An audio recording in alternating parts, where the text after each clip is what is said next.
loud jumping at the bag. Everything I'm on slack. Everything I do is got the bands jumping at the bag. Vibe blowing out my jack. Got the loud jumping at the bag. Everything I'm on slack. Everything I do is got the bands jumping out the bag. Another milestone, look at that. Paper boy, got my paper route till I'm 6 down on my back. I'm an old soul like my dad. My old girl's still a fan. Yo girl at the live show, so don't act like I ain't the man. I'm kicking my feet up, get frank like Aretha. I'm calm, but I'm teed up, just flip me a stack. The re-up just doubled up off of the muscle, I stuck to the task. They see me, I'm troubled, I'm bubbling up till it's stuck. And they want me to stay where I'm at. I'm good everywhere that I'm stepping, my presence is crucial. You know that this shit not no trend. On a big wave, I'm controlling the tide. Snake eyes when you rolling the dice. So with the stakes inside, I can never take another nigga advice. They can't reach the sky, I'm aiming up high. Just wanna know what it's like. Y'all know what it's like, I come from outside of this. Out the quicksand, I'm the big man, doing big things. Cop a big change, up a state lines, doing stage dives on cam. It ain't no limit to my vision. Check the temp, I'm on fire with it. Got the bands jumping out the bag, Prosecco on ice. I'm nobody nice. Gonna run up a check, demand my respect. I'm doing the most, I never quit. They want me to quit. I'm good as it come, I'm good as it gets. Vibe blowing at the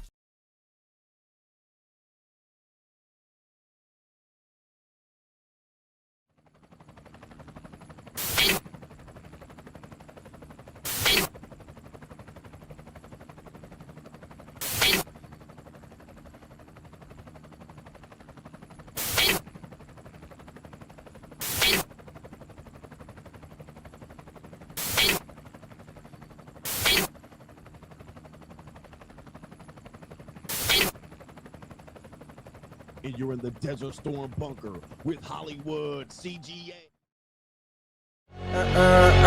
Yeah.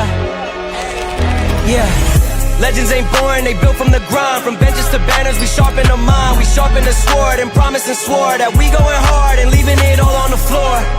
Ayy, yeah, we going hard and leaving it all on the floor.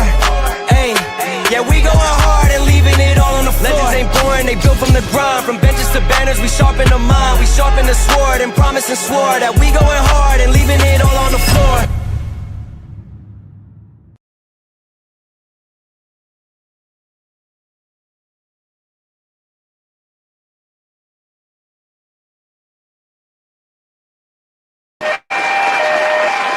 Oh, yeah.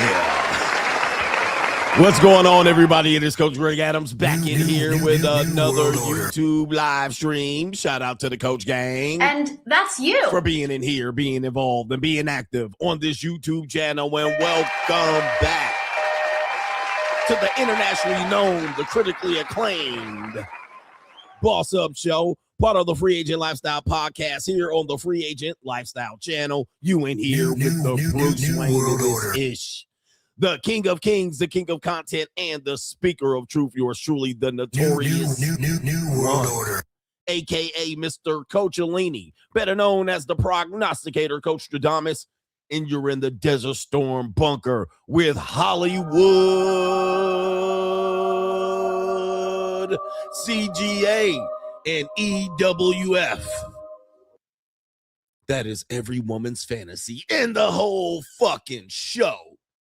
I'm the CEO Niggero of Fixes Binds LLC, the unbinder, the undebatable, the undisputed best entertainment here on YouTube. You can call me Senor Gregorio Graybeard.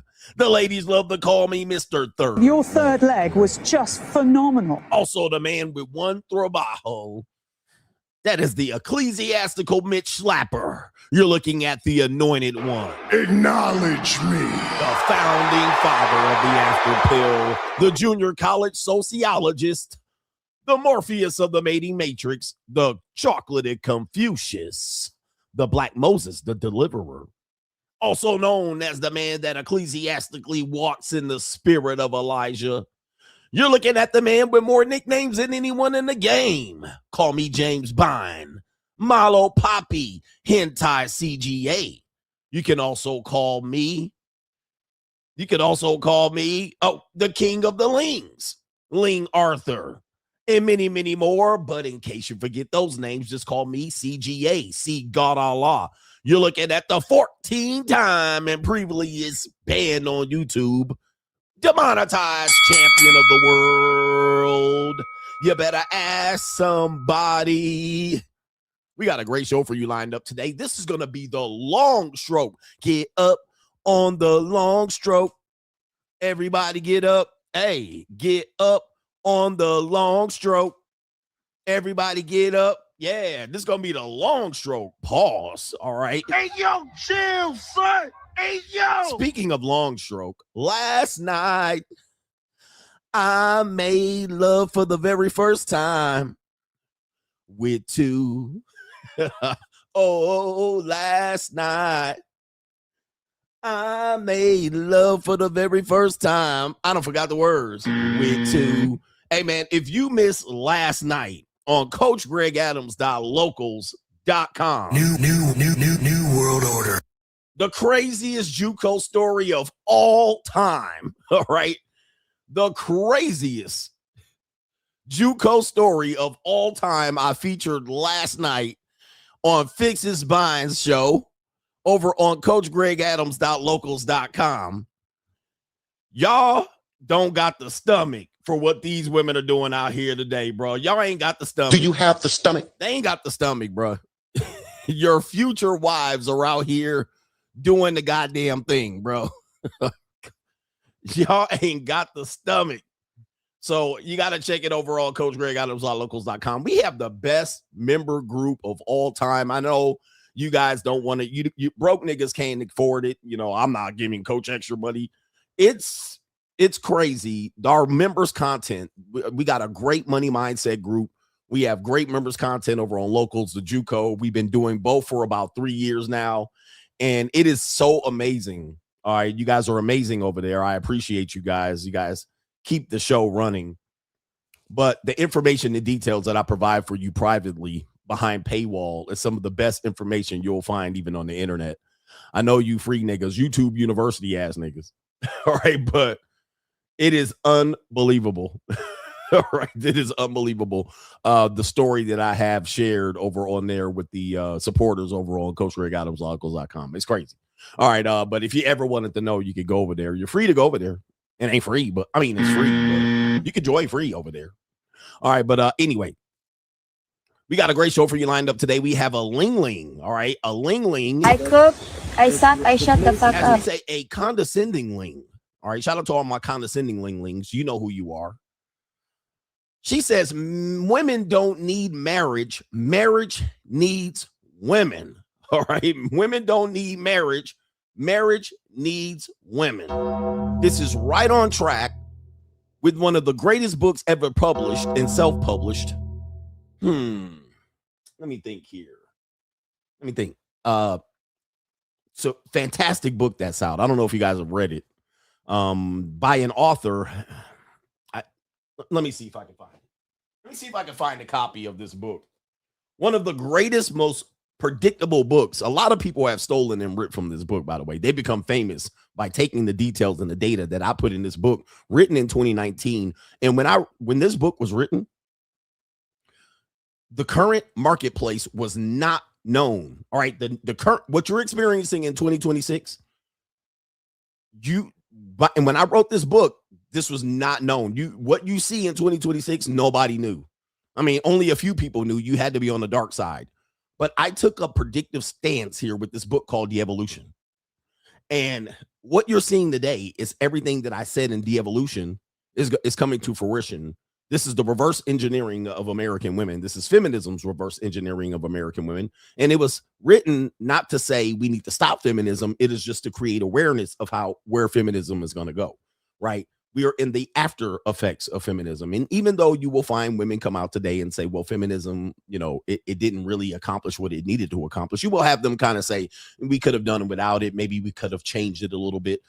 What I'm saying is the train is still running, right? You can stop it, but that's like stopping a train. When you hit the brakes, even the emergency brakes, the train is still going to continue to go. And I still think feminism has a little bit of legs. It's dead, but it has a little bit of legs. It's still going to see some software, some programming that that we can't erase. Even if all women abandoned it today, there's going to be some continuances of it going forward. So what we're seeing today is the freeing of man. And a lot of men are bitter. A lot of men are bitter. They're bitter that they can't get a wife, right? Ecclesiastically, their wives are whoring around, living out their 20s. They're not marrying. They're trying to have kids at their 40s. You know what I mean? Like, you're seeing this. You feel this. And what people want to do, these podcasters, they want to stop this train. All right. And I'm telling you, you're not stopping it. You're not stopping it. We're still going to feel these effects. So we're going to hear from this Ling, basically what I've been telling you and my prognostication of what is going to continue to happen in the dating and relationship marketplace.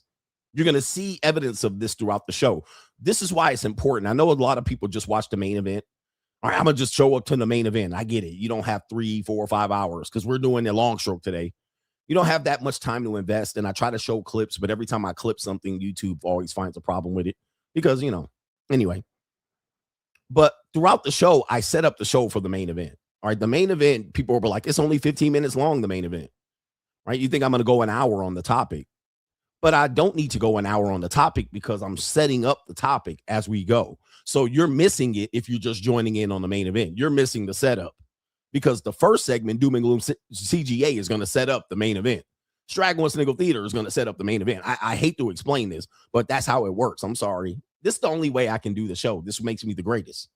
All right, the one-man band. But you're going to see the setup. You're going to see what's going to continue here. And then men wanted me to fight for them. I know men wanted me to fight for them to try to stop this. Coach, you were our only hope.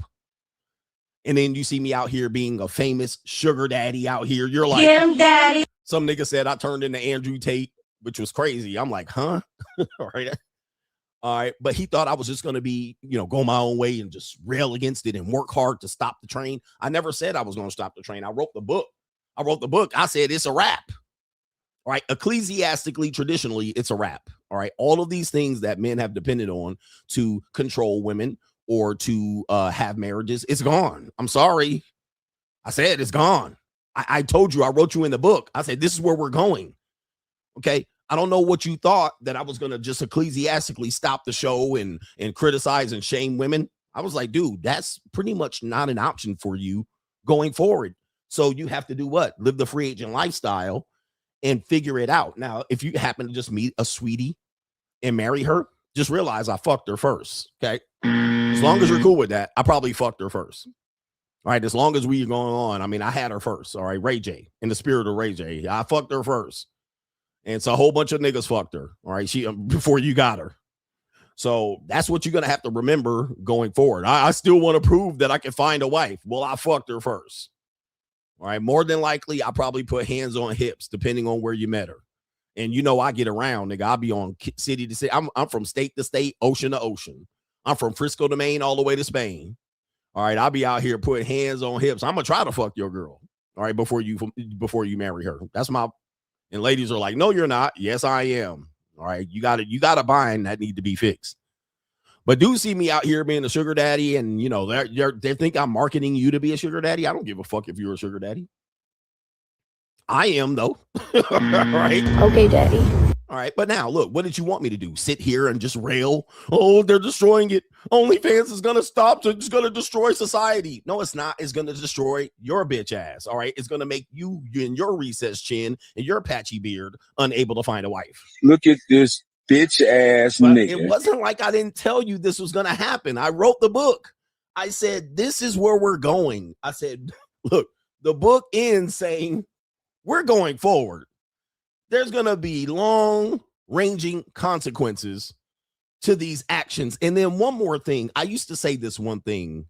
Shout out to the content creators that have implemented it into their particular show.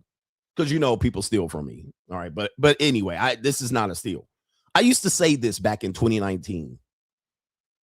I used to say this phrase, and I want you to remember this phrase because this is coming. This will all tie it together.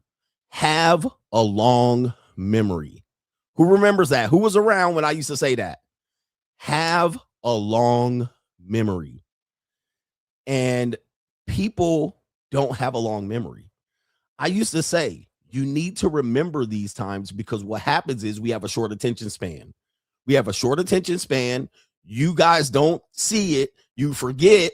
And then you guys get lonely and you niggas want to get ecclesiastically married. And I'm like, y'all, your memory is short. Your memory is short. You need to have a long memory. Remember everything that happened so that when you can start making decisions and choices, your memory won't fail you. But you need to put things together piece by piece to even figure out what's going on, because you guys have short memories. You guys don't remember. And then all of a sudden you're like, what's wrong with these modern women? Have a long memory. And that's what people don't have. You're not putting 2 and 2 together. I'm able to have a long memory and put 2 to 2 together. I'll be like, oh, remember this, remember that. And people are like, oh, yeah, I remember that. You know, you're preoccupied with changing oil at Jiffy Lube and shit like this. I get it. But have a long memory. And that's what people don't have. They're just thinking that it's just going to change because people are talking about it on social media. And I'm like, no, we're going there, man. It's here. And I don't think it's changing. Unfortunately, I'm not a nihilist. Will it change for 1Z, 2Z, here and there, Z's, and the elites and the upper middle class? I conceded a long time ago. The upper middle class will still get married. They're still going to get married and they're still going to get divorced. They're not going to have a hiccup. So when the data shows up and somebody says, well, these Christian college educated white people are still getting married. And I say, yeah, I conceded that. I said that from the beginning. They'll continue to get married because they follow rules and guidelines and traditions. Their marriages still are affected by their career, their neighborhood, their schools, and this. They'll still be fine. I said that. Okay, I said that a long time ago. But I said, as for everybody else, niggas, Mexicans, all right, as for everybody else, middle class, lower middle class, you're cooked. Okay, you're cooked. Upper middle class to rich and elites, it'll still be a normal thing. They'll marry, divorce, remarry, divorce, remarry, divorce, marry, divorce. Older guy marries young bitch, you know, after 2 divorces. They're still going to do it because it's ingrained in their culture, in their training, their society, their neighborhoods, their very economic status depends on it. Upper middle class people, a successful woman, successful man, they'll still get married. Okay, they're gonna do it. But those people, that percentage of people that represent that group are dropping. All right, there's less and less of those people. I mean, there's more millionaires, but there's less and less of those people. There's going to be more and more lower. You know, the gulf is widening economically. Remember, this is economics. Okay, so conservative people, conservative value, white people from Tuscaloosa, they're still going to get married. All right, they're going to still be the cheerleader and the fraternity and sorority queen. They're still going to do the shit because that's a part of their culture. They come from 2-parent households. That's the expectation. They don't have another choice. Well, if you come from a broken home, a broken family, you have 2 gay fathers that adopted you, you're cooked. You're cooked. Your mother was on meth. Your father divorced your mama divorced your father. You're good. You're done. You're done for. All right. You didn't go to college. You didn't get a basic degree, or one person got a degree and this bitch got a high school diploma. It's a wrap. Pack it up. Okay. You both got no college degrees. Cooked. You're atheist, agnostic. You're non-Christian. You're fried out here. You're cooked. All right. So you're a blue collar worker as a man making under 75K. It's a wrap. Okay. From a broken home and your dad did meth. You're cooked. All right. There's no fucking way you're going to get out of this alive. So anyway, enough about that because I got a lot of show today. This is going to be the long stroke. We have a way for you to contribute to today's show. It is $the Notorious CGA on the Cash App. It is Venmo, Coach Greg Adams TV. It is PayPal, paypal.me/Coach Greg Adams. And that is near the top of the description box of the Free Agent Lifestyle channel. And you can super chat by clicking the link on the top of the live chat on the Free Agent Lifestyle channel. Here's another one. You were raised by a single mother. You're fucking fried. Okay, you have 2 people raised by single mothers or 2 people coming from broken homes. Cooked. All right, you're cooked. All right, statistically and ecclesiastically, just so you guys know. All right, I'm not fucking around here. I've been told you. I didn't wrote about this. I'm a scholar. I'm an intelligent nigga. All right, I'm an intelligent scholar. But I'll have some positive news for you. Who wants some positive news? We got our brother here. It is Jacob Rivera says, Coach, it is all Jermaine's fault. It is all Jermaine's fault. It's always Jermaine's fault. Of the Free Agent Lifestyle book on your website. It's worth every penny. I already have a physical copy at home and in Kindle, but I always wanted an autograph and meet you, and I never have and probably never will, but at least you're going to get my autograph, and you can get that from my website, gregadams1.com, and you can get that directly. But he says, at least I got your autograph, which is worth more than enough. Most authors of books I read are dead, died in the 19th century or 50 years. He says, and you're one of my favorites. I know I'm glazing you, pause, LOL. I love your work and contributions. There's still hope strategy for some of us, for sure. And my next book, I'm working on my next book. All right. And that one's going to be, I'm telling you, I'm taking it mainstream. I know y'all niggas want me to stay in this fucking rut and hole in this decaying, decrepit red pill space. This stinky group of bitter men who won't want to better themselves, don't want to do push-ups. I'm going for the gusto. All right. We going to try to attract some motherfucking normies. Not these goof ass niggas that don't want to see a nigga win. All right. Nah, we ain't writing books for you bitch ass niggas no more. Cause y'all didn't even get the first one. All right. Niggas didn't even get the first one and then criticizing me for being a sugar daddy. I'm like, Okay, daddy.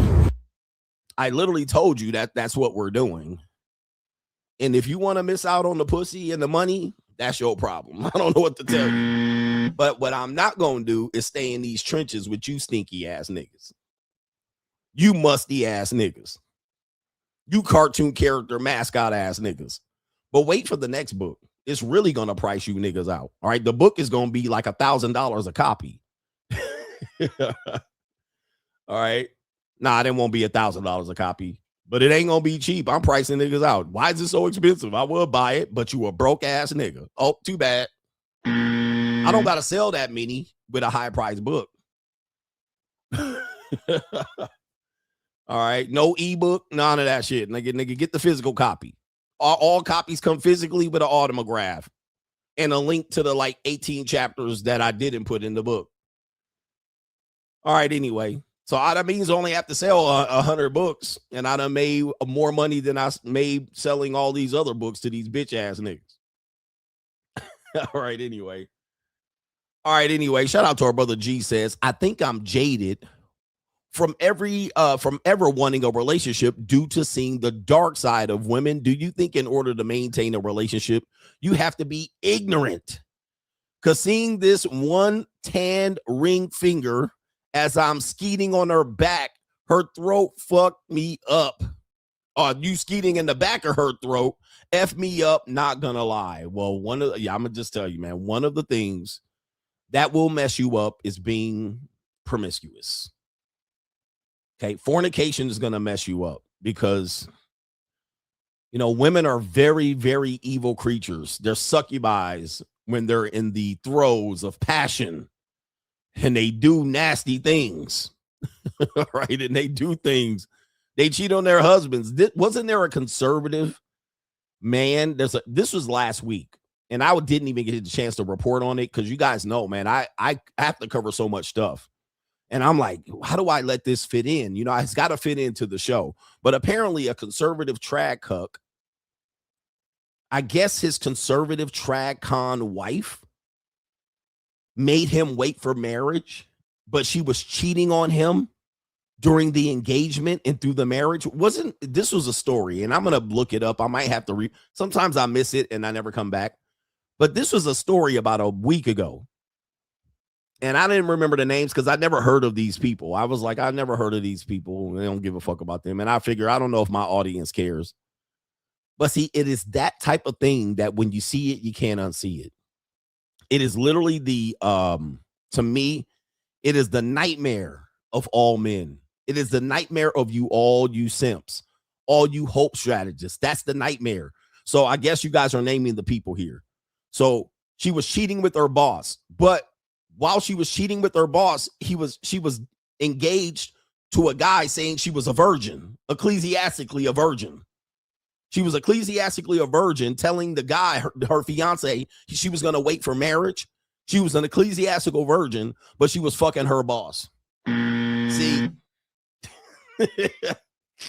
Made him wait for the poon, but she getting that poon stuff. You ain't never, ladies, you can't be mad when I say I'll never, ever, ever trust another woman. I'll never trust women. There's no fucking way, bro, because that's demonic. There's demonic. And yes, I don't trust men either, but that's evil. That is some evil shit, bro. I mean, I heard that shit. I said, damn, man, I can't do it. I can't do it, bro. I don't got the stomach. All right, I had to. Do you have the stomach? That's pure evil. Hombre Lobo says, last night at Mardi Gras, I had 2 white women who told me that they were a celibate. Both were elephant sized. Let me give you the sound effect. Elephant size. And one took a piss next to me while she was sitting and chatting. Sir Gregory Adams hit me with and your take and your best soundbite for this respect. So, Hombre Lobo, you seen the dark side again. Mardi Gras, and ain't nothing worse than seeing a woman piss, right? All right, right through the roast beef.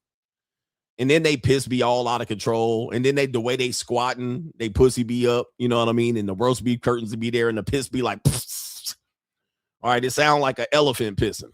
All right, you be like, they don't tinkle, they just all over the goddamn place and it be splattering and shit. It's all out of control. And then it be going through the flaps. It be going through the flaps and all that, breezing through the wind. You be seeing the roast beef flapping. All right, you be like, oh, Lord, like what? Oh, the humanity. Like, what is that? Right. So, but yeah, so he also discovered that they were on the dark side. And which is crazy because they're on the dark side. And then here's the deal. A lot of people don't realize that the fat women can sell pussy too. You know? We try to educate you men over here on the dark side. When we talk about it on locals, a lot of people have this vision of women that sell punani as like, especially at the JUCO, because, you know, they're not really prostitutes type of, they're just regular girls, you know, they got a regular job. They just patching their way through like they've done through all of history. Like your mama even done it, but that's neither here nor there. What people think that when they come over to the JUCO is going to be women 18 to 24, prototype girl, Instagram booty model, skinny college white girl, you know, that's what they think. There's going to be a beautiful woman make. That's not what's at the JUCO. I mean, that's there. All right. Most of y'all can't afford any of that. Just so you know, most of women are regular girls. And yes, there are overweight women that sell that poon.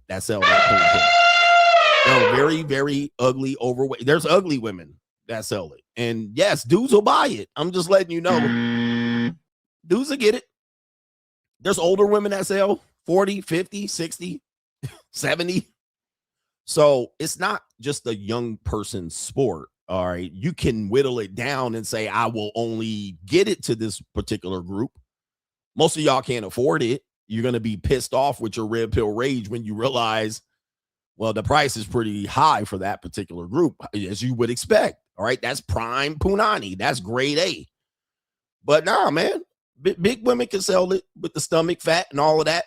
The huff muff, the musty muff. They'll throw it out there. Girls next door. Look like the girl next door, the woman that work out the checkout stand at the grocery store. She can throw some shit out there too. It is what it is. All right. It is what it is. And you can ask Giz. Shout out to Ken Rose says, you missed 3 of my super chats. Hold the humanity. All right. We don't want to disrespect Ken Rose. So what we going to do? What we going to do is we going to take it back. All right. Ken Rose says, rest in peace to Jesse, messy ass Jackson. All right. I mean, I don't want the people to shit on me when I'm dying, but so I'm going to leave it alone. Okay. I'm going to leave it alone. Okay. It seems like there's some people here that I seem to have sped by. I don't know if I missed y'all. Did I miss y'all? Tranisha, did I miss you? Okay. I might have missed some people here, but you know, the show gets crazy. Ken Rose, he says, I I enjoyed Friday's stream, your commentary on the true crime case, analyzing the unaliving of Paige Bergfield through a red pill lens and with red pill talking points was really interesting. You should do these more occasionally. I like doing crime and law. You guys know my favorite thing to do is watch crime series. I've watched so many crime things, and that's another reason why I don't trust people in relationships, because most of the people doing it is close relationships, boyfriends, girlfriends, husbands, wives, side chicks. All right, stalkers, bitches that went on dates with niggas, you know, that most of the time, those crew, like 8 times out of 10, these crime series are not random people. They're people that you're associating with, dating wise, having sex with, side chick going crazy, side chick killing the wife. All right, just so shout out to you on that one, but that's what's going on. And shout out to our brother here. It is Hustle Every Day says, flowers upon flowers, sir. I read all 3 books. 25 Things Before Marriage is a book. That's actually 52. He says, women have become the new working bottom class. More women than men economically. It makes sense. The mind control is scary. And from a female perspective, sometimes I try to put my foot in a woman's shoe. All right. And I don't know why they wear them tiny ass shoes. You see these women's shoes? All right, I had a little fat foot chick that has some, you know, these women don't have narrow, slim feet. And they be trying to shove their foot in these little heels. And I'm like, you literally walking on a thin ass strip connected to a heel. And I'm wondering how these high heels don't collapse more often. But they be trying to slip into these tiny ass motherfucking Cinderella slippers with these fat chunky ass feet and toe chiclets. I'm like, how you gonna walk around on that all day with a little strap on top of it, some straps around the heel maybe, and then they walking on this little, I'm like, y'all crazy as cat shit. Y'all crazy as cat shit. But I do like y'all feet in the heels, but y'all crazy as hell. The toes be over the top of the shoe. Here the shoe right here, and the toes be over the top of the shoe, and then the heel be over the back of the shoe. I'm like, this cannot be right. I don't think those fit. I took a woman out heel shopping. I said, those don't fit. And she was like, yes, it does. I said, your toes are literally, there's 3 toes over the rim of the goddamn shoe. There's 3 toes. And that gnarled ass, crispy ass toe you got there, that little pinky ass toe. Shout out to Della Reese. Now I got to cut you see that gnarled ass, dead pinky toe you got right there, that crispy one with all the goddamn. You see this fucking shoe? That your toe leaning over the top of the shoe. And then I'm like, your heel over the back of the heel. Like the heel, your heel isn't your heel supposed to be? I'm like, what the hell y'all doing? Anyway, why did I go off on that? Because they weird for doing shit. But here's where men have to understand, like, it makes sense. Because what I was saying was I would walk a mile in a woman's shoe. I do got to put my foot in there and try to understand why they make the decision they make. Why get married when they're young? Why? They can make their own money. Like, it doesn't make sense for them to go earn money, go up under your broke ass niggas. Y'all niggas are broke for real. Y'all don't want to hear this shit, but y'all broke. All right, nigga, we was all, I was broke. But why would they want to marry you and then watch you niggas play PlayStation 5 and then work at Jiffy Lube? Like, they can do all the work. There's more women that we got to do something with these women. And they can count beans. You know what I mean? Let them count beans and tally shit up and count how many pins we need to add to the goddamn staple supply order. And why don't we have them respond to emails and fill out PDF files not PDF files, fill out worksheets and Google Work documents and file claims and take calls and book appointments. You know what I mean? And follow up on appointments and respond to emails. Like, who else would do that shit, bro? We need them. We need y'all ladies. We need you. You know what I mean? And figure out how many reams of paper that we need to have before the printer runs out. Who's going to put in the printer ink when the goddamn Xerox machine needs more? Who's going to do all of this? We need them. Ladies, we need y'all to scan groceries and run over to the self-checkout aisle when I have to, I need my ID. I can't buy liquor from here. Lady, can you help me out? She comes over, beep, beep, beep, beep, puts in her code and puts her badge on it. We need these motherfuckers, right? We need y'all to fill out Excel spreadsheets and shit like this. Ladies, we need you. We need you. We need executive assistants and assistant managers and people to give pretty titles to when you just a secretary. Okay. Like, who else is going to do these jobs? Men aren't going to do these jobs. I mean, you're not going to, if you do them, you're not going to do them for very long. Yeah, who's going to plan and organize the office party and put the streams of stars up for Christmas decorations and shit? Who's going to take attendance when we go on a conference convention and say, do we have all the people here? All right. Who's going to make sure everybody has their lanyard on when you guys file, go on the office field trip? Who's going to order the bus? Who's going to order the coffee and the donuts? Yeah, this is the economic working bottom class. We need people here to feel important. You're the secretary, executive assistant to the director of we need you. Ladies, we need you. All right. Who's going to set up the Zoom meeting? Who's going to set that shit up? So men have to understand who's going to be the gatekeeper, who's going to say, welcome here, and would you need a bottle of water? Okay. The doctor's going to see you in a couple of minutes. Sit right here. How was your day? Empty conversations. And here's the funny thing about it. And like I said, this is going to be a long show. So come back. I go to people's jobs because what I do, I'm an entrepreneur. I'm self-employed entrepreneur. I have an entrepreneurial mind, meaning that I don't shit on these people, man, because we need people. We need you lemmings. We need you low hanging fruit. We need you guys, you bottom feeders. We need niggas to act like they got a job and do nothing. These people, I go to a job, I walk in the door and it's a woman, or I'll see a couple of women working and they just clicking at the computer, click, click, click, click. Click, they take a little mouse, they just sitting there on their fat ass, getting fatter and fatter every time I see them. Click, they just be click, click, click, click, just sitting there, click. All I hear is click, and they just sitting there. Couldn't be me. All right.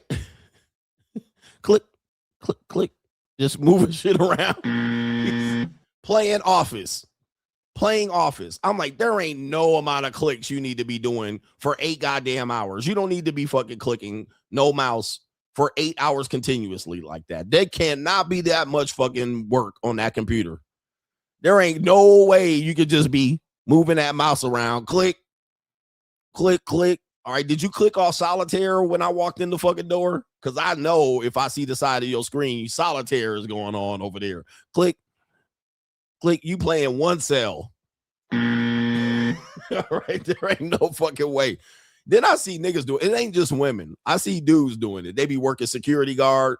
All right, they be sitting in that little hot ass, it's hot outside. They be sitting up there with their motherfucking security guard suit on. All right, acting like they're important. They went to get their guard card. All they can carry is a can of mace. And they sitting there in that little funky ass booth that was erected somewhere in Lee Harvey Oswald time. All right, it's all dirty and funky. You got dead rats and leaves all at the bottom. You just sitting in there. Wait for somebody to come through the gate. The gate is fucking automated. All right, the little arm just be like, plump, plump. You press the button for your ticket. Nigga just.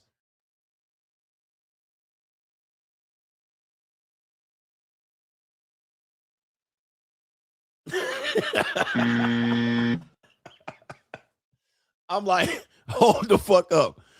You ain't got a phone. You can't get on your phone because you got to pay attention to just in case something goes down.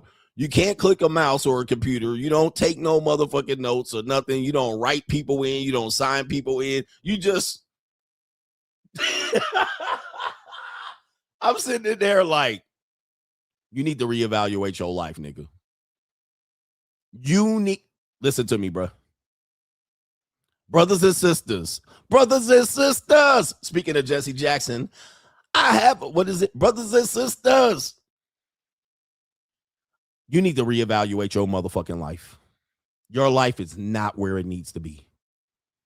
And I know when you're sitting there, you're reevaluating your life right there. You're looking at all your life decisions just wasting away. You need to look at your goddamn life. Or better yet, let me just reframe the conversation. You're exactly where you are, sir. We need you motherfuckers. We need you bean counters. We need you low expectation living ass niggas. We need you niggas that live off of $3,000 a month. We need you motherfuckers that flip burgers and drop fries. We need you non-hustlers. We need people to look at, be lifeless, act important. I got to go to work, sit there. We need you. We need you because what would the world be without you? I mean, because I'm an entrepreneur. One thing as an entrepreneur, because all the times these entrepreneurs be shitting on people who have these low ass working bottom feeding ass jobs. But in reality, you can't be an entrepreneur without these people, because if you're going to build a business, you need motherfuckers that just aim low and hit. We need people that just sit at the computer and click, willing to click the mouse on their computer for 8 hours. We need you people. We need you motherfuckers, because what would the world be without you? We need you. We need you. You're 85% of the workforce. Kind of useless, non-essential, but essential to start a business. You're never going to compete with me. You're never going to take over. The only job you're going to look at is some lateral move. You're barely going to move up maybe about a quarter or 50 cents an hour tops over 5 years, topsy-turvy. People sit at these jobs, women in particular, sit at these jobs for 8, 10, 15 years, faithful and loyally, clicking that motherfucking mouse. Every now and then, I'm going to get her a new computer. Hey, I got you a new computer. And she's happy as large. She's like, hi, I got a new computer. I'll move her to another area. We're going to reorganize the office. Your desk is going to move from here to there. We're going to move your desk from here to there. And she's going to be like, she's got a new view. I put flowers on your desk. I've sent you a Hallmark card. We need you, motherfuckers.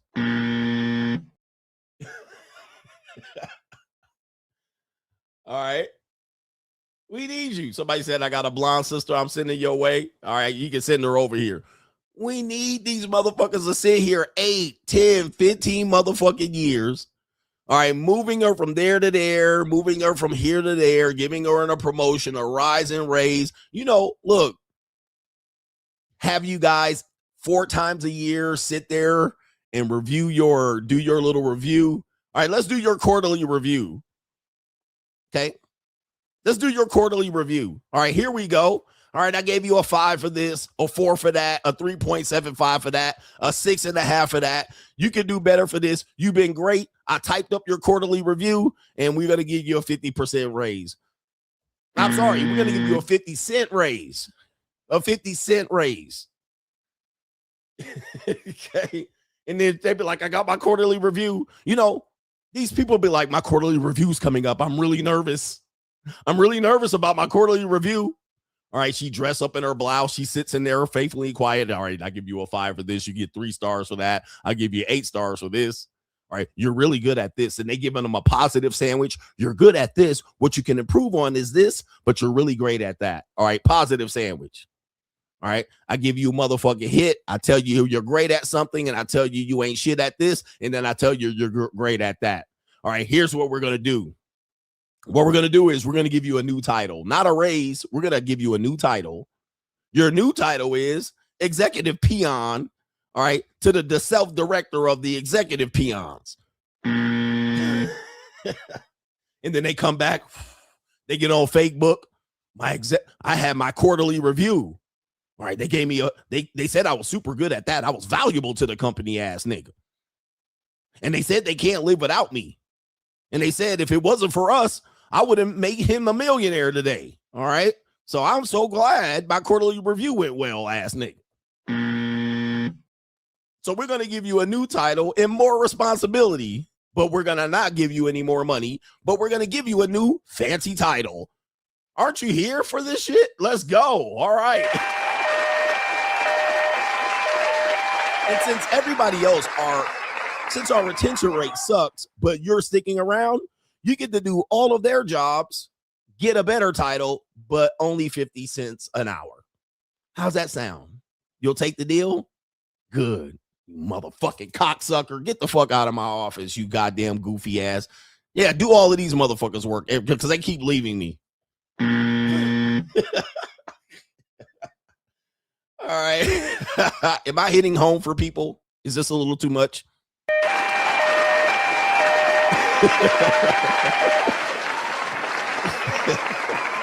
I'm hitting home for you people. You people are like, CGA. All right. I feel seen. Shout out to Tabor Forever says, talk yo shit, G. We here. Hustle Every Day says, hilarious coach was ahead of BS prophecy. Well, I am what? The Coachstradamus. There's a nigga running around here calling himself Hostradamus. When I tell you, bruh, niggas be stealing, you're Hostradamus now. I've been Coachstradamus since 2019. Now some nigga come up in 2024 calling himself Hostradamus. We gotta stop the bullshit. We gotta stop the bullshit, nigga. And shout out to Terlonius says supporting the GOAT. Appreciate you, man. Appreciate you. But look, let's get into the show. This is going to be a long show. I had a long night last night. CoachRayAdams.locals.com. I got a fine ass flatback coming in tomorrow. Tonight. I don't even know what day it is. All right. It's going to be a long ass week. I'm on a bender the last month, just so you guys know. All right. I fell off the wagon. All right. I'm having fun this month, but I'll get back to focus. All right. But anyway, we got Doom and Gloom CGA coming up here. Let's get it going here. Doom and Gloom.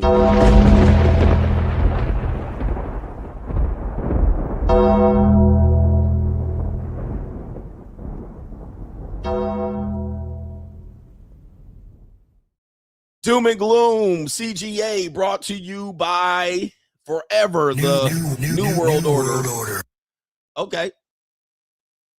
Say I didn't tell you so. I mean, listen, I done told you this already, man. Look, I feel like I'm a visionary. I mean, a lot of people can see this coming, but you niggas really don't see something coming, man. New York Mayor Mamdani, who Generation Z women gladly voted in, and all the communist pinko commies out here, you democratic socialists, it wasn't like we didn't see this coming. Mayor Mamdani says either the wealthy get taxed or we're going to increase property taxes for everybody. Oh boy, here we go. Mayor Mamdani is saying that if the state doesn't tax the rich, they'll have to raise property tax here in the city. And as political reporter Marcia Kramer explains, it's all part of his new spending plan that he calls a last resort. But I want to be clear, $5.4 billion is still a very steep mountain to climb. In laying out his $127 billion fiscal plan that, despite the gap, increases spending by over $14 billion, the mayor offered a strategy that offers Governor Hochul and state lawmakers a Hobson's choice. Either pass election-year tax hikes on the rich and corporations, or he will raise property taxes on everyone, homeowners, building owners, and corporations that own property here. You can't help these motherfuckers, man. People are dumber than fuck, bro. Who didn't see that coming? That's the old socialist okey doke. The okey. This is how socialism works. We're gonna get the rich to pay for it, but in fact, if the rich is smart enough to move their money or move away, well, you'll pay for it. The people. You all take a little off the top. Who didn't see that coming? I mean, that's democratic socialism. That's what you voted for. He said this is the last resort. Already, nigga, you've been in office for less than 3 months. This is the last resort? Are you threatening me? Don't threaten me with a good time. I'll just move to Florida. I'm figuring the rich is just gonna move to Florida. Yeah, he old rug pull, the old bait and switch. All right, but he's gonna tax the rich. Nobody's gonna get taxed. Rich ain't that dumb. All right, the rich will just move their business to motherfucking Wyoming or Montana. I mean, it's not that hard. It's not that hard. But you voted for this, and he already 3 months in with your old bait and switch. Not your old bait and switch, bro. I mean, this is crazy work right here. Mayor Mamdani is saying that if the state doesn't tax the rich, they'll have to raise property tax here in the city. And as political reporter Marcia Kramer explains, it's all part of his new spending plan that he... Spending plan. Spending plan. You mean socialism? Threatening rich people, pay your taxes. I will not. Okay, we got to tax the regular people then. The people that voted me in, that we convinced that we were going to tax the rich. But now the rich, they left. So it's just you niggas here and you're stuck in your fucking house. So now that you're stuck in your house in the middle of Queens, we're going to raise your tax, motherfuckers.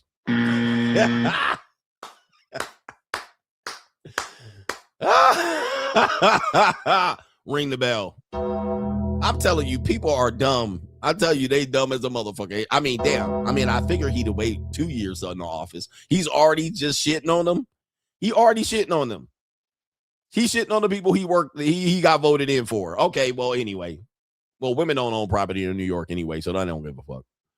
All right, how bad is the wealth gap here? How bad is the struggle? How bad is the bind fixing going on here? Well, you hear people do this slowly and surely. You will see them do things like you can get a discount here, you can hustle there, you can get double coupons over here. They'll start doing things, and you'll start hearing them do weird shit like women selling pussy, right? She's a secretary, she's an insurance agent, a real estate agent, and then she fixes a bind. It'll start off as Uber Eats, and they'll do Uber Eats, and nobody will tip, and they'll be like, damn, I door dashed, and it didn't work. And then they'll find out Fixes Buying LLC is here, and they'll be like, shit, I could have door dashed for a week. I see CGA for 1 day. I made the same amount in 1 fucking day getting nutted on as did a week doing DoorDash. All right, that's what's happening. But men don't have this option, and some people don't want to go to that dark side. So what do they start doing? Listen to this report as if I didn't tell you that this was going to happen.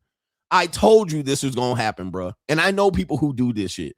It says middle-class Americans sell their plasma to make ends meet. Woo, shit, bro. No, listen, Linda. Listen, Linda. Not poor people. Not college students. See, poor people and college students, I know. Yeah, that's something we did. You know what I mean? We're talking about middle-class Americans, y'all. They working already 2 jobs, maybe 3. They're already doing DoorDash and Mercedes C classes. I see old bitches in Mercedes C classes running up S classes, dropping off DoorDash. Now we got middle-class Americans selling plasma to make ends meet. Let's take it to the report. America's newest side hustle isn't your usual gig, and it tells a prickly story about the U.S. economy. People selling blood just to get by. It was out of necessity. Like Ian Pleasant, who started donating at this center outside Philadelphia after being hit by a car and breaking his leg. It was a lifesaver. It even paid my rent. A lifesaver for him and the patients on the other end, with researchers saying the U.S. provides around 70% of the world's plasma, that gooey substance that transports the essential cells and nutrients our body needs. Ian is one of an estimated 200,000 people that walk into plasma centers like this every day. What? Bro. But y'all niggas want me to get a job. All right. Making money ain't on internet, ain't for everything, and it can't last forever, CGA. All right. But what y'all won't make me do is work at Popeyes and sell plasma. All right. I ain't gonna do it. Nigga gonna be on the internet grifting. All right, grifting like a motherfucker. All right, you crazy? All right, grifting good shit too. All right, but 200,000 Americans per day? Yo, we are not gonna recover from this. I hope you know, because there's no plan. Trump don't got a plan for this. His only plan, I think he got his 50-year mortgage. All right, that's about it. And running these illegals off the block. All right, the Democrats definitely don't have a plan. That's why y'all in here donating now. We're the gap, and I've been saying this during COVID. We're not coming back. We're in an economic collapse of epic proportion. All right, we're in an economic collapse of epic proportion. We have ghost jobs. We don't have any real jobs available. I've covered this in Doom and Gloom. There's no real jobs. Anytime you see a job on the internet and you apply and you fucking send your resume, that's not a real job. I showed you the data of how many jobs actually are going to be hiring. It's not that many. We got massive layoffs around the corner. You're seeing this is a result of this, right? We have to have a different mindset. Well, being an entrepreneur and self-employed is not for everybody. Okay, go sell your blood plasma, nigga. Ladies, go sell some pussy. I don't know what to tell you, but you better fix your motherfucking head. You better fix your head because we are in a slide. And they said soft landing. So what we're in is an economic collapse with a soft landing. All right, it's not a hard slap in the motherfucking face. It's literally you're the frog in the boiling pot. That's all. Or you just slowly boiling, slow roasting. All right, you got to fix your mind. Boss up. I'm telling you, man. That's why I had to leave that red pill shit behind and say, okay, really, the only solution is boss up. You better boss up, nigga. That's the only solution left. That's it. Boss the fuck up. Change your mindset. Money mindset. Blue chip mindset. All right, you got to realize what's going on. If you don't see it, I don't know what to tell you. If you have the same solutions, the solutions to get out of your issue seems to be the same solution that you used previously and didn't work, you better figure it out or you're shit out of luck. I hate to scare you, but it is what it is. We got more Doom and Gloom CGA. By the way, join the Money Mindset, y'all. The Money Mindset is the best shit going on the internet right now. It is the best group that you can get information from, bar none. Press 1 in the chat if you Money Mindset and Shield affiliated. Okay, people are not, they don't got emergency funds. They're not investing. It's where we are. And you can say I'm a nihilist, but you cannot deny it at this point. People are not thriving. Even if you're thriving, gentlemen, it's a struggle. It's a struggle. I remember I said the same 100K in 2019 is not the same 100K in 2024. Y'all niggas lost your mind. All right, that's not true. I was like, dude, if you made 100K in 2019, that same 100K is worth 135K today. Today. If you didn't take, what did I used to say? If you didn't get a raise, you took a pay cut. If you didn't make any more money, you lost money. So you guys got to get on it. Money Mindset. Look at all these Money Mindset brothers here. Money Mindset affiliates in the building. Money Mindset is crazy. All right, that group is insane. I will brag about it, but, you know, punk ass niggas, they don't want me to brag about it. But I'm telling you, the Money Mindset is the greatest shit going right now. And it's the greatest deal. All right, don't wait to jump in here. So you got to get in there. I'll open up a few more seats at the $50 level based on me getting that new website. Get in there. I'll open up some few new seats at that level. Your mind's got to change. And more Doom and Gloom coming up here. More Doom and Gloom. Relationships, marriages. We're going to hear later. Remember, this is setting up the main event. We're going to hear later that women don't need marriage. Marriage needs women. In marriages, traditionally, ecclesiastically, previously, married couples shared joint bank accounts. This was a known marital strategy since forever. Certainly during the ecclesiastical 40s and 50s. Couples who married typically had at least one joint bank account. Now, I thought it was a farce, but even when I was married, I got married in 2004. That was a norm still. It was still abnormal for a man to go up in there, even if the woman worked part-time or full-time, for the wife to not have access to your joint bank account, right? She would have to have access to that. And then most likely in the traditional relationship, the woman controlled the purse strings. She ran the bills. She wrote the check. She made sure the milkman got paid. So that is a traditional marriage. Now that we have two incomes, now that women are making more money than ever, what do we now see? Not men avoiding joint bank accounts, but women. Married women. You guys want to get married? Married women are in marriages with their own bank account. Listen to this particular scoop from Fox Business 3 days ago. First comes love, then comes marriage, then comes combined bank accounts? I don't think so. According to a recent survey, that might be the case. The number of couples without any joint accounts at all has jumped over 50%. The merging of finances, well, it ain't so automatic anymore. Now, in my personal household, we separate some things, but not everything. And this is in part because my husband saw this example of a friend of his when he got married. He learned after they had the wedding that was expensive that she had 6 figures in credit card debt. So they did not know that before, and he had combined everything. It was a disaster that went on. Yes. Haven't I warned you of this? I've been warning you of this and warning you of this. And what's happening is, I've been saying this, women are entering marriages and men with debt, student loan debt, and all of this stuff. 6 figures of debt. That's why they got married. They didn't marry because they loved you. There's no love. Women are in business. So they married, and then she was like, oh, yeah, I got my student loan debt. That's why I tell you in the 52 Things book, you got to vet. I am literally, I'm telling you, man, I have given y'all, that's why I don't need to create new content. I have given y'all the prescription across the board. I've given you 52 Things, Free Agent Lifestyle, De-Evolution, Money Mindset, Locals, the JUCO. I'm ahead of the fucking curve by 10, 15 years. I'm ahead of the game 15 years. That's why people are catching up to me. Even celebrity, comedians, they're catching up to me. I'm ahead of the fucking curve. I've given you the whole playbook. I told you where marriages are going. I told you where dating is going. I'm here. I've told you there's nothing else do I have to approve at this point. There's nothing else I have to prove. I told you we were going here. We're here, guys. We're here. And people are waking up. 50% less couples have joint bank accounts. This is my time to shine. This is my time to brag. Because when I was telling you this years ago, nobody believed me. Where are you getting your statistics? Oh, you're a nihilist. You're a black pill. You're just full of hate. You're bitter. I told you we going here. I said, I'm from the future, bruh. I'm from the future. I got this shit on lock. I can't lose. I'm undefeated. I'm undefeated. While y'all was spinning plates and cold approaching, guess what happened? And y'all sucker for love, hope strategy, it'll work out. COVID will end in 6 weeks. I told you. It's gone, man. The past is gone. We're not coming back. Let me let them finish this particular. We're not coming back, y'all. You better adapt or perish. Adapt or perish. On for years. Who wants to jump in?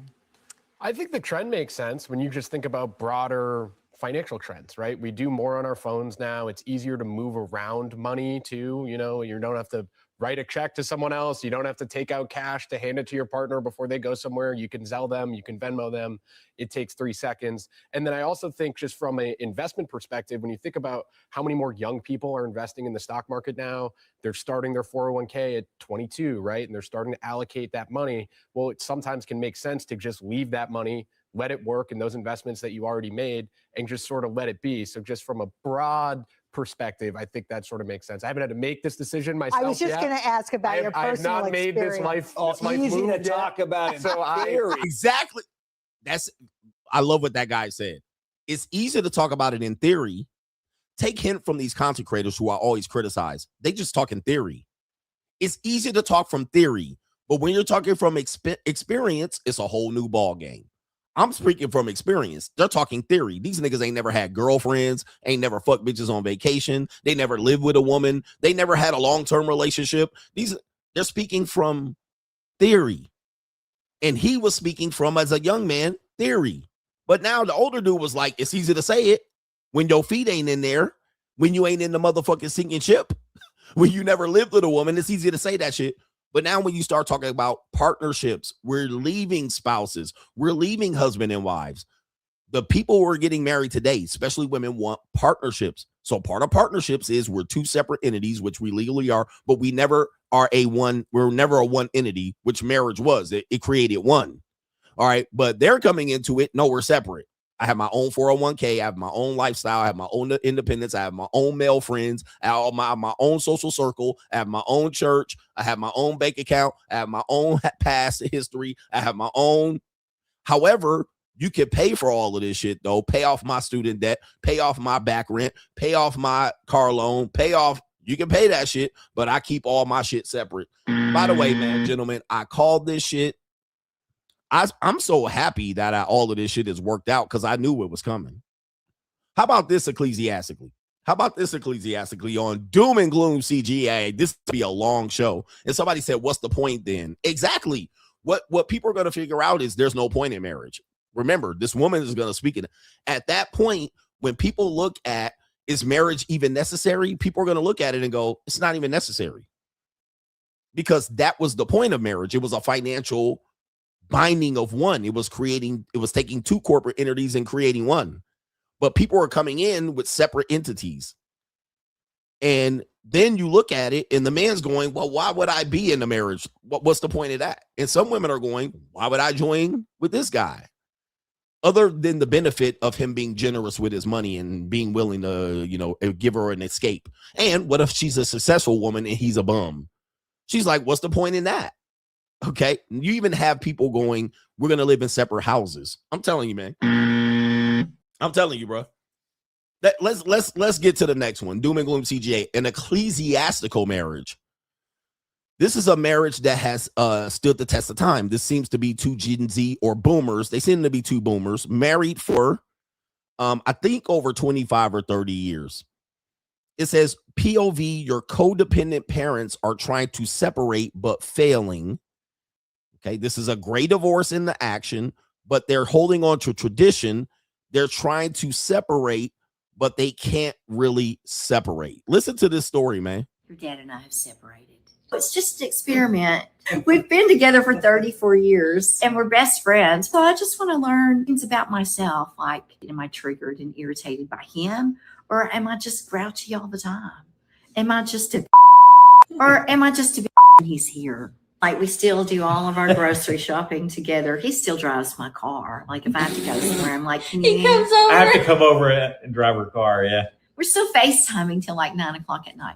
We are setting a boundary. Wednesdays are no contact. No contact days. Okay. So I was like, this is just sounds like, it doesn't sound like it's separation at all. It's been great for me. Now that he doesn't live here, he finally cleaned the garage.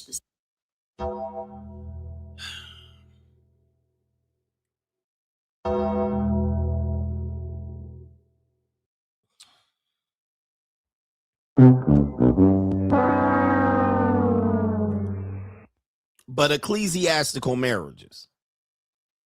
But people can stay married for 34 years. Look at they don't even live together. They don't even live together, which again, my scenario would be, we should have done that from the beginning. I don't want the bait and switch after the fact, right? People are like, what's wrong with that? What's wrong with living apart together? I don't want to do that after I invested all the years and I put all the years in. This is just a bait and switch because when they were living together, he was probably paying majority of the bills. The kids were young. He was helping with the kids. He was being a dutiful father. They were paying off the mortgage and student loans have been paid off. They paid off their kids' college tuition. Now they have grandkids. And now she's like, you know what? I don't want you to live here no more. Oh, that's convenient. How convenient? The house is paid off. How motherfucking convenient? The kids are through college. How convenient? I helped you. How motherfucking convenient? See, that's what I'm talking about. That's a bait and switch. Now, if people started the marriage off like that, fine. Fine. I'm fine with that. We could have just started that, but don't wait until all the investment stage is over, aka the marriage will. Now the investment stage is over. Now you were like, you know what? Just live in a different place. Right? After 34 years of marriage. And unbelievable, bro. And then I'm still doing the emotional labor. He's still talking to her, picking her up, taking her grocery shopping. He's still dating her. She's still getting some male utility out of him. Right? He comes and takes out the trash. He cleans out the garage. She's still getting male utility. It's perfect. She just don't have to fuck him and suck his dick no more. Oh my God. And then when he dies, his bitch ass probably didn't take her off the life insurance or the trust or the bank accounts, or he didn't do any of that, but she legally separated from him. That means we're no longer married. She gets to go suck anybody else's dick if she wants to. I mean, I hope she wouldn't, but I'm sure she can. All right, I'm sure she is, and is sucking someone else's dick. And she's getting the benefits emotionally and labor-wise, the utility from him. And he's so goddamn dumb, he think he getting something from her. Okay? But what is he getting from her? Somebody answer this question. What is he getting from her? He probably still paying a lot of her bills. 100%. This is the new world here. I'm sorry to burst your fucking bubble. He said a headache. I'm sorry to burst your bubble, but this is where we're going, brothers. Doom and Gloom CGA.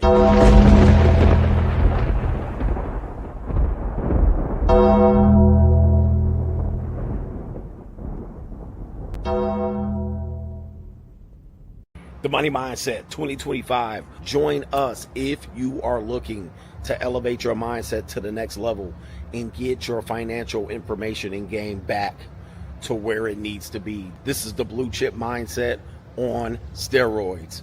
We have 80 plus episodes from the last 2 years that you missed available via playback. You can get all of those episodes. Also, every live stream on Sunday night with all of our great contributors with subjects, cryptocurrency, investment, money 101, money 201. Also, if you're looking to become a social media content creator, this is the group for you. 2 times a month, we give you content creator information about how much money you can make via content creation. What are the most popular forms of content creation coming forward in the next few years, and how you can capitalize on an opportunity to be a content creator. Join patreon.com/Coach Reg Adams to find the Money Mindset link. Let's get our blue chip mindset on. The window is still open. Last night. All right, here we go right here. We got a great show for you lined up in here. I think we already had a sponsor today, but we're going to get into another sponsor. It is our brother, Davey Boy Smith. He says, I appreciate what you do for us wholeheartedly. I hope you got my last 2 pay pizzles. I didn't hear them on your show, but the first one was when you started the Ling tour. As soon as I sent the second one was when you went to YouTube jail. Maybe bad timing, but we caught up. It happened. But I probably announced it some way, but you know, it was probably during the stream. When I stream, when I'm on the road, people don't watch as much. So maybe that's what happened, but I appreciate you, Davey Boy Smith. All right. Shout out to Caitlin says, what do you think of women proposing to men? Those who say that marriage needs women has to be a way to cope with the failures with men. Women don't like to take L's, but they'll celebrate men who take losses. Okay, what do I think about women proposing to men? I don't think women culturally should be dependent on proposing to anybody, right? Men or other women, all right? But I think because what that's going to lead to is a lot of men being left out. Okay. So I don't think it is a good idea for women to propose to men, but that's just me because that's how I grew up. Maybe people who are Gen Z might see it because men are the new women, women are the new men, but they would just propose to men that were either at the top or they were proposed to clean up men. Men are like, let's say, for instance, for me, because the idea that the woman's going to propose to a top tier guy is a thing, but I think let's just say women are 40-year-old women and up. I get a lot of women somewhat proposing to me in that age group, 40, 45, 50 in this age group. They're proposing relationship. They're like, why don't we just have a relationship to settle down? And they'll even say, you can sleep with other women. I don't care. Because they want a certain relationship. They just want the relationship and the need there. But let's just say that it was normal for them to propose marriage. I would get a lot of marriage proposals from these old soggy broads.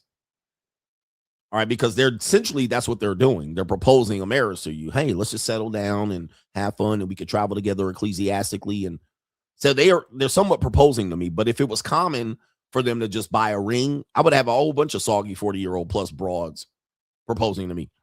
All right, they would be buying me rings and shit. That's essentially what they're doing anyway. But yeah, you wouldn't get a lot of younger women proposing, but yeah, I don't see it. Anyway. It's hard for me to fix an old bitch's mind. I mean, I don't know, man. I can fix a mind, but an old broad's mind. Chris Rock said it best about the difference between older women and younger women. Younger women, I'm telling you, and I agree with him wholeheartedly. Chris Rock is Coach Gang, or he was Coach Gang. He followed me on the gram. But when he said young women are inexpensive and old women are expensive, he was like, dude, old women need a new roof. And I kid you not, this woman texted me last night. Remember that text I told you about, all them girls texting me, all the young binds texting me? Well, I can't say the age of the woman, but she was aged just right. An older woman texted me a video of her motherfucking ceiling collapsing. She had a leak in her ceiling, and then it came down. It was an older woman that I mess with. She's in her mid-40s, and she motherfucking showed me, oh, this is what happened this morning. All right, I having a case of the Mondays. And I'm sitting there like, okay. Now, I have yet to have a young bitch text me no shit like that. Now, she didn't ask me for help, but that definitely was help. That was a help call. That was can you help? Maybe I'm not asking, I'm not begging, but I got some shit going on over here. And I'm like, that's what you get with older broads. You get shit like that. Soft sells, soft begs, dry beg. Oh, I got this. My roof collapsing. The ceiling coming down. I had a leak in the bathroom and the plumbers are here. All right. She didn't ask for any help. She didn't ask me to contribute, but that's what she sent me. And I was like, damn, that sucks. That sucks. But a young broad, y'all really be talking about these young broads using me. Bro, I'm telling you, man, it is the cheapest money. It is the cheapest money ever, bro. It is cheap. Anything under $1,000 is super duper cheap. When you talk about dating, marriage, and then men dating older bitches. All right. Older broads got some problems, bro. They whole engine will conk out. And then they like, I need to replace the engine. $4,000. You're like, $4,000?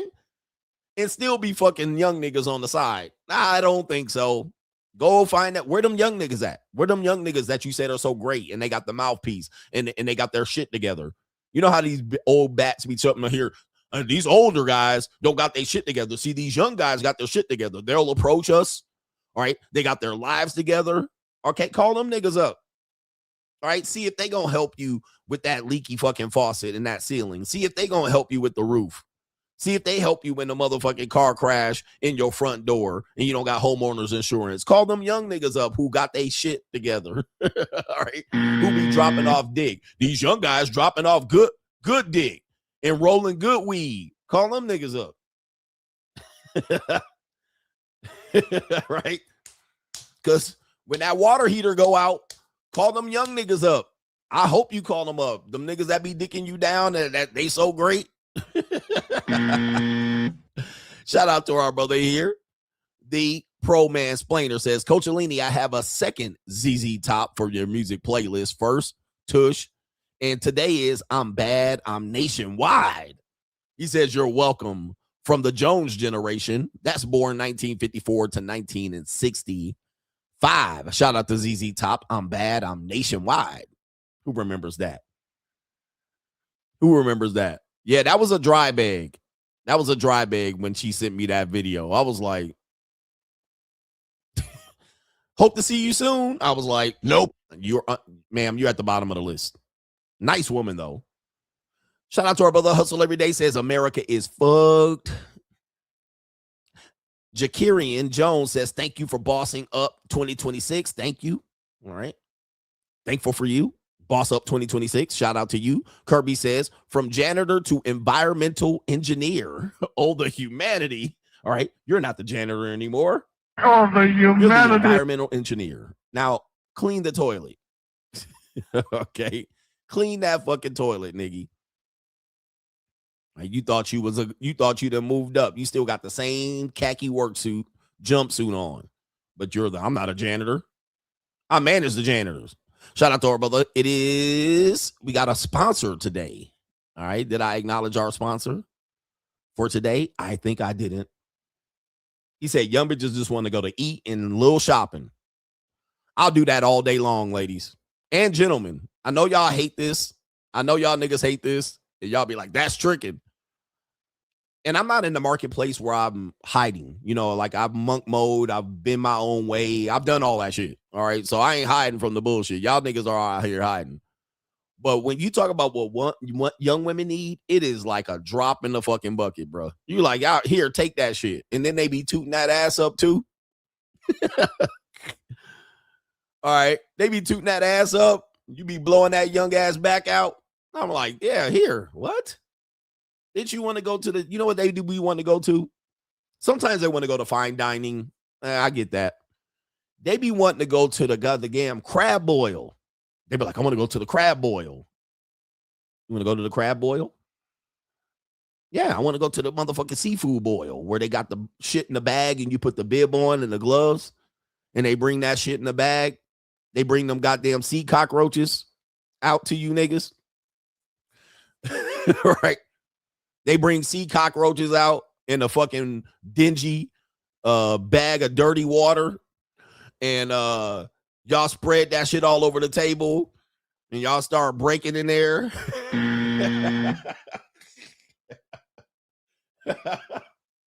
Right? Bitch want to go to the crab boil. And she think it's a special dining. She like, this is great. And it's quite expensive for fucking sea cockroaches, but that's not. She thinks she motherfucking in heaven. All right, taking pictures for the gram and shit. You know, sometimes you got to take them to the Bellagio, you know, and watch the water show and dine on the patio. All right, but yeah, hey man, take them to go get a full bag of dirty water and sea cockroaches. All right, go ahead. Seasoned fucking sea cockroaches. All right, here we go. All right. Oh, lobster. All right, yes, lobster. All right, fucking sea cockroach or sea bug. All right, go ahead. Eat that sea bug. Eat that crustacean.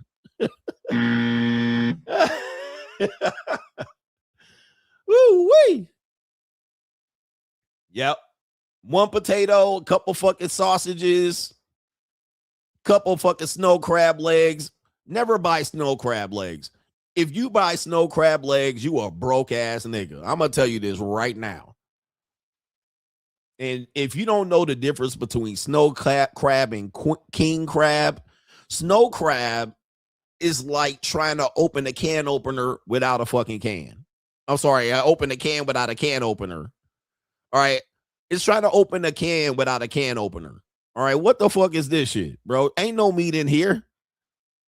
All right. I done worked all that hard. I done got that motherfucking knife and sliced it right across the goddamn thing with a little. Put it to the side, get the second snow crab leg. I got to break it, crack it. By the time I done broke and crack it, I ain't no damn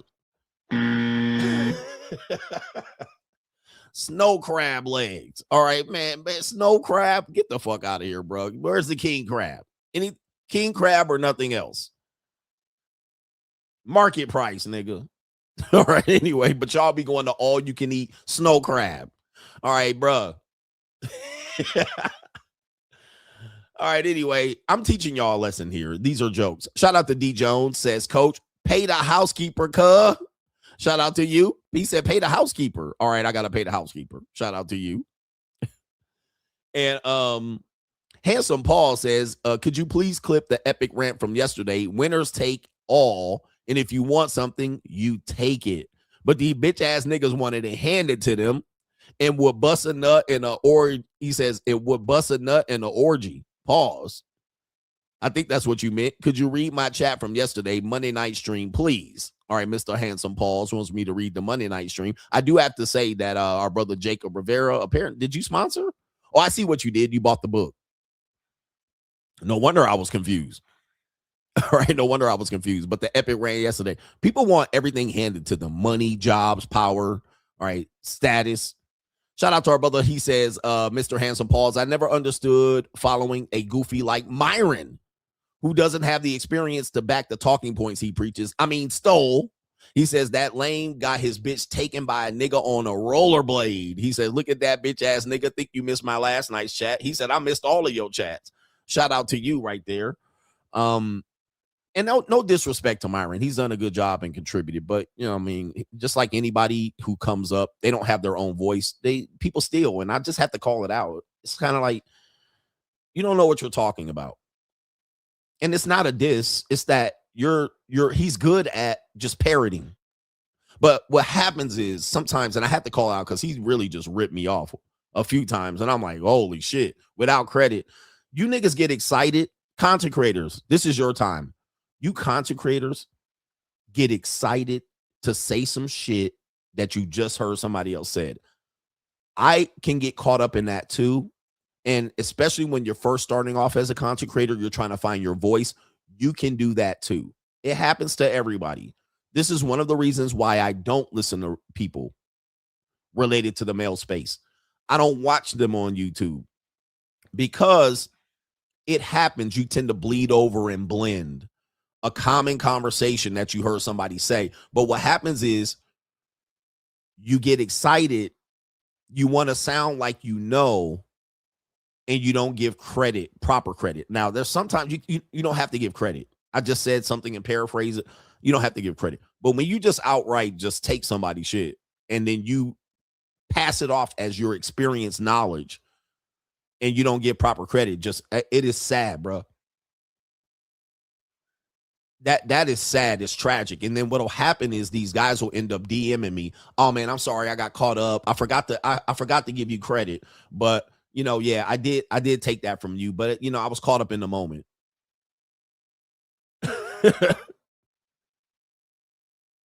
I was caught up in the moment. And you're like, no, you wasn't.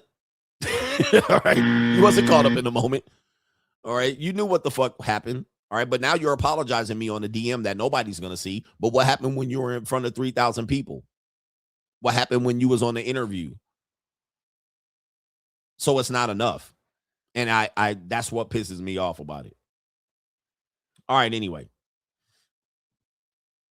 All right, you apologizing me in a DM, man. Sorry, man. Yeah. I did say money, energy, attention, and time, and I did run with it, but I was a little excited and I got long-winded, but I didn't get to say your name. And that shit happens to me all the time. And it's people that y'all supposedly aren't you cool with him? Like, whoa. Anyway, we had a poll up, and the poll was, do women need marriage? And 60% said no.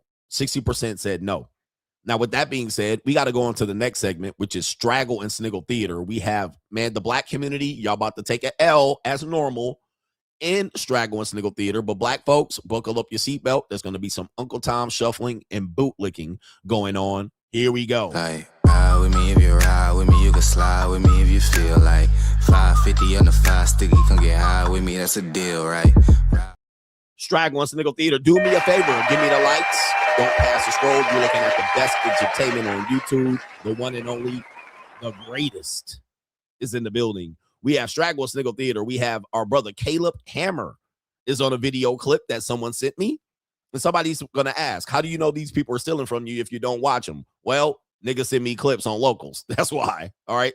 But we have a clip of Caleb Hammer. I don't know if I've shared this before, but we have a woman here who seems to have a little bit of let's say delusion here. Let's play the clip. So that already gives you the description of what I think that is. You know you're fat though, right? No. I need to be very clear. Like, it's not joking roasting anymore. Like, I need to be very clear for the sake of health and sake of everyone out there. Mm-hmm. You cannot think that this is considered normal. I'm not fat. I'm not skinny. I'm not fat. You are fat. This is not an insult. I want to be very clear. I understand what you're doing. We cannot do fat acceptance. It is not okay. I wouldn't consider you fat either. Girl, I'm obese. Wouldn't consider you fat. How do you know what's good for me? That's my opinion. All right. All right, we're not going to show the rest of the clip here, but let me just say, that's a whole torta. That is a whole...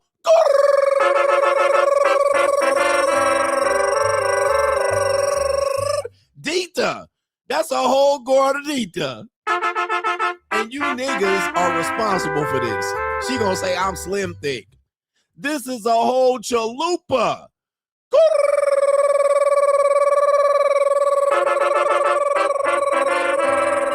Gordita. That's a whole Gordita you looking at right there. That's a whole, she even got her titties sitting up on the table like she take pictures on her dating app. On Facebook dating with just the cleavage and the titty all the way up to the head. All right. And you don't see that chunky ass stomach and them goddamn cellulite on the booty cheeks. That's a whole Gordita.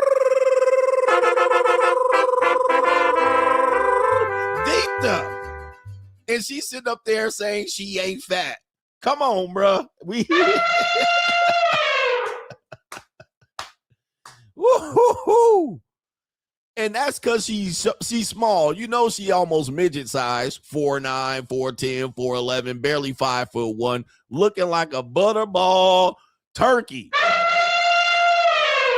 Talking about she ain't fat. Come on, man. All right, what's Boosie got to say about this, bro? Hey, stop the violence. Hey, bro, come on now, dog. Come on, man. That's a whole Nissan Altima Gordita. That's an old Corona, Marietta, California, Fresno, Bakersfield, Gordita. That's a whole Imperial Valley. That's a whole Imperial Valley Gordita. That's a whole Oxnard. Santa Ana's finest, Anaheim's finest Gordita. That's a whole Pomona, Rancho Cucamonga, Fontana. This a whole El Paso, pick up the pace San Antonio Gordita. I mean, this is a whole goddamn Lake Elsinore Escondido Gordita.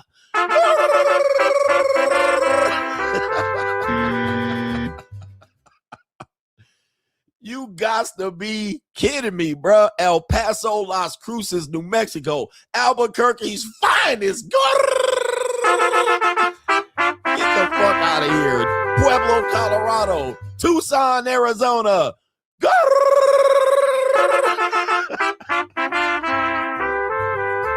You got to be shitting me, bro. The lack of self-awareness is insane. That's a whole North Las Vegas.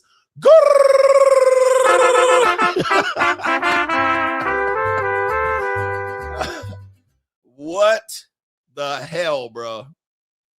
YouTube gonna give me motherfucking problems today, bro. Because look, hey, YouTube, don't blame me. That was Caleb Hammer calling her fat. I didn't call her nothing. I just called her that's Oxnard, Camarillo, Port Hueneme, Channel Islands. Okay, let me stop. Gilroy, California, Gordita. Oh my Lord Jesus. Them girls got nice punanis though. I'm gonna tell you, man. Gordita's got the punani. It's whatever the inner workings of their Gordita punani. They be snatching your deals, Nick. In you know what I mean. They got an inner pussy.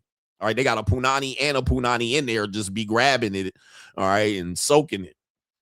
Gordita.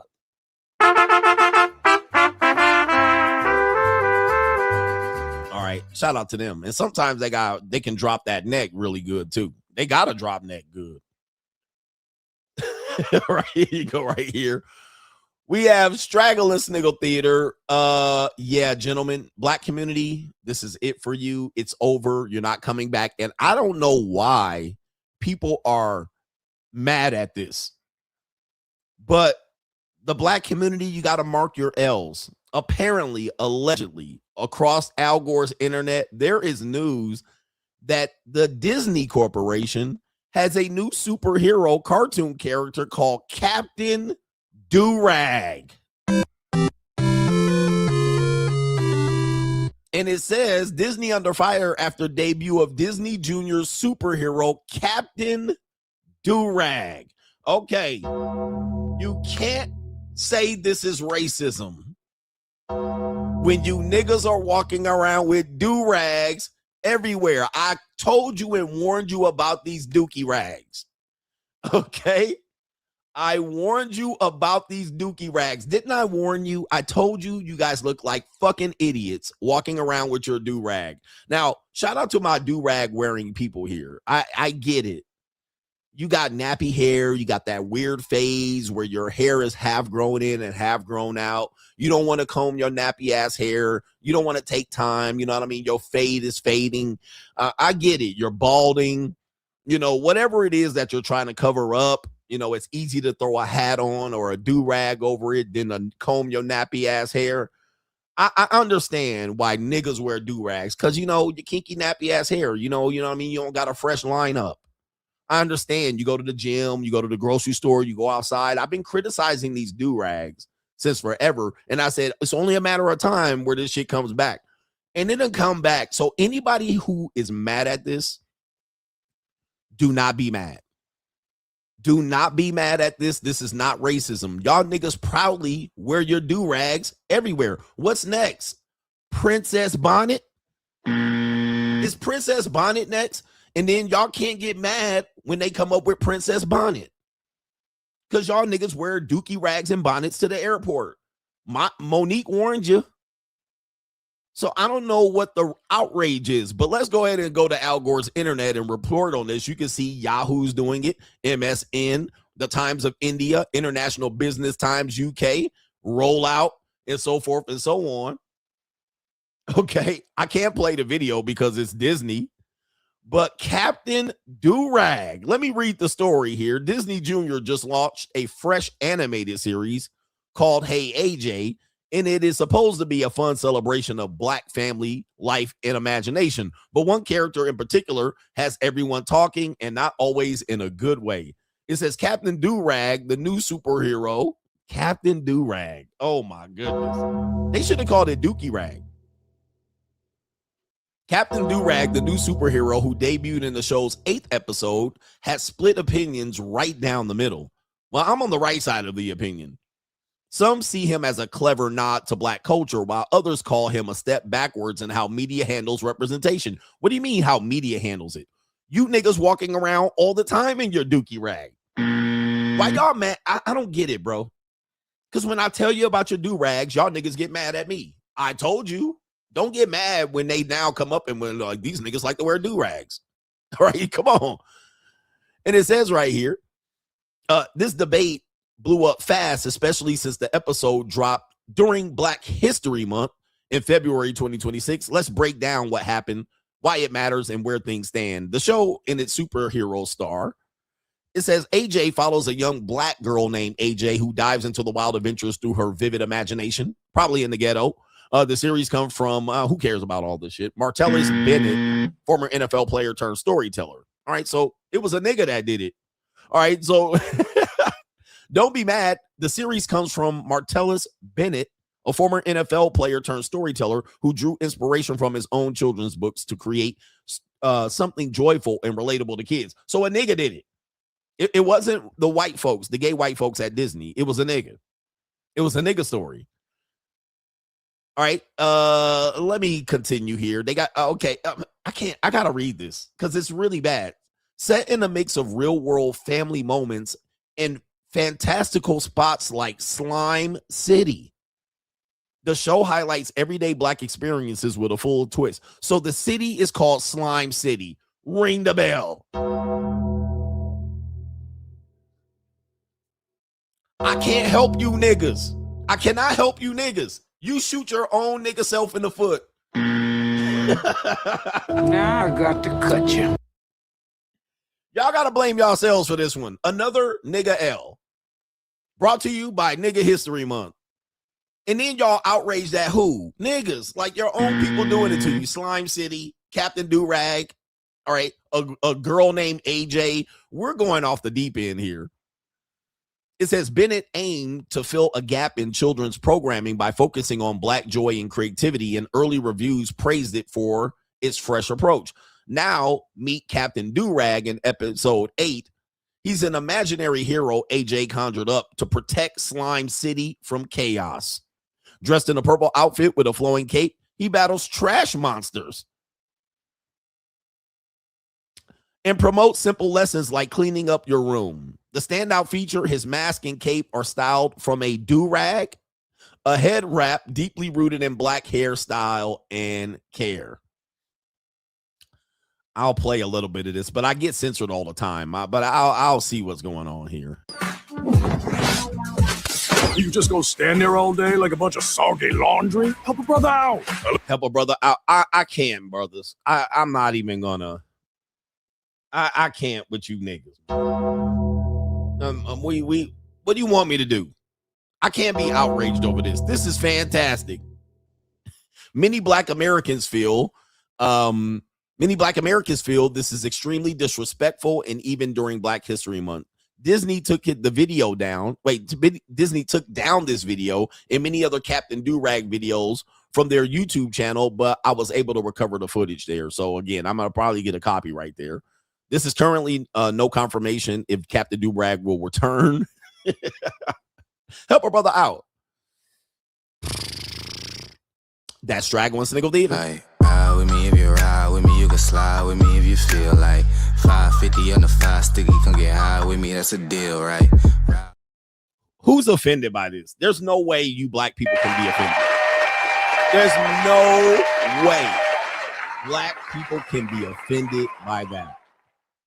Y'all walk around in your dookie rags 24/7, and now you don't tell me you're offended. All right, what do they say? The white supremacists say, always offended, but never, white supremacists. Jigger, jigger, jigger.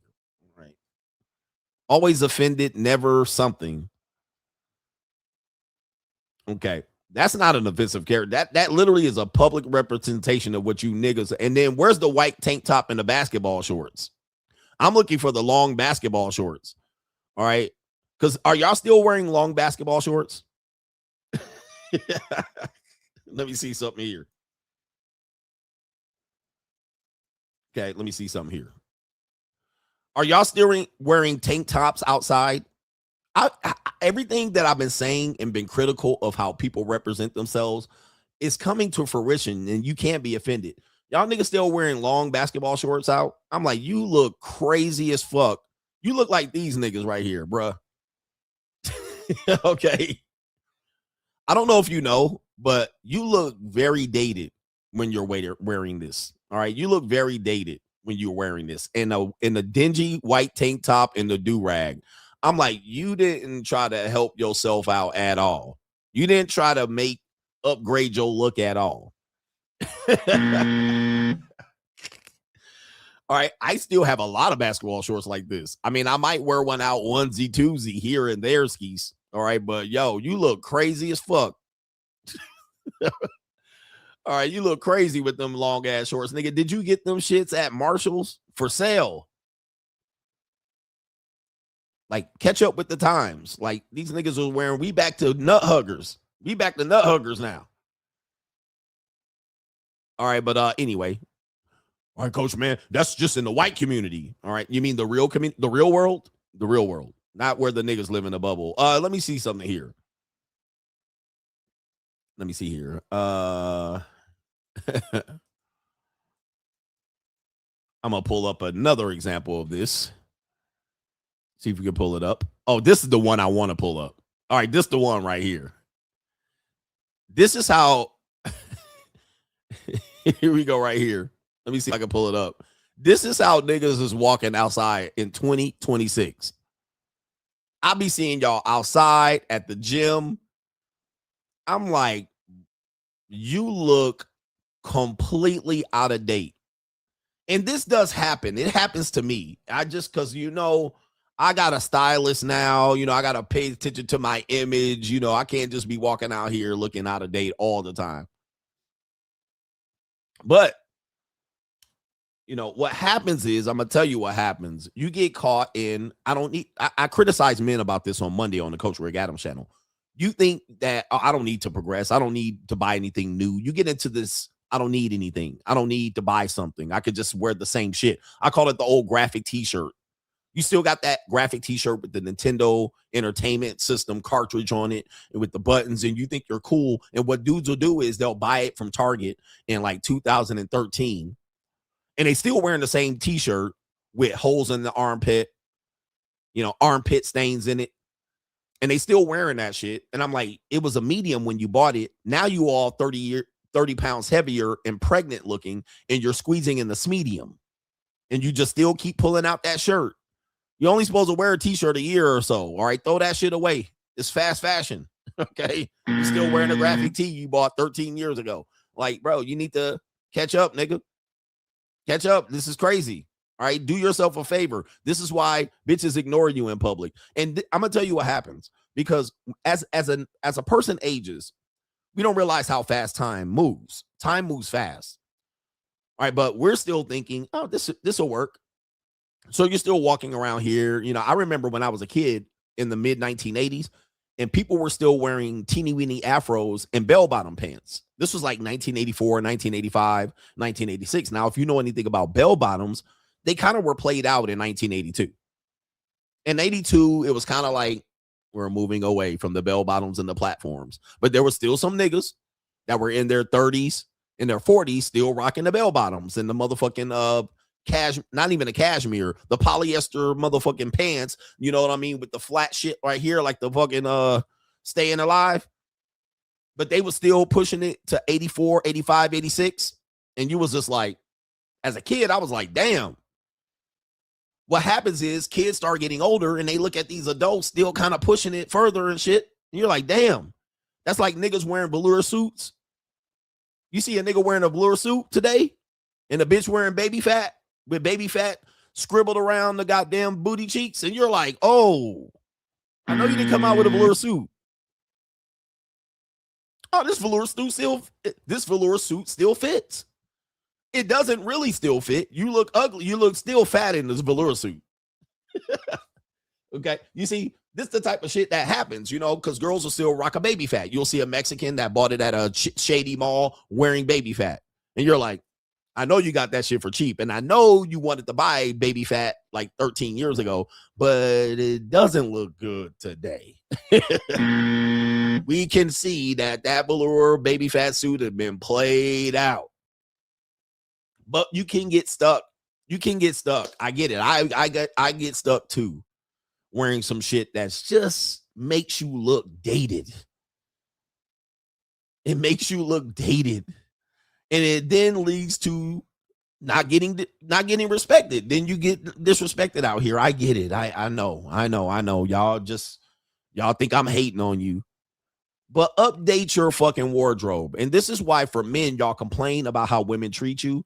And then you don't realize that motherfucking tank top and long ass basketball shorts, you look dated. You're going to look weird. Right? You're going to look weird to them and they're going to sniff it out. And then when they don't give you no respect, they'll be like, okay, well, what you expect, ass nigga? Jean shorts. Like the jorts, like John Cena was wearing them jean shorts. The John Cena shorts. If you come out in them John Cena shorts, crazy. And another one, cargo pants, cargo shorts. You're still, as a man, hold on for a second. We're going to get the white boys. We're going to get the white boys now.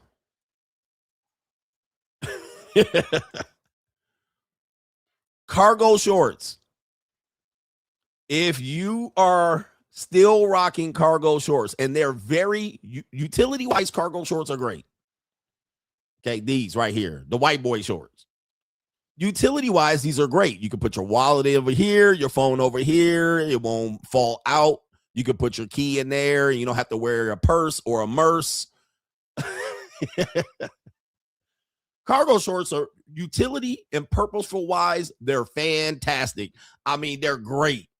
All right, I love cargo shorts because I can put my phone over here, my wallet over here, and I can button it up. And then I can do whatever I want and shit, and the shit don't fall out. I can put my little switchblade or my pocket knife over here, or my motherfucking knife with the goddamn, you know, the screw on it and the scissors. This is great. All right, they're fantastic. But you are not going to get any pussy wearing cargo shorts. There is a 100% chance you will fuck nobody. You ain't going to get a girl to double take on you. You ain't going to get a girl to respect your cold approach. You might as well motherfucking forget it. Walking around. Nobody's going to think they're going to be like, what the fuck is this nigga doing, bro? All right, I'm just letting you know. People are going to think you're a weirdo. Somebody said I put my weed in coca there. It is what it is. Shout out to the Hey, man. Hey, like I said, cargo shorts are very purposeful. But you're going to look severely outdated. And any store you shop at that still sells cargo shorts, H&M, Express, y'all need to boss up. Okay. Marshalls, Target. All right. I love them, but I don't know anyway. He said, how should we dress? I'm glad you asked. Join the money mindset. Join the money mindset. We gonna upgrade your motherfucking life. Boss the fuck up. All right, we gonna teach you how to be a grown-ass man. One thing missing in our society is grown-ass men. Grown-ass men are missing. What happened to grown men? Now, I'm a kid at heart. I'm a kid, man. But we miss grown men. We miss men that actually, because when I was a kid, I want you to think about this. Here's the deal. Here's the deal. Who remembers when you were a kid in the 70s or the 80s or the 90s? And then go look at, and you can rewind this back. Go look at people that were 30 and 40. Go back when you were a kid and your grandparents were grandparents. Motherfuckers look old. Like they look mature. Not old and aging. They look mature.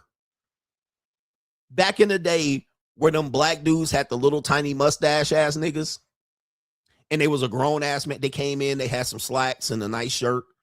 The nigga was like 22 years old and he looked mature, responsible, and grown. He had his belt that matched the shoes. Nigga had his shit tucked in. And then we look back, them niggas was 22.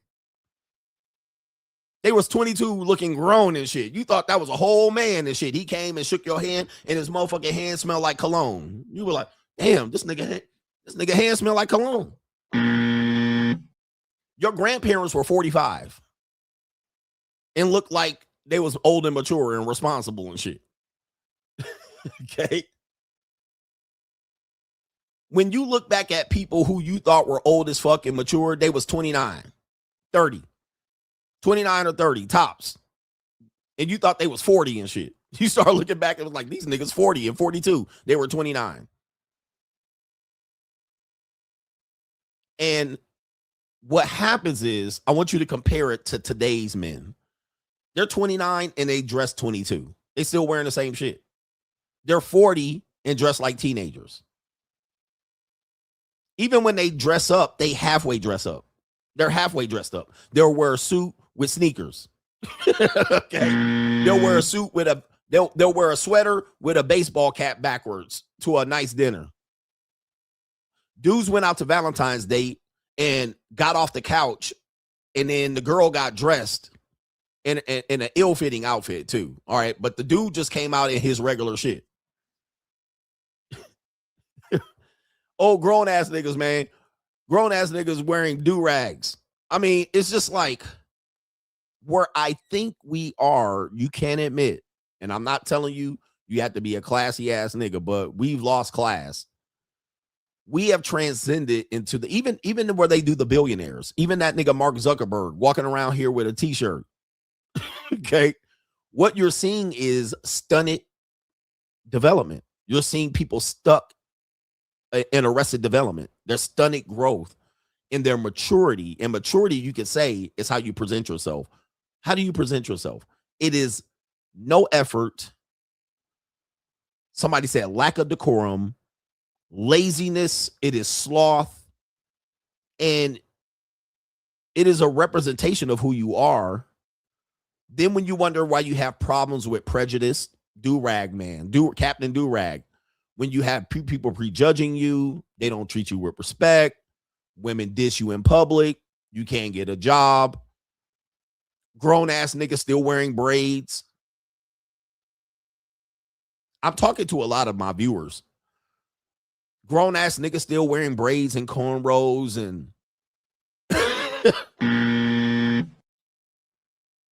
and you're like, it's real. And people don't want to hear this criticism. Men don't want to take accountability. Yeah, grown ass niggas still wearing dreadnoughts with big knots on the top, with a cap on the top of the dreadnought on the top of the head. And you're like, okay. I get it, bro. You was in college. That shit was rocking. Now you're 42 working in tech with a top knot dreadlock. And you're like, I can't help you, nigga. If you face discrimination, it's you, nigga. That ain't me. Then you also got tattoos and shit all over people's face, willy-nilly, and hands. Niggas getting tattoos on their knuckles. Oh, why people don't respect it? Tattoo people gonna accept it. Like, oh, bitches getting tattoos on their back at 22. And I'm like, okay, at 22, a tattoo on your back, fine. All right. But at some particular point, something's gonna happen. You're gonna have to wear a nightgown. You're gonna hit 25, 30. You're gonna have to wear a nightgown. You're gonna be a bridesmaid at a wedding. Okay. You're gonna be a bride at your own wedding. Okay. Something's gonna happen where you're gonna have to move from fucking bartender to grown adult. And here you are with this fucking devil tattooed on your back.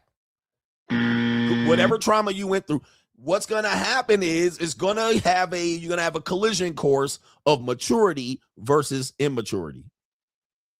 It's fine when you're young, but as you grow up in age, you're gonna figure out it's gonna be hard to mature past it, and then you're gonna want everybody else to accept it, and people aren't gonna be willing to accept it, especially important people. Now, you might think the losers of your society are the important people, but it's tough. But then what'll happen is, let's say you're the person that did your neck and your chest and your tattoo and your arm. Well, what you'll have to do is you'll have to exist in a world where that's acceptable. You have to be a tattoo artist, right? A bartender forever, a bartender manager, a nightclub promoter. You're gonna have to live in that reality. A stripper. You gotta have to live in that reality. You have to chase that consequences, and it's hard to do it. It's hard, man. It's hard. It's hard, but these are tough choices that people have to make. And then it's a simple thing. There is enough information out there for you to help yourself. I can help you with it. But then when you ask me, well, what are we supposed to wear? Number one, are you being snide with your remark? Because there's many Instagram channels that could tell you this. There's plenty of Facebook and YouTube channels that could tell you. It's not that fucking hard if you want me to give you the goddamn answer. Or are you really just trying to see what I say? What is it? Right? It's not that hard to find. All right, but go look in your fucking closet and see what's going on. Be prepared for a job interview. Let's take it away from the men, because the men are they're sweating right now. Let's take it to the women, because that seemed to be what you're interested in. Do you notice that women that are young and even older women, they're only dressing like whores in club outfits? That's the only outfits they got. That's it.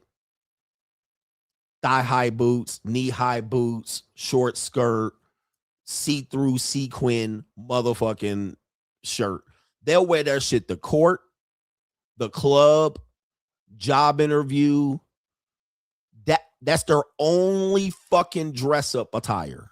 Not a nightgown, a dress, a nice skirt, a blouse. No, these bitches wearing the same Temu, Shein, Fashion Nova shit to everything. Them bitches wearing the traffic court, child support court, and it's the same shit. Small motherfucking button-up shit with a slutty goddamn outfit. It's the same thing with some strap-on heels. Same shit. They got Arrested Development too. So now, if you're agreeing with me about what I just described about the women, you got to agree with the men. The men are doing the same thing. All these whores are now 40 with the same goddamn legal goddamn secretary skirt shit going on with the short skirt, ass hanging out. And you wear that shit everywhere. They wear that shit everywhere. Important shit and unimportant shit. Okay. They got the fucking, what did they call it? The rumbler. What is that shit called? Rumbler? Whatever they call that. And then the other thing they'll do is just leggings. Black leggings, black leather leggings, black leggings and top.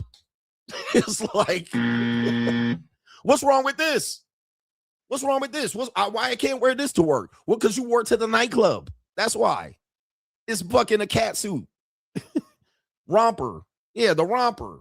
Bitches wearing rompers to court and the nightclub. Bitches wearing leggings to work and the nightclub. They don't even change the fucking outfit. They just put the same leggings on and put some shit on top of it. Change the top. I'm dressed up now. Now I'm not dressed up. Now I'm dressed up to go to the gym. Now I'm dressed to work.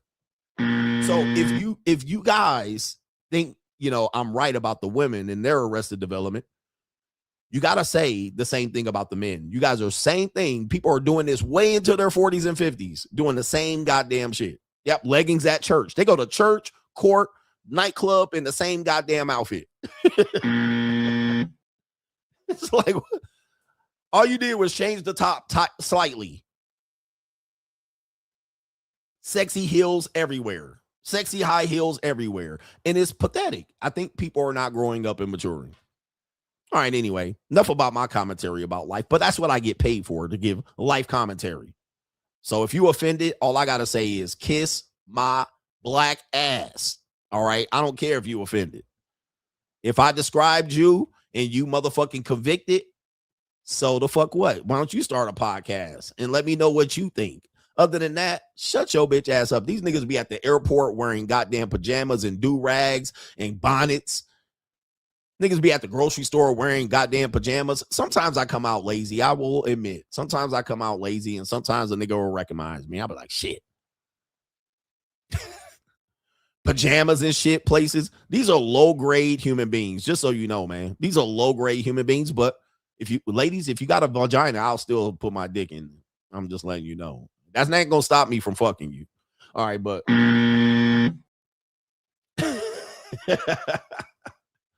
all right, Crocs. Did you guys know the origin of Crocs? Did you guys know the Crocs story? This is gonna be a long ass show. Buckle your seatbelt. In the movie Idiocracy,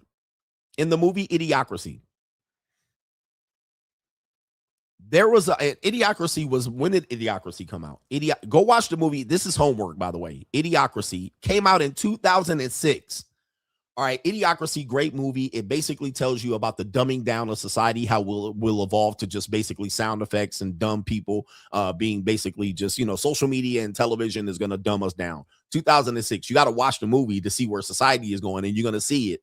You're going to see it. People don't speak languages. We dumb our language down to small sentences and syllables, right? Great movie. And 2006, do you guys realize that when they were making that movie, before it came out in 2006, the shoe Crocs were in the movie, and they wanted to find a shoe that would reflect Idiocracy, but Crocs were not popular at the time. Like, they were not known. They were not widely worn. But while they did it, they were like, this shoe would be a great shoe to wear to represent the dumbing down of society. But it wasn't a popular shoe. So they were like, why don't we get these people in the movie to represent the dumbing down of society to wear these Crocs? And literally, Crocs became popular after that, not because of the movie, but it was literally the documentary. People started wearing Crocs. And it was like,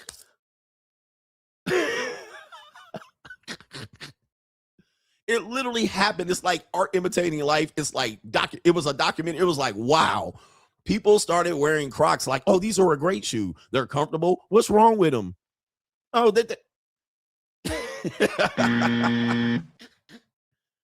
it is like, man, somebody said the slip-on Skechers. When you start looking at it, nobody owns slippery shoes. Nobody owns shoes that tie. People don't even own shoes that tie up anymore.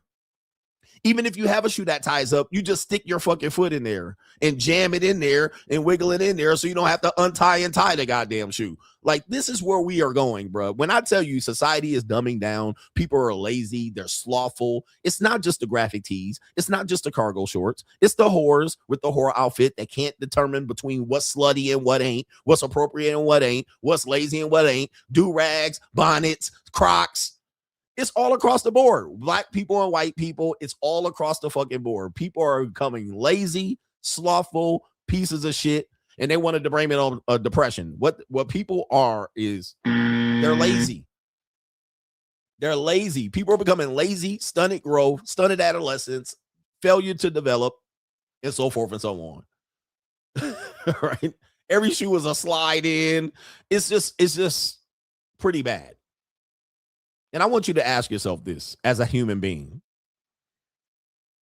Can you, and I do this every day, sometimes I pass or fail, but one thing is I ruptured my Achilles, so my balance is, I lost a lot of balance.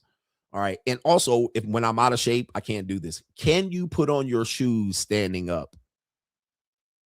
Can you put on your shoes standing up? This is an exercise that I do every day. And sometimes I pass and sometimes I fail. But can you put on your shoes untied, standing up, and tie them? Now, if you're 20, you should be able to do this. If you're 20, you should be able to do this. If you're 20 and you can't do this, you're a fucking failure. Your life is failing. All right. You're out of shape. If you're 30, you still might be able to do this. If you're 40, it's going to be difficult for you to do this, but it should be something that you try to practice. Then if you're 50 and you can do this, you're an amazing man. All right. Or a woman. If you're 50 and you can't do this, this is something you can work for. But untied, you can put the shoe on standing up like this, put it on your foot, and then pick your foot up and tie the shoe standing up. Now, you're going to have to bend your knee and crouch a little bit. Can you do this? I guarantee you 90% of Americans can't even get close. They can't even put the shoe on. Y'all niggas got to pop your foot up on the chair, right? You got to lay down, bend over. You got to do all kind of shit on the floor. So I'm telling you, man, for me, I'm like, these are things that I look at and worry about. I look at it. For me, I can't really do it because my hips are tight. Growing is tight. And so it's something that I work on. And I'm like, okay, I got to work on that. Get that mobility back. Make sure I get my growing looser and my hips to be able to open up and loose paws. But anyway, enough about this. I'm rambling a lot. But what I did warn you is this is going to be a long show. But I'm going to get into a little bit of crime real quick. Crime and law. Crime and law CGA. Okay, crime and law CGA. I only got a couple pieces of crime to warn you about. And then we'll get with the super chat. Our first order of business on crime and law CGA. Something I've been warning you about in particularly women in custody battles. They tend to be the La Llorona. La Llorona. And La Llorona is a Mexican tale, Mexican folklore that basically describes the woman's jealousy of men, women's jealousy of men's relationship with their children. Okay. And this is a story in this folklore basically describes, it's a tale of telling kids to, warn them of staying away from water. All right. And without an adult seeing you. But the story is there's a woman called La Llorona who murders her kids because the kids might have been more in love with the father than the mother. All right. So she murders the kids and drowns them in the water.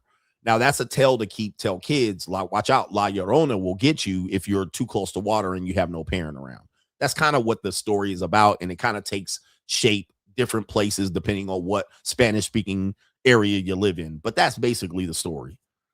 It's a story of a woman that is jealous of the father and then she murders the kids in the water. Okay, so that takes place in our society culturally with parents who, particularly mothers, who alienate their kids from their father. And what they'll do in the process is destroy the kids. AKA, they won't murder them in cold blood, but what they'll do is they'll murder their future, right? They'll kill their future, all to keep the kid away from the father. And then when the kid becomes an adult, they blame the father. Well, you weren't there, but they'll put up all kind of reasons why the father shouldn't be there. But then when the father needs to be there, then they're like, he should have been there. He should have fought hard type shit. But it even takes another level. Typically, mothers are the leaders in infanticide. Okay, mothers kill their kids more than fathers. Then the second people who kill kids are step parents more than the actual. It's actually kids are more safer with the father in terms of being alive or unalived. The mother is the leader of killer of kids. All right, statistically. Now, people are going to steal this shit from me, but I already did these researches years ago. They lead in killing kids. And one of the reasons why is divorce or separation, custody battles. And when there's a custody battle, typically what a mother will do is say, well, I don't want the kid to be with the father, so I'll kill the kid so that they're not with the father at all. This happens a lot. As a fact, this sound effect right here. And it's all Jermaine's fault. It's always Jermaine's fault. is actually a woman who stabs her kids on Facebook Live because she was in a custody battle with the father. And she says it's Jermaine's fault that I stabbed these kids. But she was trying to kill the kids so that Jermaine didn't get custody. And it's all Jermaine's fault. It's always Jermaine's Now, fault. that's the dark meaning of it's Jermaine's fault. But that's the truth. That clip is a woman who tries to kill her kids on Facebook Live so that they can't see the father. And sometimes what will happen is she'll put the kid in danger. We heard that about Andrew Wilson's wife. She fought hard to keep one of the kids away from one of the fathers, but the kid ended up getting murdered during a custody battle by another kid. All right. So, I mean, it's dark. It's sad. And so it's better for these mothers to keep the kid away or kill the kid as opposed to the father even split custody. Right? Split custody is a loss. They're like, no split custody, no drop off, no exchanges. Kids got to die. And in this case, we have a new example of this. A cheer mom here in Las Vegas, Nevada. Cheer mom and daughter dead in apparent deletion after years-long custody fight. Okay, the news, Fox News has got it. CGA has got it. But here's another example. Tawani McGeehan and 11-year-old Addie Smith were found deleted in Las Vegas hotel room during cheerleading competition. Let's show the young leader. This is the young daughter here. They're not black. All right, white girl, young white girl. And the mom, there's the cheerleading contest. They have them all the time here in Las Vegas and all around the world. Dead in the Rio Hotel. Where's the mom? There's the mom right there. There's a young girl. Okay. The mom deleted the kid and self-deleted herself. Let's give you the story here on Crime and Law CGA, man. This is a sad case. All right. I'll take this off the screen so I can read it. A Utah cheer mom who police says shot her 11-year-old daughter before turning the firearm on herself inside of a Las Vegas hotel room had been locked in a bitter years-long custody battle with her ex-husband dating back to their 2015 divorce. What did I tell you guys? I've been telling you about this divorce thing, and people said, well, I'll get married, and if I get divorced, no big deal. They've been fighting for custody for 11 years, literally the entire time the kid's been alive. So it sounds like she pulled the rug right when the kid was born. I'll take the kid. I don't need the dad. And the dad was like, no, I'm going to fight for the kid. This is when they say, Dad, you should have fought harder. Well, there he did. He fought hard as he could. And guess what? Undertaker bell. All right. That's what it led to. And a lot of these judges and attorneys have blood on their hands. I've been saying that for a long time. These attorneys and judges who grift off of these people's personal experiences and try to manipulate them and get them caught up in these years-long custody battles and let these women file all of these cases, they got blood on their hands too. But do they give a fuck? They don't. And I'm going to tell you, man, these judges and these attorneys do not care about your kids. They just want your money.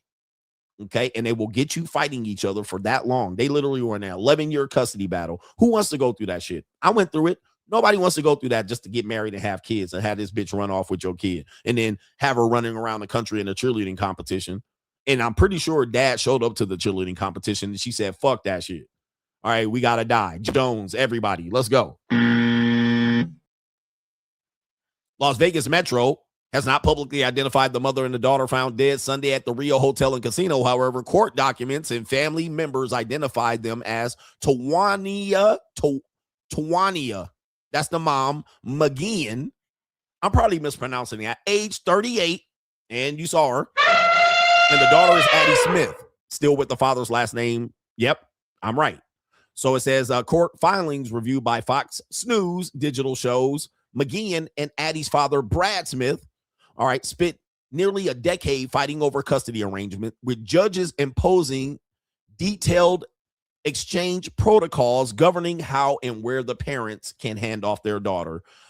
Guys, this is when I say co-parenting is a joke. This is everything I preached about for many. Co-parenting is a joke. You guys are fooling yourself thinking that people can successfully co-parent when you got the referees and the judges just filing out, just copy pasting documents about custody exchanges. All right. Under prior court order, the parents were required to park 5 spaces apart during school custody exchanges. Wow. Talk about petty. With Addie walking between the vehicles alone. When I say you guys are killing your kids, dude, you guys went to court and said you got to park 5 spaces away during school custody exchanges, and the kids got to walk between the vehicles. I mean, tragic, bruh. When school was not in session, exchanges were ordered to take place outside the Harriman Police Department at 9 a.m.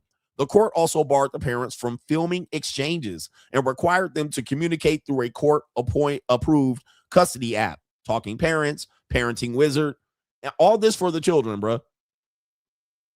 At one point in 2020, McGeehan temporarily lost custody after a judge found she had engaged in conduct that could alienate Addie from her father. So again, I got it right. She's the parental alienator. Not a surprise. Most alienation comes from the mom. So she lost custody, and Brad successfully, after 5 years, proved that she was the parental alienator, which is damn near impossible. It says, but by 2024, the parents reached a joint legal and physical custody agreement, alternating weeks. So it looks like Brad caved, and he made a deal with the devil. The mom and daughter were in Las Vegas for a cheering competition, where they failed to show up Sunday morning, prompting a welfare check.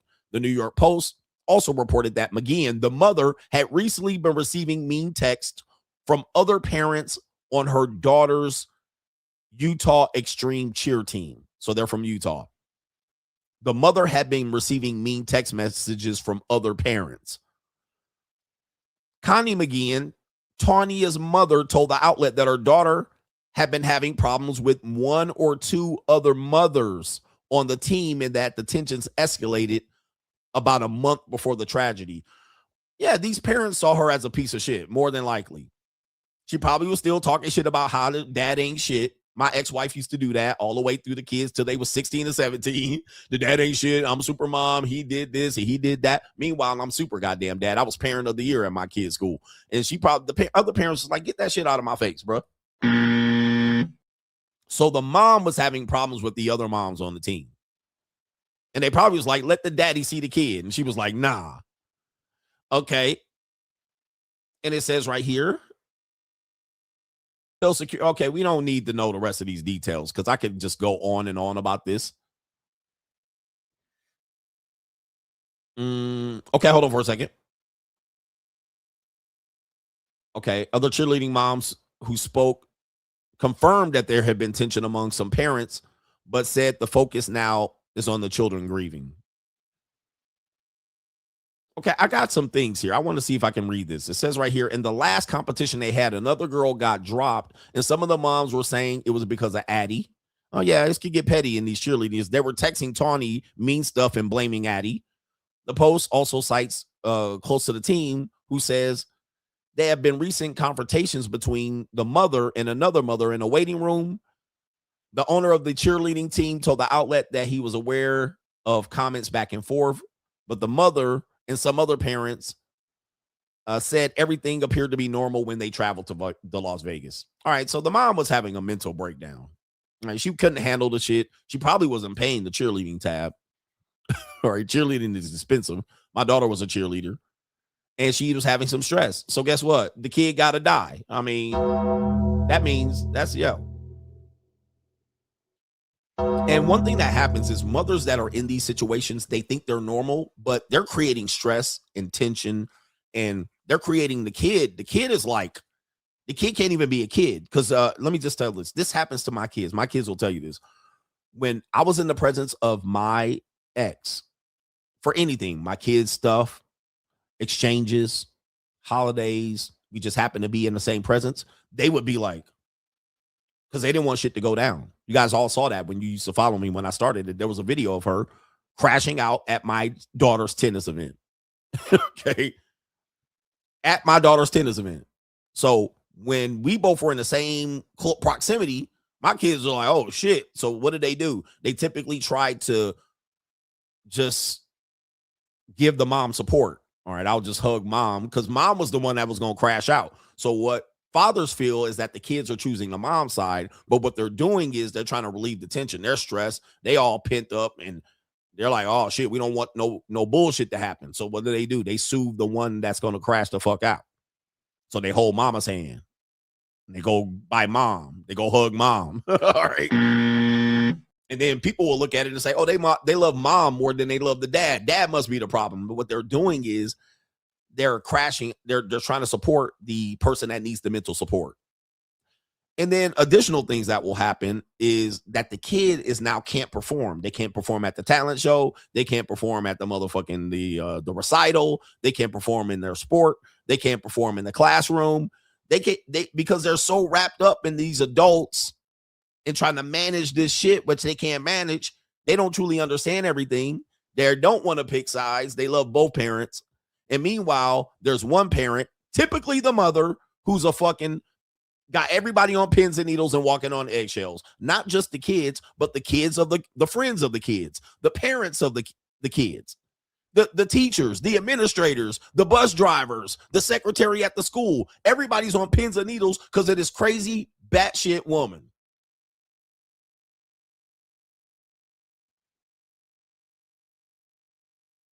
It's the judges, the attorneys, everybody at the courthouse. Everybody got to do with her. Her job, her boss, her employees, everybody got to deal with this crazy batshit woman who typically is just going to murder the kid, either metaphorically, physically, logically, or across the board. That's all they're going to do is kill the kid. Then when the kid faces trauma, danger, she becomes a thief.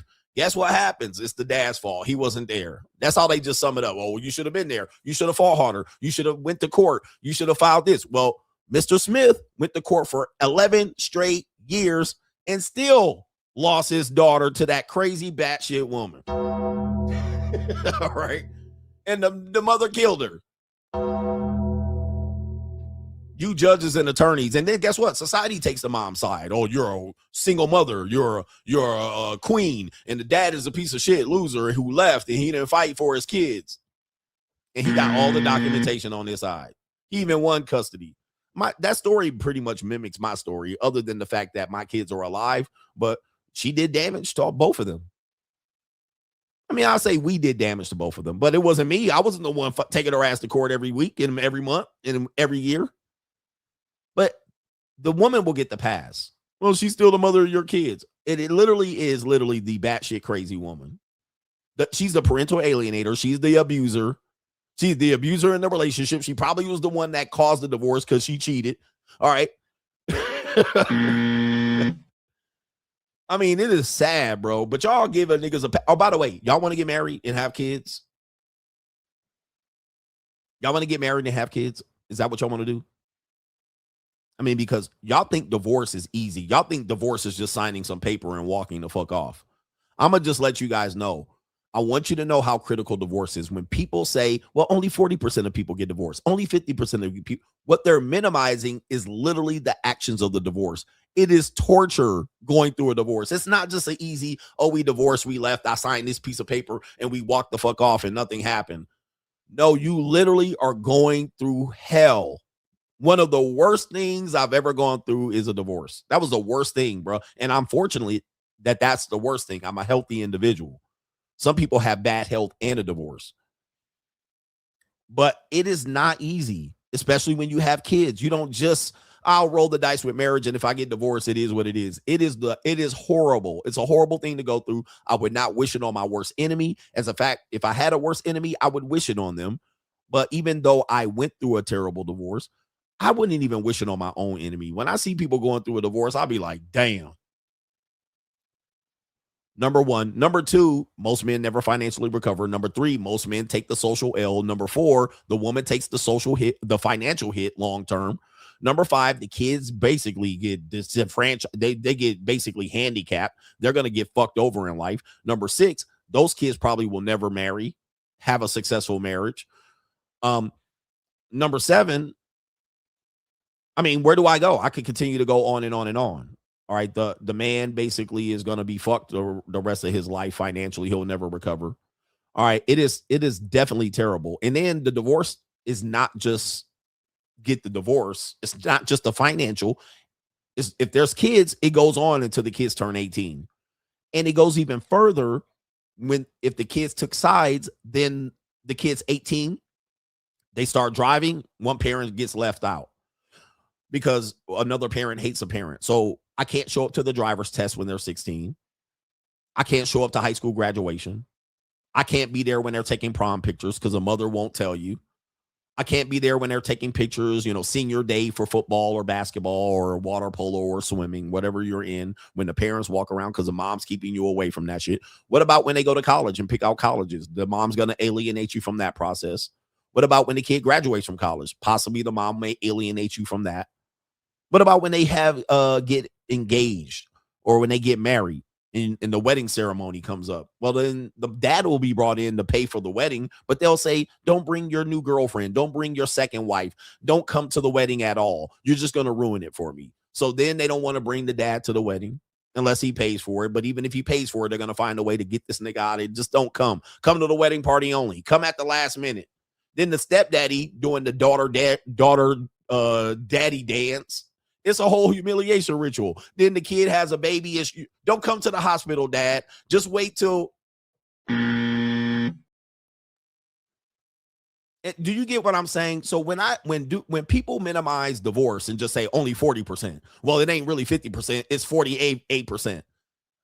They're literally minimizing all of these things that I'm talking about as if it's just easy to just sign off on a divorce. Oh, it didn't work. Let me just go find another one. Yep. The kid dies. He had bad health. Dad can't come to the funeral.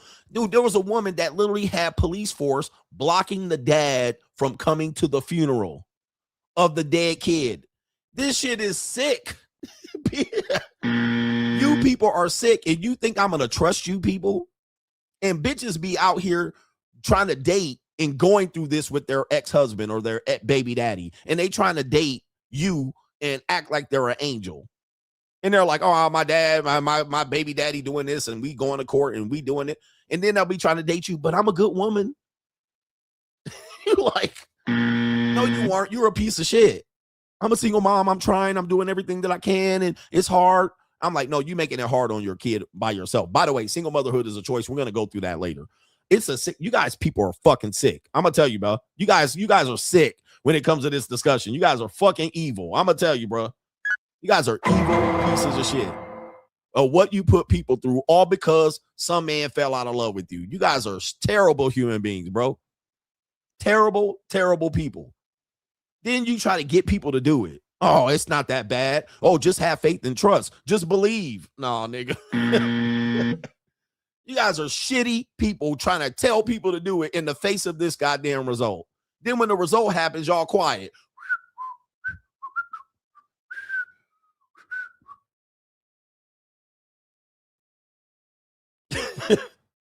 When motherfuckers get divorced and niggas getting their ass bent over in the goddamn judge's chamber, just pay your child support. Just pay your child support. But then in the next breath, do it. Love. What's wrong? Don't be a nihilist. Ecclesiastical. People ain't shit, I tell you, bro. I tell you, you people ain't shit. As somebody who has been through this shit, I'm going to tell you, bro, do not take marriage lightly. That shit can destroy you, brothers. It destroys almost everybody that gets married. Everybody that gets married gets destroyed in that motherfucker, male or female. Don't play, bro. It ain't easy. I'm going to tell you, it ain't as easy as they making it seem. I just want to get married and find somebody and pour into them. Gentlemen, it's not that fucking easy, bro. This ain't high school. It's not that easy. Okay, last one on crime and law. I do have one more. I told you this is going to be a fucking long show. All right, and we're going to have some more commercials in here in a minute. Crime and law. We got this guy. His name is Tony Clark. He is what is his job? Executive director of the MLB. That's Major League Baseball Players Association. Let's go ahead and pull his black ass up here. All right. He looks familiar. Bald head, gray beard. All right. Looking familiar. All right. There he is right there. What is this bug-eye fool doing? He got a white wife. Apparently, he has resigned as executive director of the Major League Baseball Players Association after internal investigation discovers the 53-year-old had an inappropriate relationship with his sister-in-law. Yes, you heard that right. Oh, the humanity. All right, there's his white wife. So he was ecclesiastically banging his white wife's sister. Oh, the humanity. I don't understand why y'all niggas out here cheating on y'all. All this JUCO pussy you can pay for, all this, but don't get married, bro. Why y'all cheating on y'all wives? Was this an open relationship? Apparently it wasn't. It was inappropriate. I don't know what's going on here, but what in the hell? It says the sister-in-law was hired by the union in 2023. He probably got her a job. Clark's wife, her name is Frances. She and their sons have moved from New York to Phoenix, according to a 2020 USA Today article. I mean, I think I do have some more information about this particular case. All right, but yeah, so he hired the sister-in-law. He obviously was fucking on her for a long time. I mean, that's not, you know. And so I guess there were co-workers. He's stepping down and it comes with a twist. He had 12 years at the job. But it wasn't the federal investigation by the Eastern District of New York that brought his reign to an end. Instead, the Post reports it was an inappropriate relationship with his sister-in-law. God damn. Clark's demise came at a pivotal point. We don't care about all of that shit. The discovery came amid an internal probe that unearthed messages in the union employee. It says Clark was made aware of the findings on Friday, and the players were informed over the weekend. And this pushed him to resign. Initial reports surrounding Clark's resignation on Tuesday indicated that it was tied to a federal probe. Oh my goodness. Not a probe, and a federal probe, which has expanded into prosecutors looking to allegations of obstruction. Okay. Apparently they're saying he was pressured to step down and this and that. Okay, they're talking about the inner workings of the contract. We don't care about that because I don't give a fuck about that either. I want to know about the affair. That's what I want to know about. All right, where's the damn article about the affair? All right, he played previously in the Major League Baseball 15 years. And that's about it on that story. But yeah, Dick Discipline. What's happening is that apparently, you know, what he got caught up in, that apparently was, yeah, you know, when you're part of these players associations and unions, you're getting into very, very difficult negotiations. And with that being said, if you have a weakness or an Achilles heel, it's going to get exposed. All right. And so that's what happened to him. You're going back and forth. You're trying to hold your ground. Well, you know, all's fair in love and war. They probably found the chink in his armor. And they went in and said, yeah, man, it's kind of like the football coach from the Michigan Wolverines, right? The alumni don't like him. They want a real legit coach in there. They knew he had this affair. Let's leak the affair. Okay. He's fired. But it wasn't because of it wasn't like you weren't doing the bad thing. You actually were doing the bad thing. All right. So it's not like you can blame them for it. You actually, that was your weakness. That was your weakness, and you got exposed. And by the way, black men, as a man that loves that's been banging white women all his life. Where the white women at? When you're banging white women inappropriately, you can forget it in the United States of America. Okay. Banging white women publicly in some municipalities and areas of this country can give you the side eye. You can get the side eye for banging white women. But banging white women inappropriately, having affairs, sexual assault, raping, banging subordinates, this is going to get you lynched. Now, they might not pull your ass up by a rope, but you're going to get lynched with inappropriate relationships with white women. Hey, where are the white women at? My thing is, when you're having relations with white women, make sure they're appropriate, above board. Make sure it's not an affair. Make sure you're not just taking the pussy from them and touching them while they're drunk. Always clean up your act when it comes to white women. All right. Where the white women at? Because the world still, they gonna let you slide for a little bit. They're gonna let you slide for a little bit. They'll let you get away with it a little bit. Okay, you got that white woman. Okay, she a fat white woman. I'll let you get away with it. Okay, she an old soggy white woman and whatnot. Okay, we'll let you get away with that. Okay, okay, that's a fine white woman and you're dicking her down. Okay, well, you're rich. Okay, we'll let you get away with it, OJ. All right, but then when you start cutting their necks and cheating on them and making, you can forget it, nigga. You might as well just go ahead and run. So make sure you don't have inappropriate relationships. Now, I almost slipped. Black women you can have inappropriate relationships with. All right, nobody cares when you do this to black women. All right, nobody gives a fuck. If you're a black, we're talking about if you're a black guy. Even if you're a white guy, I didn't even talk about that scandal going on in Ghana. All right, you a white Russian guy, you can have inappropriate relationships with married black. I can't say what I was gonna say, but you can fuck all the black women you want, and nobody's gonna say anything. So I'm just saying it's a little safer option, but you still got to deal with black women. I don't know. I'm just letting you know. Black women, are you here? Press 1 in the chat, ladies. Oh, they're not here. You are any of my sisters in here? All right, we're going to do super chats in a commercial, but first I want to sing a song to the black women here. I don't dislike you, black women. I don't like you, though, but I don't dislike you. All right, I think you guys are fantastic women from a distance, like across the street. I'm just talking not all of you, but the majority. But my mama's black. So in the spirit of competition, in the spirit of heart, I'm going to sing a song. All right, hit the music.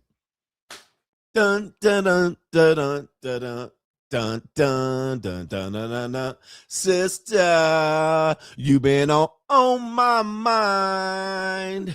Sister, you been on the grind.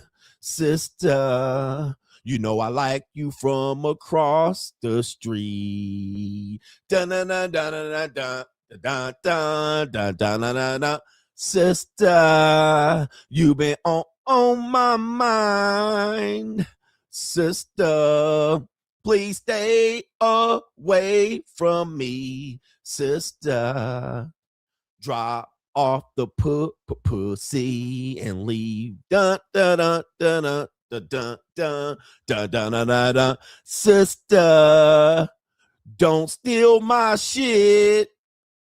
Sister, don't get Donkey Kong on me. Sister, take your ass back to the streets. Dun dun dun dun dun dun. Okay, here we go. Anyway.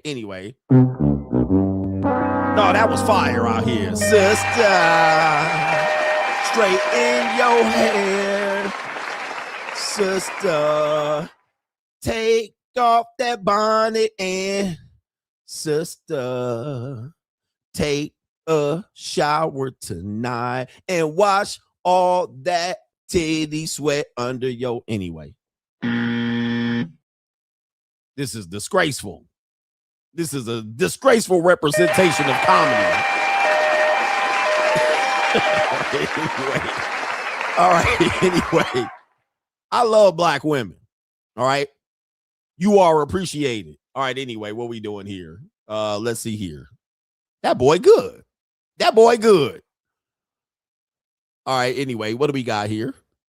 ASAP Hanswell says, to your point, you can fuck anybody up with these questions, especially women. What's your recent STI panel? What's your credit score? Are you tax compliant? Any student loan debt? How much consumer debt do you have? Boss up, fellas. He said, treat yourself to a JUCO when you knock out a goal. All right. Treat yourself. He says, treat yourself. But yes, that's a big one right there. If you guys, you can knock out any woman with any of these conversations, even though you can knock out a lot of guys. All right. What's your credit score? What's your credit score? That's any guy. That's damn near all Americans. All right. What's your credit score? All right. Listen, man. I've been the one to tell men and women, if you are not financially stable in 2026, do not date. Men have a big problem with this. Because they want to be loved in the struggle. Women, on the other hand, can be in financial peril and men are an option. You know what I mean? Men can still date. But I think it's very unhealthy when financially irresponsible people are dating, to the point when I was in financial peril, I literally stopped dating. Like, that was one of my prescriptions in the free agent lifestyle. I was like, when I was trying to repair myself and get my credit right and recover from the divorce and this and that, being bankrupt financially, morally, and I was like, I need to not date. I need, dating is the worst thing for me because it causes frustration. This is where you start getting frustrated. Why? Because you're dating lowlifes. You're dating in your range. You're dating in your economic range. You start dating desperately, dating on dating apps, dating bums, fat bitches, and losers, and 40-year-old single moms with 2 kids and 3 baby daddies. Like, then you think these dates should work, but they don't work. You're dating out of your economic realm and you're frustrated. You start penny pinching and looking at, oh, I'll just go on coffee dates instead of spending the money. Bro, just drop the $75. Shut the fuck up, nigga. You getting a meal too. Okay. Okay. Like, this is what I get it. Dudes are like, these girls are finessing us in dates. That's why I tell you, dinner dates as the first date is a dumb idea. It's not even necessary. Now, if you just want to go to dinner, nigga, expect to pay the bill. Now, don't tell me how much the dinner bill was, because you ate half the fucking dinner. Now, if your dumb ass went to dinner and watched her ass get motherfucking sea cockroaches and lobsters and shit like that and surf and turf, and you sat over there with a Caesar salad trying to keep the bill down, hoping she paid her ends, again, like I said, you shouldn't be dating. It's simple. Look, you shouldn't be dating. That's a simple solution. Dating is not a right. Dating is not an entitlement. Dating is something that people do that are able to date. Just because you got a pussy and a dick out here don't mean you need to be dating. Just because you can get your dick hard don't mean you need to be dating. Just because you lonely don't mean you need to be dating. You don't need to be dating, motherfucker. Just because you got a dick and a pussy and you got a damn dating app don't mean you need to be dating. Just because you're a woman and you're a man and y'all need to be getting together don't mean you need to be dating. Dating is not a motherfucking right or a ritual or an entitlement. Sit the fuck down and get your life right. And really, you don't need to be fucking nobody. But listen, more poor people have kids than established wealthy people, so I don't know what to tell you, nigga. I mean, look, it's a simple thing. But what happens is, what typically will happen is, when I say broke women shouldn't be dating, y'all niggas start clapping. When I say broke men should be dating, y'all feelings get hurt. Well, what's wrong with that? And women need to contribute 50-50. You don't need to be dating no goddamn body if you want women to pay into your dates. Now, if you're a bum nigga and you say, well, women pay for me to be dating, again, what's your credit score? Again, like, you could just qualify this shit. It's right down the line. It's right down the line. Your frustration comes from the fact that you are fiscally irresponsible and not capable of dating anybody. You can't even entertain yourself, nigga. Like, the places that you take a woman out to date, or let's say a woman wants to go on a date and then she calls out where she wants to go. You guys get pissed because you don't even take your own self there. What? You want to go where? Well, that's where she wanted to go. You don't got to go there, nigga. If you was a man, you could tell her this is where we're going, and a bitch will follow if she believes that you're about something. But yo, dumb ass. But anyway, you don't even take yourself to the places that you fear these bitches picking out. Oh man, I ain't paying, but I ain't going there because you don't even go there yourself, nigga. You don't even treat yourself right. You don't even treat yourself with some goddamn respect. You don't even entertain your motherfucking self. So now you mad that she called out this place to go and you can't afford to go there, bitch ass nigga. So you want a coffee date. But here's the deal. I don't think dinner dates are appropriate for first date anyway. I think they're dumb. You don't get to know the person. It sets you up for really not a great conversation. But that's neither here nor there. If you're not fiscally in good shape, if you don't know how to entertain and treat yourself, don't date. Simple. But guess what? Y'all dumbasses are going to do it and complain about it. All right. So, and then when I don't defend y'all punk ass men, when I tell you, if you want a woman to cook for you, like, not all the time, but if you wanted the woman to cook for you, just buy the groceries. Here come y'all dumbass niggas. They should contribute. They should pay, at least contribute to the expenses. I'm like, she's literally cooking, nigga. That's contribution. Here come y'all dumbass niggas. Like, what the fuck? Like, that's the simplest shit ever. All right. Look, hey, listen. I want you to make. I've done this a lot of times, by the way. Now, that doesn't mean the woman didn't want to cook for me and I paid her to cook. She was gonna cook, but I just gave her extra incentive. All right, here's the groceries. All right, go get it here. Or here's the receipt. Give me the receipt. I'll pay you for the groceries. That's simple. Bitch in there cooking, whistling. She in there chopping up shit and mushrooms and shit. And then I'll be like, where are your panties? All right, just cook in your panties. It's easy. That's fucking easy. But broke niggas, man, they should be contributing at least to half the bill. Now, let's just say she contributed to half the bill. Bravo. Thank you. All right. It's not like I don't want her to contribute. All right, so she contributed. Fine. I don't give a fuck. But I'm just saying, if you just wanted that to happen, if you just hell-bent on making it happen, go ahead. Easy peasy. Anyway, y'all crazy, bro. Y'all crazy. It's too simple. Shout out to our brother Rusty Junk says, I was listening to a song from my childhood, Same Old Lang Sin song. I don't know what that means. He says by Dan Fogelberg. In the song, Dan bumps into an old lover who is now married to an architect. There's a line that she says she would have liked to say she loved that man, but she didn't like to lie. Well, men are in love and women are in business, right? Yeah. All right. Women date on possibilities like they don't date on love. Vagina don't got a heart. Tranisha says, my comment that missed from yesterday stated one of the main reasons women need marriage. In the past, marriage, sex, and children were the same thing. It's almost the same word. Okay. Now you can have one without the other two today. Okay. That's true. You can have one. Guys, you guys like that. Yeah. We lost that. You can have kids without marriage. You can have sex without marriage. You can have marriage without children. So you're right. You can have sex without marriage or children. They're all independent of each other, of course, because you guys have given up on the Lord. All right. You guys are demons and heathens out here. Gary says to agree with looks talk. I went to Atlanta strip club for my boy's birthday, and there was a tall, thick, light-skinned lady. From the back, she looked great. When she turned around, she looked older. I said, you have a nice body. She said, thanks, I'm 48. All right, 48 years old. Well, yes, we live in a world today because I hate that happening. When I see a good-looking woman from the back, she turn around, I'll be like, oof. But we've had this idea that even 48-year-old women have to be sexy.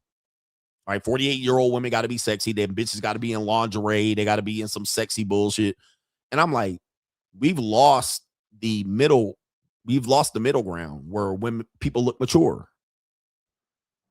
Like looking slutty and trashy, anybody can do that. Looking like a slob, nigga, looking like a pookie, anybody can do that. Anybody can do that.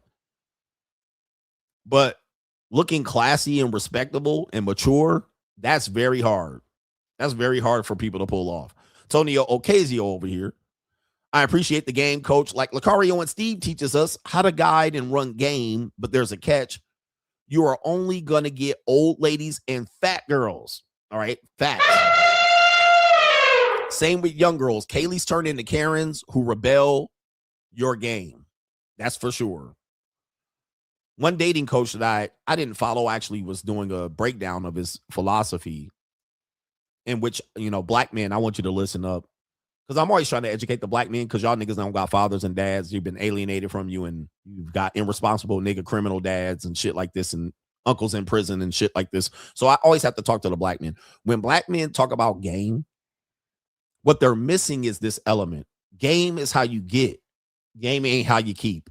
All right. So we can see this statistically that black men, not only black women, but black men have the worst relationships on record. For a bunch of guys that talk about how game is important, y'all sure can't keep a goddamn partner. Y'all can't even keep a marriage. You can't even keep a relationship with your baby mama. But these niggas supposed to have mouthpiece and game. Well, the dating coach that I was breaking down, he determined that game is how you keep married. I mean, how you get into a relationship, short-term hookups and shit like this. But when it comes to stable relationships, the importance of game minimizes significantly. And then the real world shit starts to get maximized, right? Not game and mouthpiece. All right. That shit only gets women. That gets hookers to sell their pussy on the track for pimps. All right.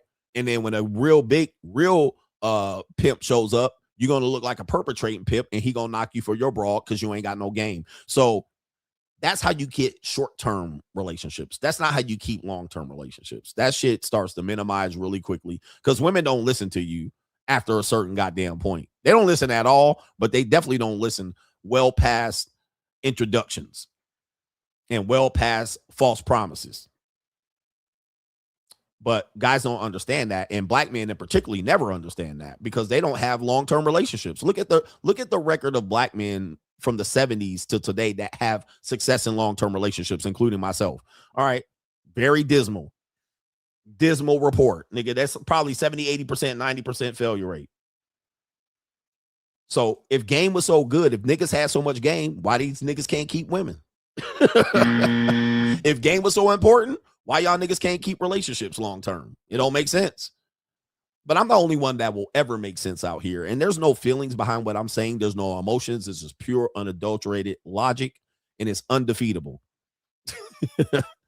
Why y'all always losing a bitch? Why when a woman turn you down and reject you, y'all go mode 4 on the broad? Okay, because y'all ain't got game is not that important. It's only important to get woman to lay on her fucking back and to mysteriously lie to her and manipulate her out of her pussy. All right. But then when y'all niggas got to pay rent for 12 straight months, y'all can't execute it. When niggas got to pay rents for 12 straight months. Like, I'm going to tell you, most black men, most of these game niggas cannot pay rent for 12 consecutive months. They are almost probably have never done it in their lives. Any nigga that say they have the mouthpiece or game, niggas have never paid 12 consecutive months of rent. I can bet. Why? Because that's not important to them. Them niggas are bums. They bum off of niggas. They live in their mama house. They live in their mama basement. They live with their cousin. They live with their nephew. They live with their girlfriend. Them niggas don't know how to act like an adult. Right? They've never paid 12 straight months of rent on time. You know what I mean? But when they prioritize game, I'm telling you, that is just a small element. It's an important element to have a conversation with a bitch, but that is a very small element of manhood. Right? Then when you start measuring them on any level of manhood, even pimps, measure a pimp on any element of his life other than talking to broken broads and getting them to sell their pussy. Then measure the pimp on any fucking measurement after that. Bank account, driver's licenses, register license plates, credit scores, having real estate, property and land, investments, teeth that ain't falling out of their mouth.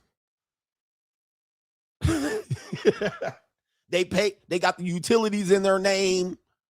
They can finance a vehicle. They possess a passport.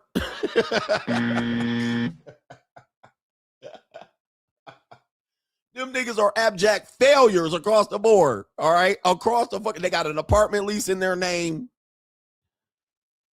They got the game to get abroad to sell pussy. But other than that, they have failed on every goddamn thing. A car that ain't more than 5 years old. Right. They never can ever buy a new car. All their cars are still from 1986. They still driving their dead grandmama's car with dunk wheels on it, 22-inch rims on it. You measure them on any level of manhood past getting some bum bitch to sell her pussy and coaching her ass to drop her ass off on the blade. They are below the Richter scale.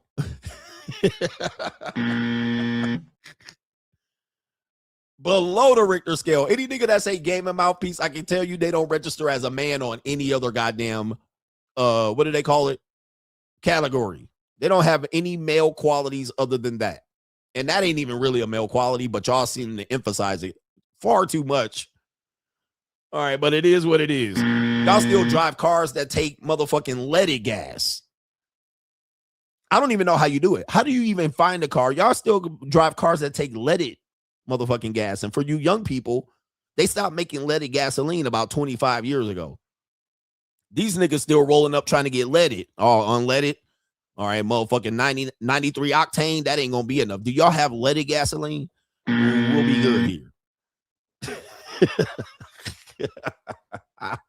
Cars that got carburetors and shit. They don't got no motherfucking rear reverse camera. No cars that got a reverse camera that you can look at and say, am I gonna hit something? Nothing. Anyway. Oh my goodness. A man supporting man says, I pay child support online through a third-party app called Expert Pay. My child support is $826 a month for one child. If I pay late, my daughter's mother will send a cash app request for $1,000. He says, I denied it. Call child support. LOL. If you're a day late. Damn, they be on it, dude. They be on it. Metric is what I should say. I was trying to find out. Yeah, the moms be on it, man. All right, if my baby mama ever send me a cash app, don't crash out on your baby mamas, guys. All right, they're just scoundrels. All right, these baby mamas are they're just I can't even describe what they are. Vultures, scavengers. They're scavengers. Baby mamas are scavengers. All right, women are generally scavengers as well. I mean, look, they kind of dry bag you. They look for dudes that have money. They beg them. They always got a sob story. They're kind of scavengers to begin with. Shout out to the women supporting themselves, which are none. But shout out to those 5 women in the world supporting themselves. And when I say supporting themselves, I'm not talking about doing the bare minimum. All right, I'll support myself, coach. I live in a 2-bedroom apartment all by myself. That's not supporting yourself. I pay my own car note. No, this is the bare minimum. This is what, like, if you compare that metric to what guys do, he's just a regular nigga. All right. Yeah, parasitic. They're like parasites. They're scavengers. They kind of just beg the boss for extra hours. They always begging some nigga on a dating app or something. They're always begging for a date and the nigga to take them somewhere on the date. They begging for this and asking for that. All right, they always gonna be doing that shit. They have some sense of pride to be always begging for some shit, begging for you to pay child support, begging you give them this, begging for some money you owe them. It's a sad life. I can't imagine living a life just begging niggas all your life. Every day they wake up, who am I gonna beg for something? Begging niggas to get into the nightclub, begging niggas to give them extra fries on the fucking order, begging for extra chili on a burger, they always begging for extra sauce without paying for it. What you mean I got to pay 25 cents for this ranch? All right. Every day they begging. All right, begging for this. Men should be doing this, begging. How y'all wake up every morning just begging for shit? I don't get it. All because you got a clam in between your legs. Let me just make this make sense. This is gonna be a marathon show today. The only reason people put up with your begging is because you got a moist clam in between your legs.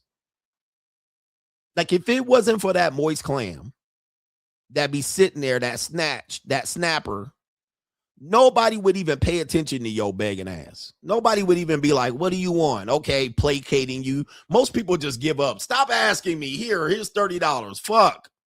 Take it. Here's the extra sauce. Fuck it. He just, God damn. Here, take the fucking shit, man. But what happens is they got so much pride just begging and begging and begging. And by the way, black men are very close to this. So I don't know.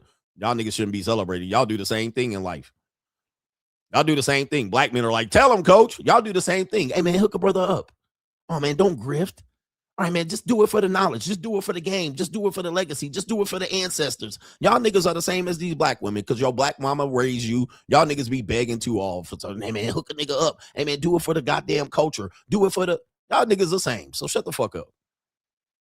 Tired of y'all niggas begging and shit, begging niggas to not be good. Don't work as hard. Don't make more money, nigga. Don't floss. Don't flex on us. All right, don't show us your wins. Y'all niggas be begging too. Begging niggas that are successful not to show how successful they are for your low self-esteem ass. Shut the fuck up, niggas.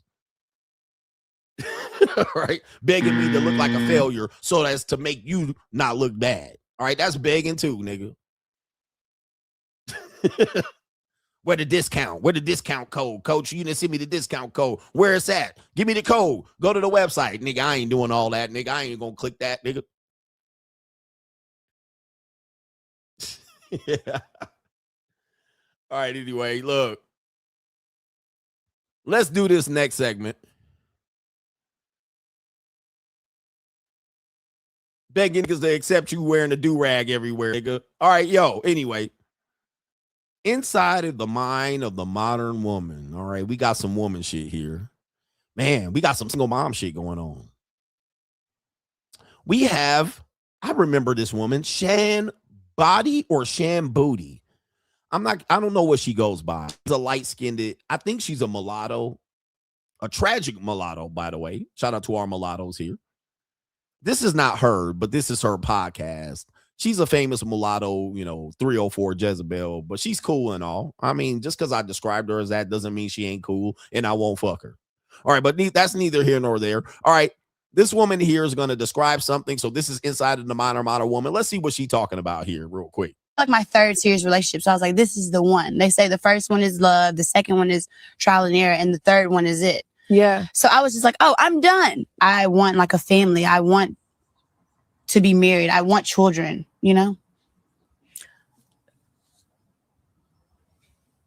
Oh, no. Shit. I said I wasn't. Am I pretty? You're so beautiful. No, but it's just that reality consistently. It's just that consistent reality of like, no matter how much I talk, I'm still not where I want to be, And it's like, two things can be true. I'm doing great in my career, but like, I still want that other side. And I think I always want that other side is because of where I'm from. There is somebody on a different podcast in this exact same moment who has the white picket fence in the family and doesn't know herself. She has all these unrealized dreams. She has forgotten to even ask herself what matters to her. And she's crying because she's like, how am I ever going to find my purpose in the world? How will I ever find community? How will I ever find the thing that lights me up? I think that we put this bizarre pressure for things to happen in a certain order. But I just want to acknowledge all the ways that you've made dreams come true for yourself, that you have made historical dream come trues for yourself. The fact that you're in the probably top 1% of podcasters, and you're doing it with somebody who loves you and who cares for you, and that's a healthy relationship. That was one of the things you wanted to talk about. Oh my God. All right, women sure be begat a lot of bullshit here. She talking about the whole that chicken box, man. What the? I don't even know who that woman is. I don't even know who she's a 1% podcaster. I don't even recognize her. All right. All black women look the same to me, so I don't even know.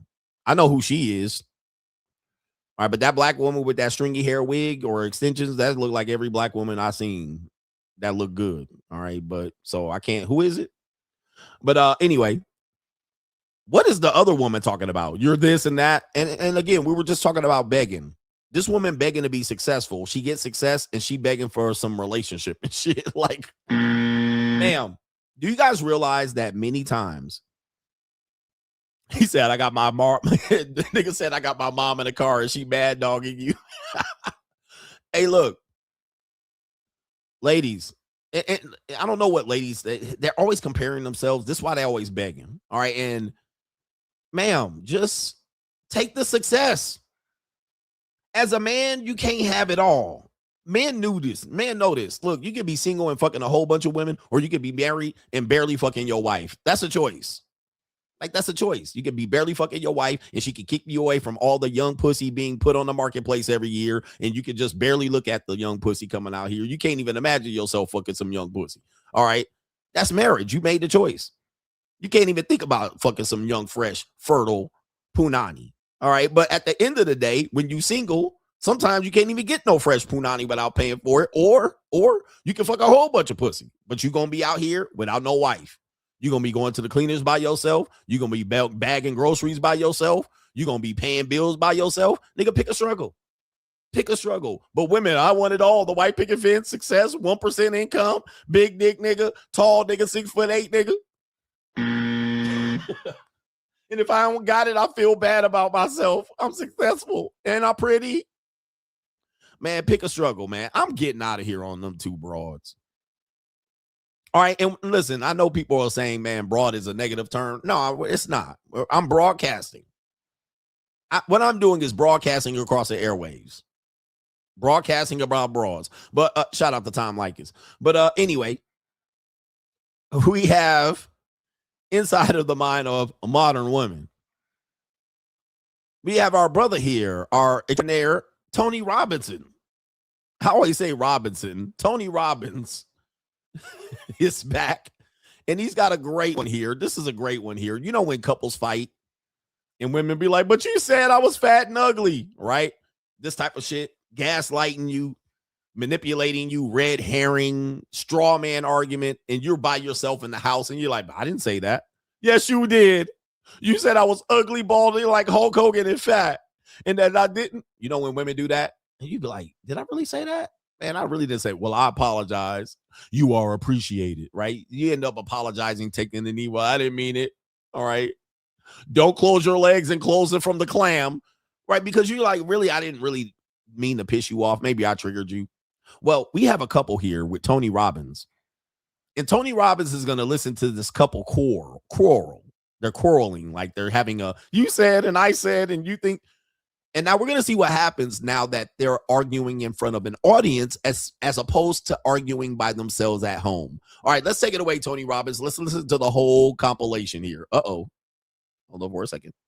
Here we go. I haven't got your love. Kids out of school. I haven't got true love. How I can I haven't give been it in when your I... heart yet. Oh, what did he just say? What? I haven't been in your heart yet. Bastard. That's good. This is all for nothing. I want to get into You think your I've heart. enjoyed putting up with your crap?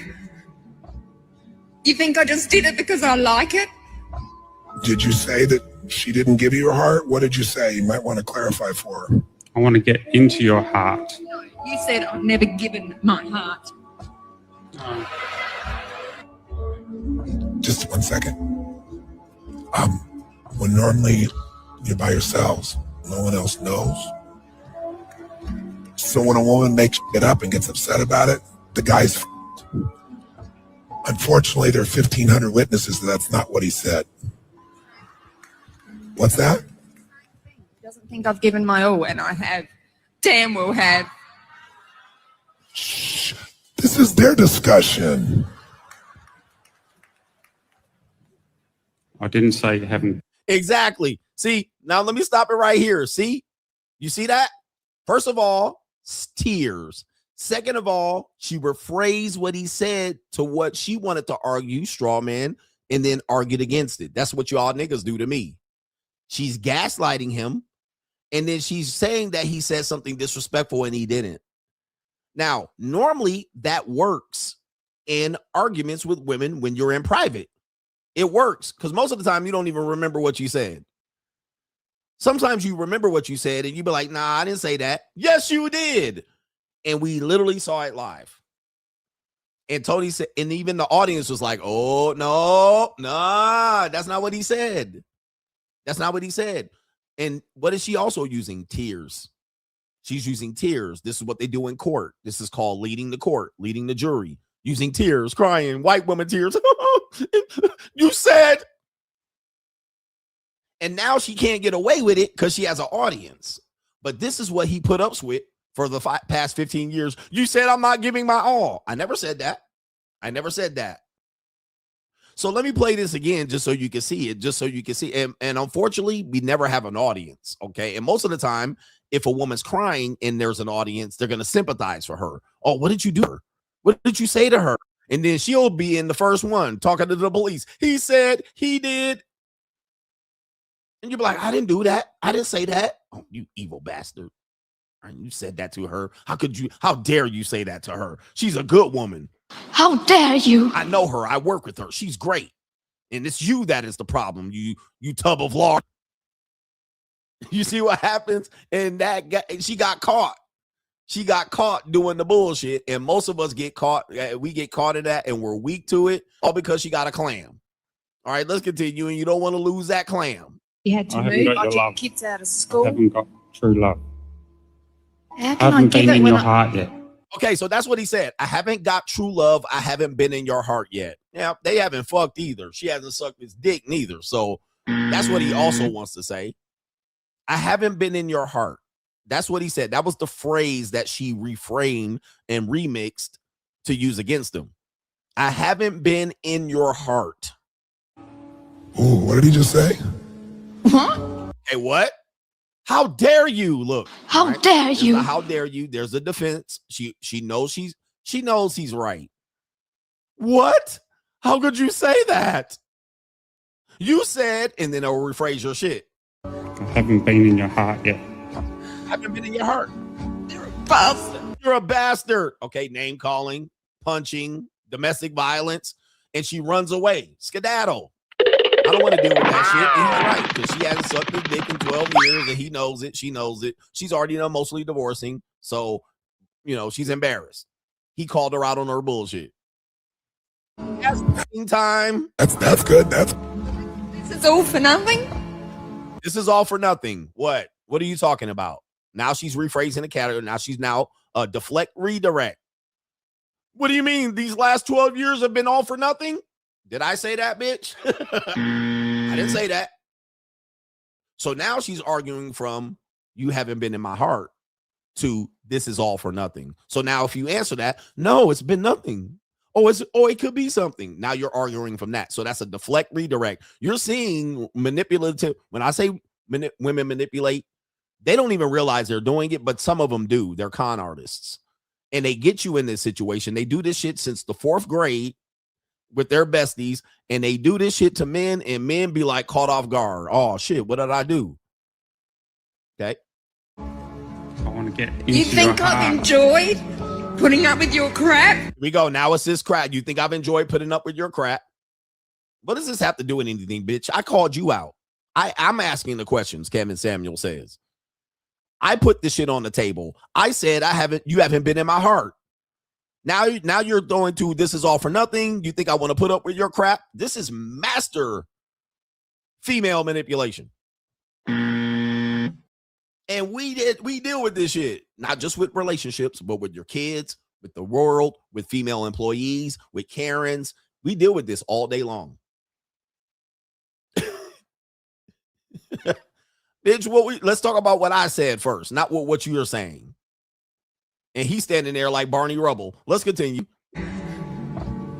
You think I just did it because I like it? All right, yep. Okay, let's continue here. I don't even know what that is. Now she's asked her 3 questions. Did you say that she didn't give you her heart? What did you say? You might want to clarify for her. Rephrase it. Let's give you another chance. Now she's crying. I want to get into your heart. You said I've never given my heart. Okay, there it is. No, you said I've never given my heart.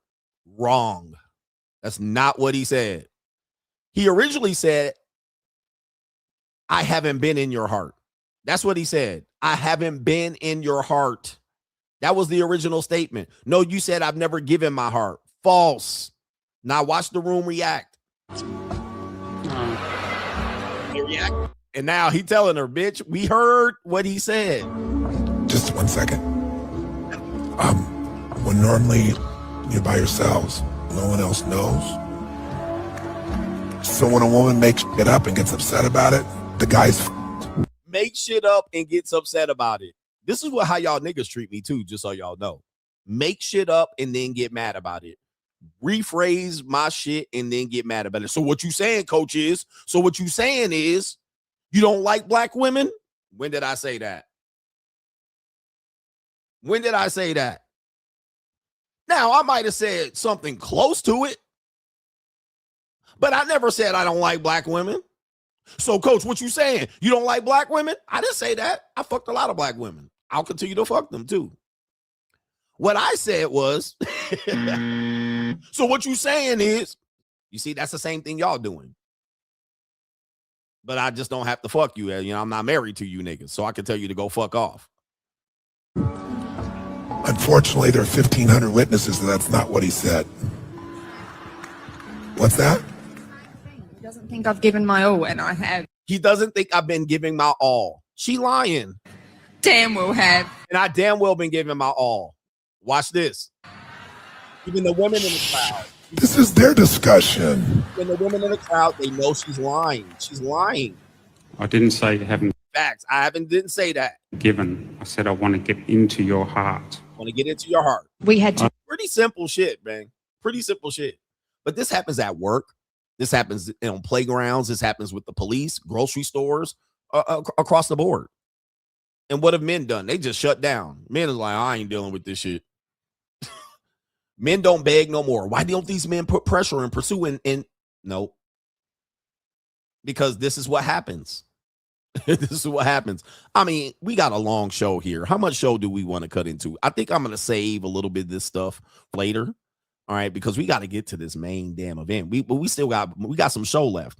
All right, we got so much show left that I'm going to run a goddamn second commercial. Has the modern dating landscape confused you?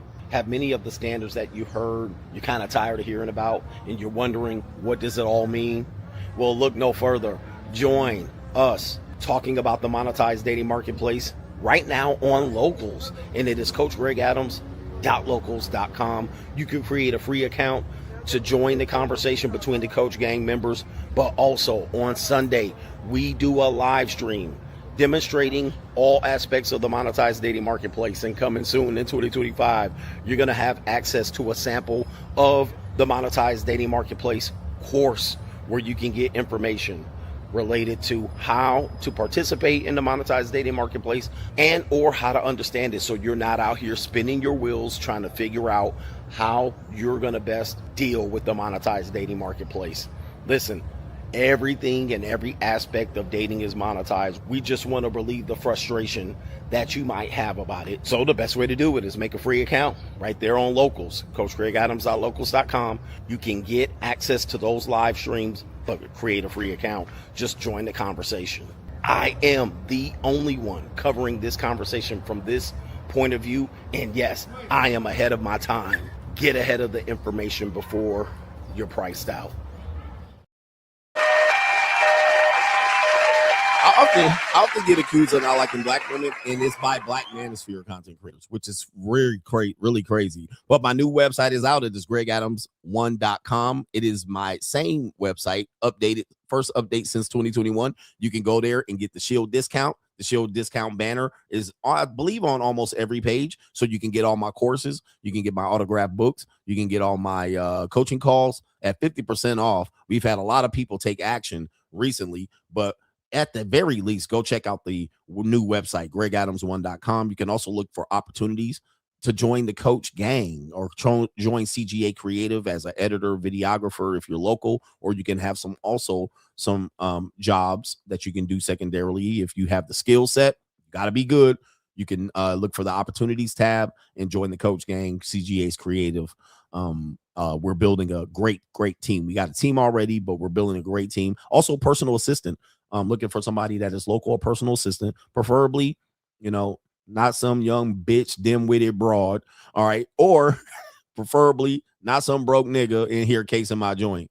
However, all right, an old lady looking for some work, you done been priced out and got out of the economics, the corporate world, and you got some skills. You're going to be doing my grunt work.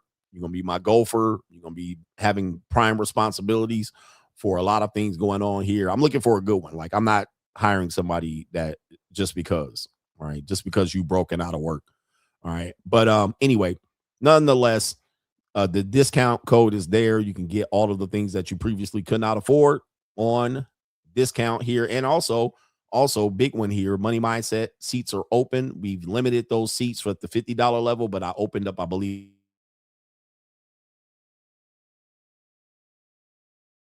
time right when I'm doing my promo, right when I'm cutting my promo, the New World Order shows up. All right, or as I call them, the New World Odor. All right. They don't want me to do my promo or cut my promo. They like, nigga, you're talking too much. All right. You don't get no free talking over here. All right. Let's hit them with the new world order. New world order. All right. Anyway, we'll continue to go here right there when I was cutting my damn promo. All right. They say, get out of here, man. All right. We don't want to hear about this shit. All right. But right when I was trying to make $1, all right, them niggas wanted to cut my damn promo short. New world order. All right. You ain't cutting here. YouTube, like, we demonetize you and you trying to cut a promo and boss up? No, thank you. All right. That's crazy. You better boss up, nigga. All right. But there's the website there. Go check it out. Again, I was trying to hire a personal assistant. But if you a bum nigga or some shit like that, no, don't come over here. I can't hire, because you're gonna have access to a lot of information and data. Or you got to go through a background and criminal check. That eliminated most of y'all niggas and women. All right, you're gonna go through a criminal check. I'm gonna check your criminal history, and if nigga you got a DUI, moving violations, you got a pending court case, you got a warrant out for your arrest for failure to appear and shit like this.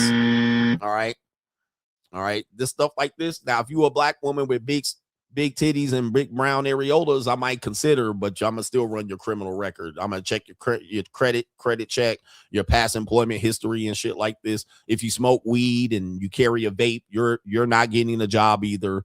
All right, you gotta take a vape break. You can't get that. No.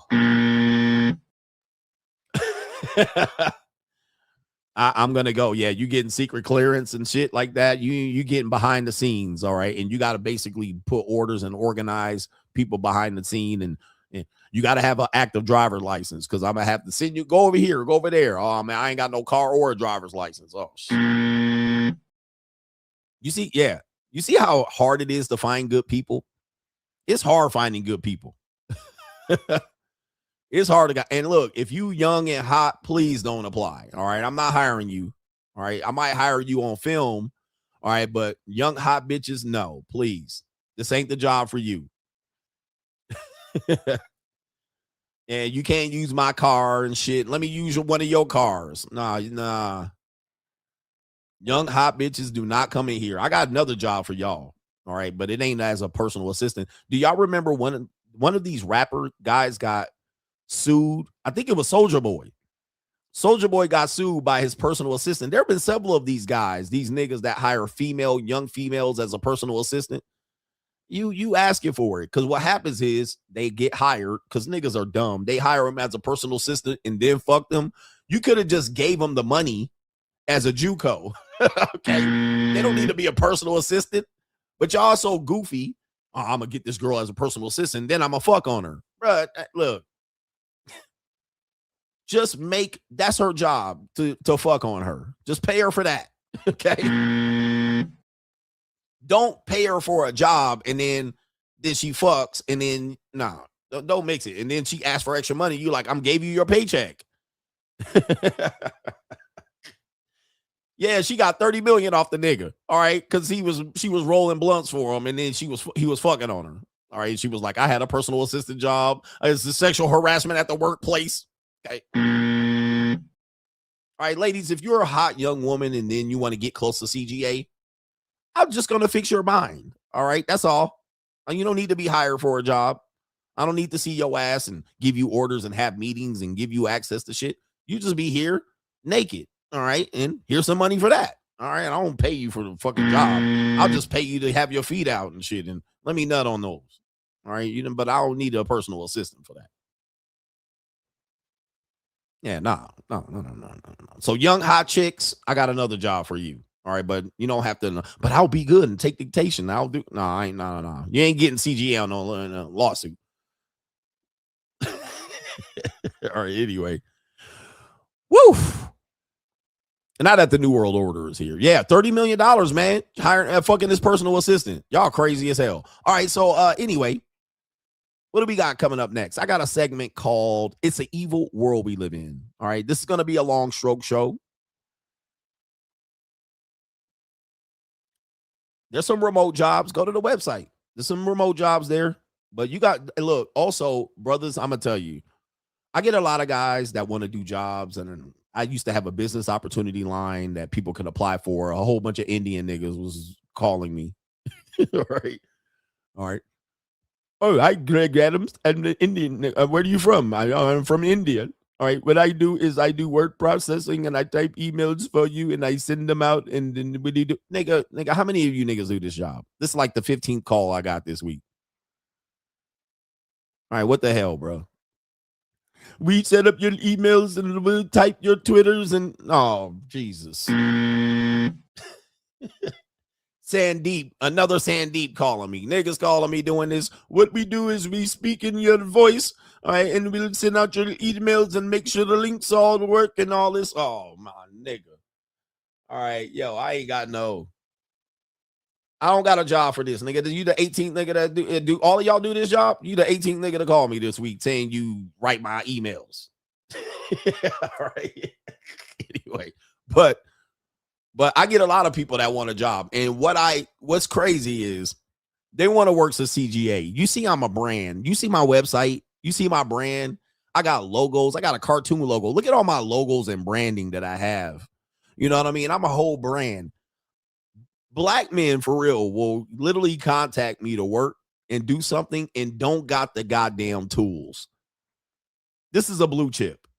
Let me explain something to you men, okay?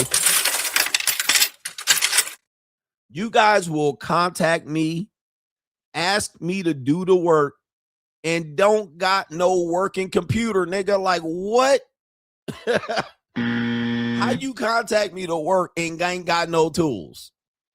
All right, you were like, I can edit, and I can do this, and I can do that, but then don't got no goddamn tools to do it. I can transcribe your videos. I can transcribe this. I can do that. I can cut this up and edit this up, and I can do this and and do you got a computer? How much RAM you got? How much storage you got? Well, if you can help me get storage, what?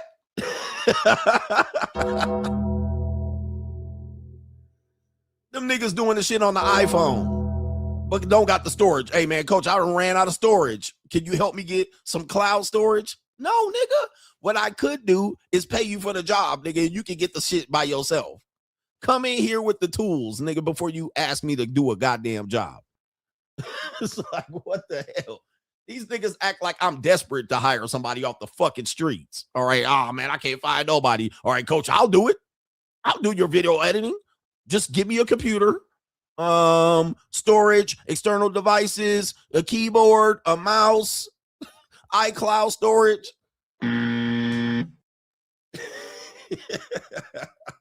Extra RAM. All right, a laptop that I can take from here to there, to and fro. You got to be kidding me, bro. Internet access so I can download your streams.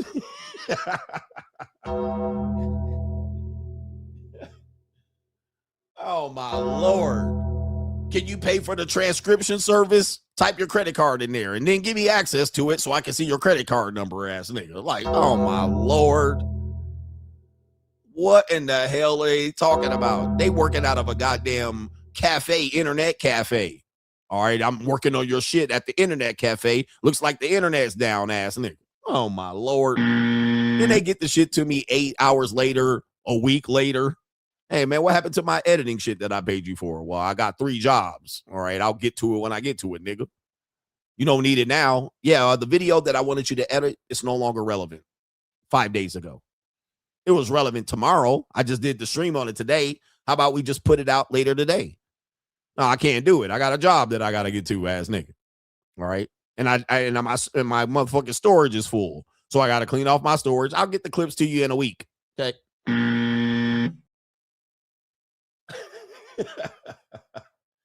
I'm like, clip my shit live, nigga. Hey, man, I swear to God, y'all think I'm joking?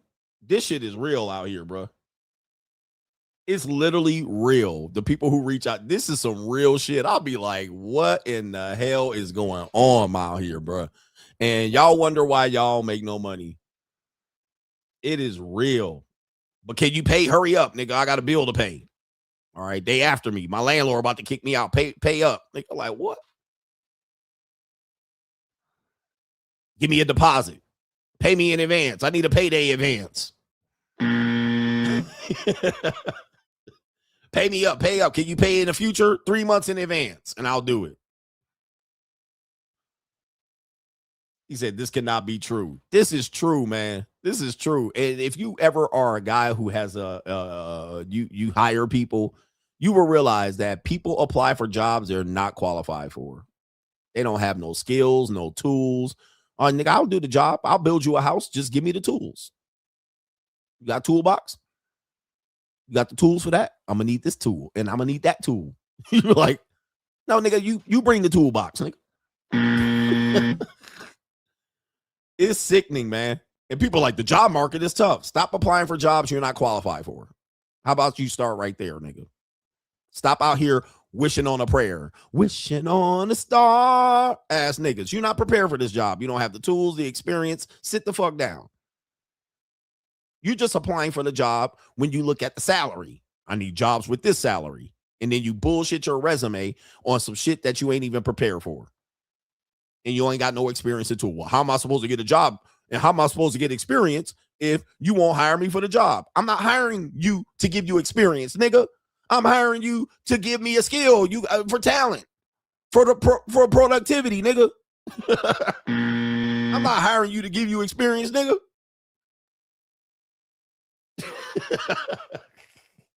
Fuck out of here, nigga. Go to social services for that bullshit, nigga. I ain't a bank. This ain't welfare. Women do this shit too and dating you. Hey, I want to date you. Cool. Yeah, can you advance me money for gas so I can come see you? If you don't get your goofy ass out here, motherfucker, can you pay for my babysitter? I'm going to advance you money for babysitter and gas to come meet me. Get the fuck out of my face. What the hell's wrong with these goddamn bitches, man?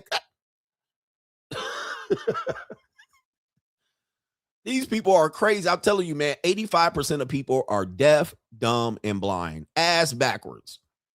Ass backwards. JUCO bitches out here. Yeah, I will come see you. Can you pay for our Uber and give me $50 worth of gas via Cash App? Oh, my Lord. Can you pay me a deposit? My babysitter needs it. We have a bunch of losers out here, man. We have a world full of losers. Low-grade human beings.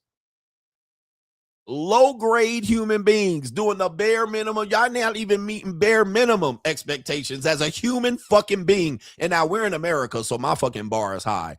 But you guys are low-grade fucking people, man. You guys are low-grade. Motherfucking scavengers. It's like, what the fuck? How are people getting through life? Nigga, I ask you, how do you get through life? You don't. You have to have all this extra shit to get through life. And people telling you what to do and having meetings and telling you what to do for the day and a fucking task list. Like, what the hell, bro? You got to have it all figured out and then hired. All right, just give me a checklist. Just give me a job description. Just give me a list of things to do and I'll do it. Ass niggas. All right, okay. Fucking monkey. That's what a monkey can do. I guarantee you a chimpanzee can do the same goddamn shit if they had an opposable thumb that worked like ours. Nigga, like, what the fuck? And people get mad at me. Oh, you so uppity, nigga. Who you think you are? You just a nigga talking on YouTube. Nigga, I'm lucky that my skill set brought me here, nigga. This ain't an accident that I'm able to keep your goddamn attention. I worked on this goddamn skill for fucking 30 years, okay? And there's skills that I need behind the scenes to keep this shit going. You think this shit just magically happened with all these fucking graphics and lights and shit that just magically happened? All right. That I just magically just jumped up here talking and kept your fucking attention for 3.5, 4 fucking hours, 2 times a goddamn day. You think that was a goddamn stroke of luck? What the hell? Oh, that was completely lucky.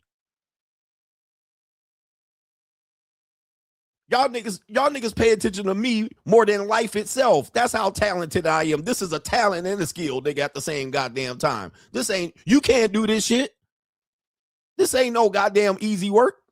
Think I can keep people's attention for 8 fucking hours, for 5 days a week, for a goddamn 4 weeks in a goddamn month, for 12 goddamn months in a year? That shit is talent.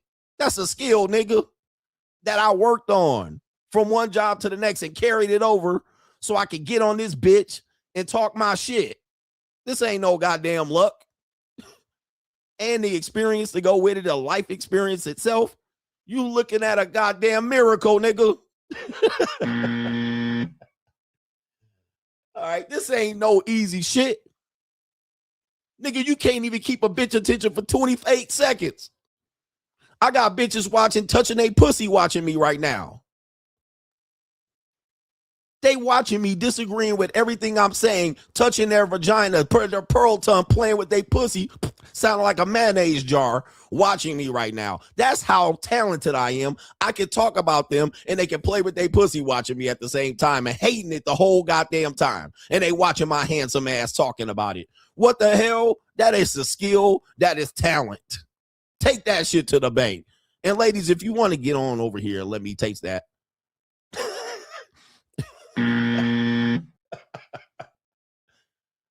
All right. Niggas like, oh, you just got lucky. All right. No, I didn't. Anyway, shout out to the ladies touching themselves, talking and watching me talk. Ladies, are y'all here? All right. Where they at? Ladies? Any ladies between 18 and 24 watching? Let me know. Pronto. I got something for y'all. Anyway, this is a long show. I told you it was going to be a long show. So don't get mad at me. But I'm going to get you through your work day. All right. There's people watching me like, this guy is crazy.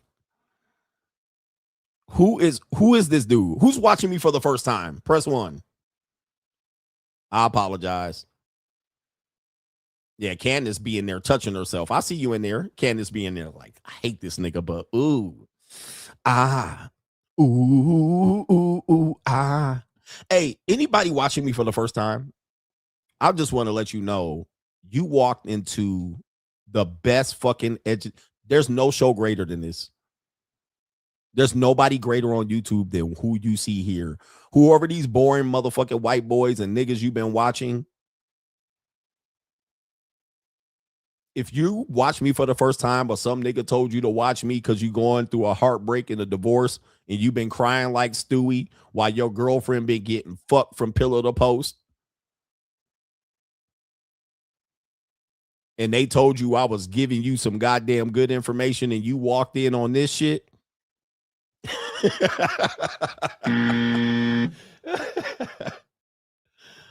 All right. And you walked in like, damn, this nigga, boy, he's got an ego. He thinks he's somebody. Oh, hell yeah. Oh, yes, I do. My ego is out of control. And my ego was bad when I was broke. You know why? This is what dudes would be like, man, I used to listen to you back in the day. Now you gotten cocky. Can I tell you something? I was cocky when I was down bad. And the reason why you know I was cocky when I was down bad is because I went from down bad to not motherfucking down bad because I'm cocky. I was cocky before I was down bad. And then I was down bad. I still was cocky. And the proof of it is because I became not down bad. Now, y'all niggas ain't cocky. You got low self-esteem. You been down bad and you still goddamn down bad because you got low self-esteem. I was arrogant then. I was arrogant enough to be living in my car saying I was going to be a millionaire. That's how cocky I was. I didn't become cocky. I was arrogant to begin with. What the fuck? I was narcissist, arrogant, and cocky living in my car. That's how I became not motherfucking homeless. I didn't become homeless, humble. I mean, I didn't become not homeless being humble. I was cocky as a motherfucker, holding a knife, hoping nobody jumped in my car while I was thinking I was going to be a millionaire living in a goddamn Ford Explorer. You have to be arrogant and cocky to believe you're going to be a millionaire looking at Porsches on Tumblr, living in a car. That's how you become not down bad. That's how you move from a car to a studio, to a 2-bedroom apartment, to a townhouse, to a house in 10 years. I didn't get low self-esteem because of my situation. My situation didn't bring me down. I was just in the situation. I just knew I was going to be out of the situation. I knew who I was living in a car. I knew who I was before I lived in a car. I knew who I was before I got married and divorced. I knew who I was after I got divorced. I knew who I was the entire time. I just needed to put myself in the right circumstance to have my experience, my skill set, my talent to mesh with the right motherfucking format, which is social media. It literally was the right timing. I couldn't predict that. And I was still arrogant, narcissist, and cocky like a motherfucker the entire time. The entire time. I was cocky enough to fight child support and serve them myself, process serve child support.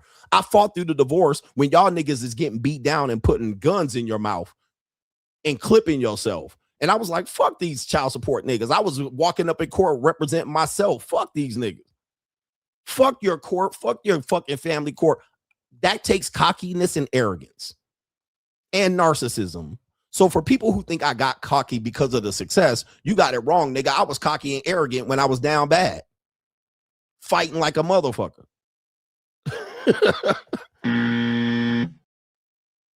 So y'all got it wrong, nigga. You just found me when I was trying to teach you motherfuckers, but now y'all don't listen. So I'm arrogant as a motherfucker now. Fuck that. Y'all niggas don't listen. Y'all wanted the shit for free. Didn't want to support. So kiss my ass. All right. So anyway, again, if you're the first time listening to me, you probably like, yo, this nigga crazy, but you got to be crazy. In life, you got to be a goddamn circus. You got to be crazy as fuck if you want to win.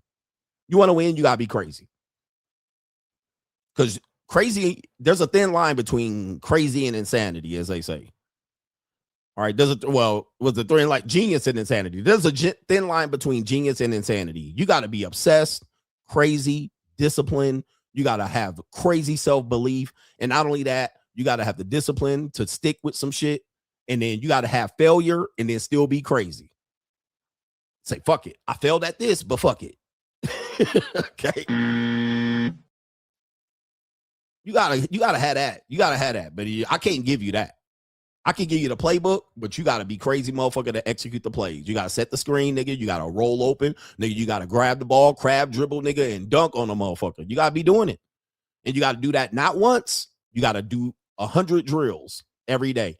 For that one moment, when that happens and it shows up and that opportunity shows up, be ready to catch that shit. Set that pick, roll open, catch the ball, crab dribble, nigga, don't turn it over, and dunk on a motherfucker. You gotta be ready. But y'all just want to hand it to you. It ain't never gonna be. Y'all just want niggas to show up. Okay, coach, let me do a collab. Come to my channel where I'm gonna have 28 viewers so I can get 38 viewers when you show up. And then the next week, you don't stream at all. Goof ass nigga. So I wasted my fucking time collabing with you. And you didn't pay me, bitch ass nigga, either. I did you a favor. Now your ass don't got no follow through. You thought you was going to pop off 10,000 subscribers for me showing up on your goofy ass channel. And guess what? You didn't follow through. And now you got to start all over. Okay. Like I wasn't there. Now I done wasted 3 hours talking to your funky ass audience. Or you could have paid me $1,000 to show up to talk to your funky ass 28 people. So then we could have moved the fuck on. But you didn't want to pay me, nigga. You thought I owed you something. But it is what it is, nigga. It is what it is.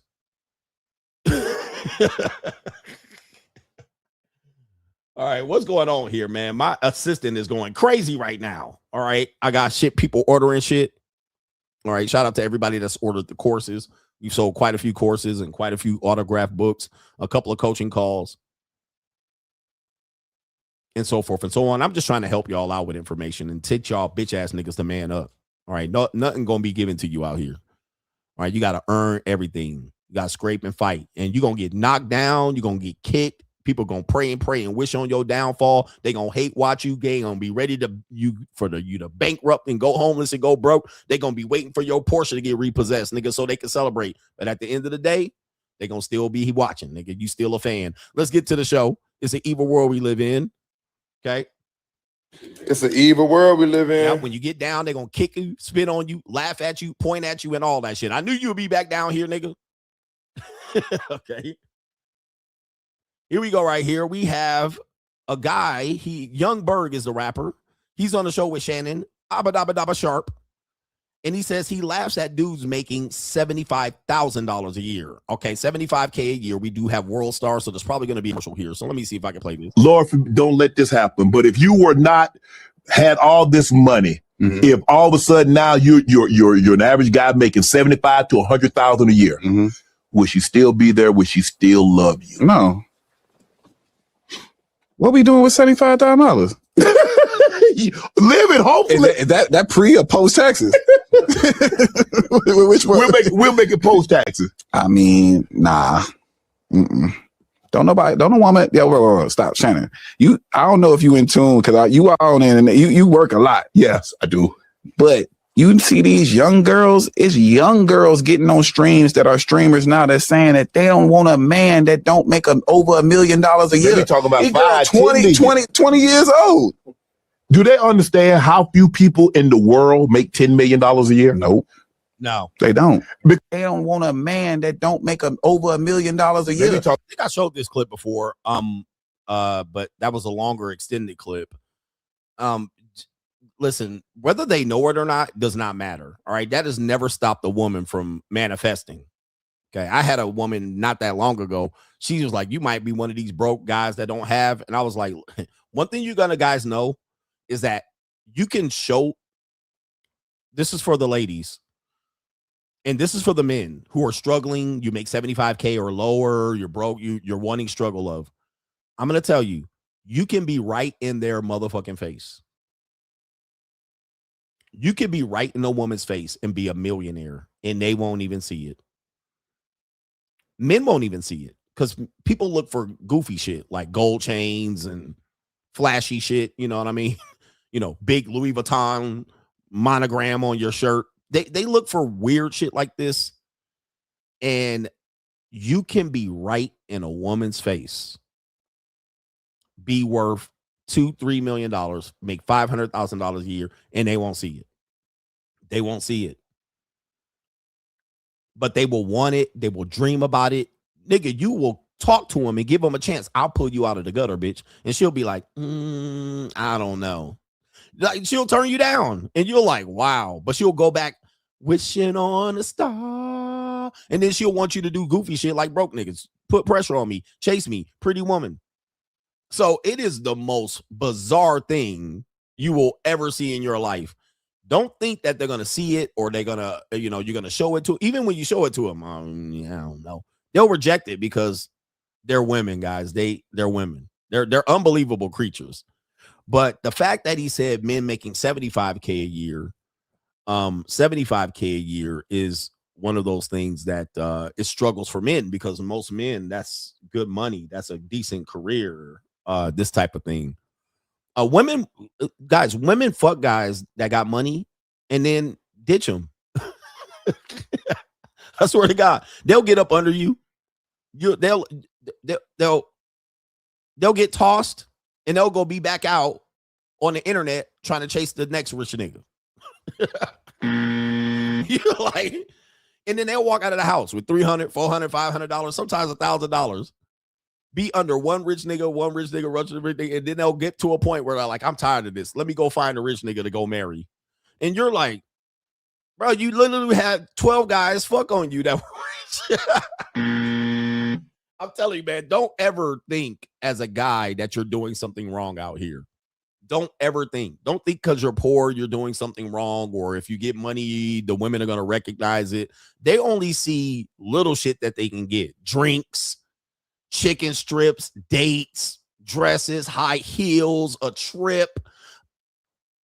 They only see this little shit that they can get from you. In their world, that's big shit. I get it. A chain from Chanel. They only see that shit. All right. But then they still want to be out here hustling and hoeing and traveling and being independent. And then it only is when they're at their wits' end that they will then settle up under you. They'll be like, I'll try to find a guy and be good. Sierra's Lord's Prayer. Don't ever think they're going to see it. But the fact that he's saying 75K, he's saying young women, all right, young, attractive women. And it's true. A young, attractive woman, especially if she's hood adjacent or like most of these girls are like that if they're on social media, whether they're white, black, Puerto Rican, or Asian or Haitian. They're all kind of young. They think they got what it takes to get the absolute top guy. And I mean, they're in their prime. So why not? But he's saying 10 million. They will sleep with a guy who's a millionaire and be like, you're just like everybody else. You're not the only millionaire that I sleep with or talk to or been in this car. Like, again, because they're young, they get these opportunities. So in their world, it's endless. It's endless. And it's a funny thing, but that's pretty evil world that they're saying women around him want this. And I don't think he makes $10 million a year. I don't know much about young Berg, but I don't think he makes $10 million a year. But it's the funniest thing, brothers. Whether you flash it or not, it is the most bizarre shit. And I've showed you this even in my own life, dude. I'm like, dude, you could get girls to do anything for just shots of fucking tequila. Right? Shots of tequila. They out there dropping that neck. All right. And you're like, what in the hell is going on here? And in their world, they just go to the next nightclub and get new shots of tequila from the next guy. And then the next guy, then the next guy. Then when they down bad, broke, old, fat, washed out, single mother, then they'll be like, I just need a man that will really pour into me and invest into me. Like now, you're 34. Now you want to do that. All right, it is phenomenal. All right, we got this evil world we live in. Speaking of, them young girls don't want you, CGA. Them young girls don't want you, CGA. All right, we already done proved that wrong, and now these niggas mad at me. I was just trying to help you niggas discover the game. I was just trying to give you the game. All right, don't get mad at me, nigga, because I didn't move on from goofy ass in the basement. I'm just trying to give you the game. So we got Soft White Underbelly, which sound like a night in Newport Beach for CGA back in 2020. All right, shout out to her right there. Soft White Underbelly. Where the white women at? We have some 20-year-old women. Hello. Now, this is going to piss y'all off right here if you a normie nigga, not on the dark side. Press 1 in the chat if you're on the dark side. All right, here we go. I'll show you the dark side. Press 1 in the chat if you're on the dark side. If you're not on the dark side, you're going to get a lesson. So these 20-year-old young ladies, Alex and Xavier, I believe Alex is actually the daughter of the content creator that makes it. I can't remember his name, but I do want to give him some respect. The white woman is the daughter of the actual producer of Salt White Underbelly. The woman here is the friend. The woman in the yellow, the young mulatto woman, is the friend of the white girl. Okay. Now, for all intents and purposes, the yellow girl is a very attractive woman. I would consider her and categorize her as cute. All right. Nobody would say she's incredibly attractive, but she ain't ugly. All right. She's very attractive young woman. I would give her a cute. All right. She's on the cute scale. She's definitely in that 7.5. She's wifey material, right? She's wifey material. You would expect a woman like this to be dating for marriage at her young age, right? She shouldn't be out here with these whores. She shouldn't be out here at the club. She shouldn't be outside. She should be out here getting bread by a man, building with a guy. She should be out here having babies for the community, right? So, but what you're experiencing is you're dealing with the monetized dating marketplace. I've been telling you, it's wide open. It's Highway 304. Women see their 20s as a time to party and have fun and experiment and date and do whatever they want and travel and live ecclesiastic. That's what they do, right? No longer are women focused on, and we're going to hear this later in the main, no longer are they focused on family and building and getting married and working for it and building and helping a guy build and massaging him. And they don't want that. They kind of want the finished product. So in the interim, they're going to do a variety of things, experiment.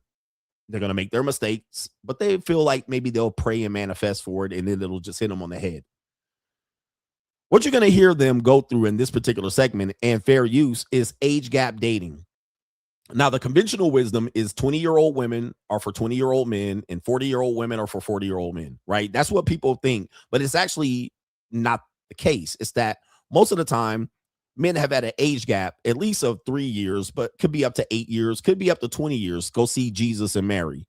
It could be even higher than that, because what women actually want is they want a man that has access to a Lamborghini, but he's young.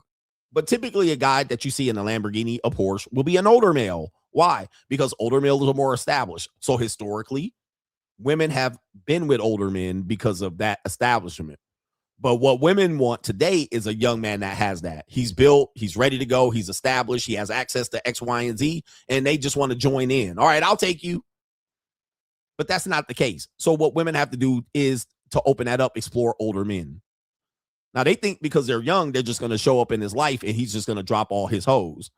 All right. Or a younger woman might think that, well, I'm the youngest, prettiest thing he got. So if I show up, he'll just give me, which is not true. He has access to many, many, many young women, all right, on the low or in person. And a lot of men never see it either, because a lot of men will look up and go, well, these young women don't want these older men. I don't have to compete against them. Oh, yes, you do. And you're going to find this out right here. You're going to find this out. One thing you have to realize, there's more pretty young women than there are successful men. There's more pretty, beautiful women around the world, even though beautiful women seem to be rare. And this woman, let's say 7, there's more 7 to 10s than there are successful men, meaning 80-20 rule wise or target wise. A woman getting with a successful man, she has nothing and he has something, is rare. It's rare. That's going to be rare. All right. The fact that she just shows up and be like, oh, this is an old desperate man. He's 45, 50, 60 years old. He's going to pour into me and I'm going to just go ahead and it's going to be a layup. It's rare. He has access to many, many, many, many of them. He can be married and have access to them. All right. Because she'll bend and break the rules for that. The fact that he's married. Now, you're about to get a lesson here. They're going to talk about age gaps and whether they would explore age gaps. They're going to give the normie response first. But somebody's going to break the fourth wall. Let's continue here. A guy who's educated? So. Or is that not mandatory? I almost feel like women have to settle to a degree that, like, we can't be super picky about those things. So, like, obviously, I would prefer someone that's college educated just because I then feel like we share a similar, like, amount of experiences and knowledge of just, like, basic things. But if I've seen, and I've dated guys that haven't graduated college, same, aren't even in school, and I like my basis of like at least have a plan for what you want to do, at least have goals, at least have like the idea in your head of like what you want to do. And that's almost settling. Like, obviously I'd prefer someone that is college educated, has a job. This is me dealing with ditzy young women. I mean, I got to listen to them. You're pretty, you're beautiful. Shut the fuck up. All right. Yeah. You just talking. You ain't got shit to say. All right. Open wide. All right. Let's continue here. She's a beautiful young lady here. But so she's giving program response. This is why I call it normie dating, normie world, the matrix versus the dark side. You guys are in normie world. You're expecting normie responses, normie world, 20-year-old women or children, 40-year-old men shouldn't be talking to 22-year-old women. Yeah, normie responses. Go to the dark side and see what happens. All right, so this woman's on the normie response. The other woman is going to give you some normie program shit too, because people just don't want to piss people off. But let's continue. Okay. And has enough money to support themselves, because that's the least, that's what I have. I've never dated a guy who could consistently pay for my meals. I was always the one paying for their meals. Okay, so we hear women say this, but at the same time, they will vouch for no age gap. But they will say, all these guys don't have degrees, they bums, I have to pay for their meals, I don't like it. But they'll continue to date them because age gap, right? It's appropriate. I'm a child, he's a child. Any grown man that comes and grooms me and pays for my shit, he's just manipulating me. So, but she's saying where the struggle is. All right. The guys my age, I got to pay for their shit. Let's continue. All right. This is why people are struggling. Yeah. Not even 50-50? No. It was like, they don't have money. Like, I got to pay. Like, I want to go out with them. I want to go out and have a nice dinner with my boyfriend. Mm-hmm. But I know the only way that's going to happen is if I pay. I did have an ex. And granted, we were in our early 20s. So, but still, I mean, Is age a factor? Would an older guy who maybe has more finance, more stable?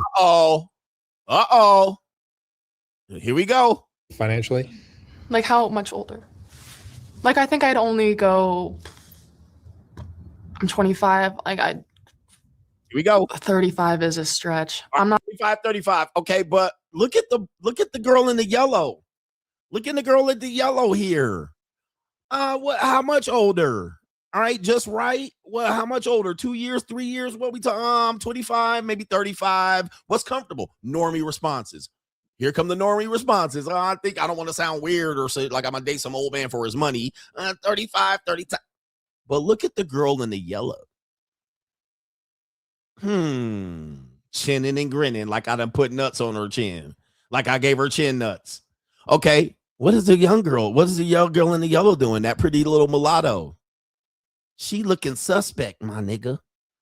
My nigga, she looking suspect. She look like she knows something. Look like cat got her tongue. Look like she swallowed a canary, nigga.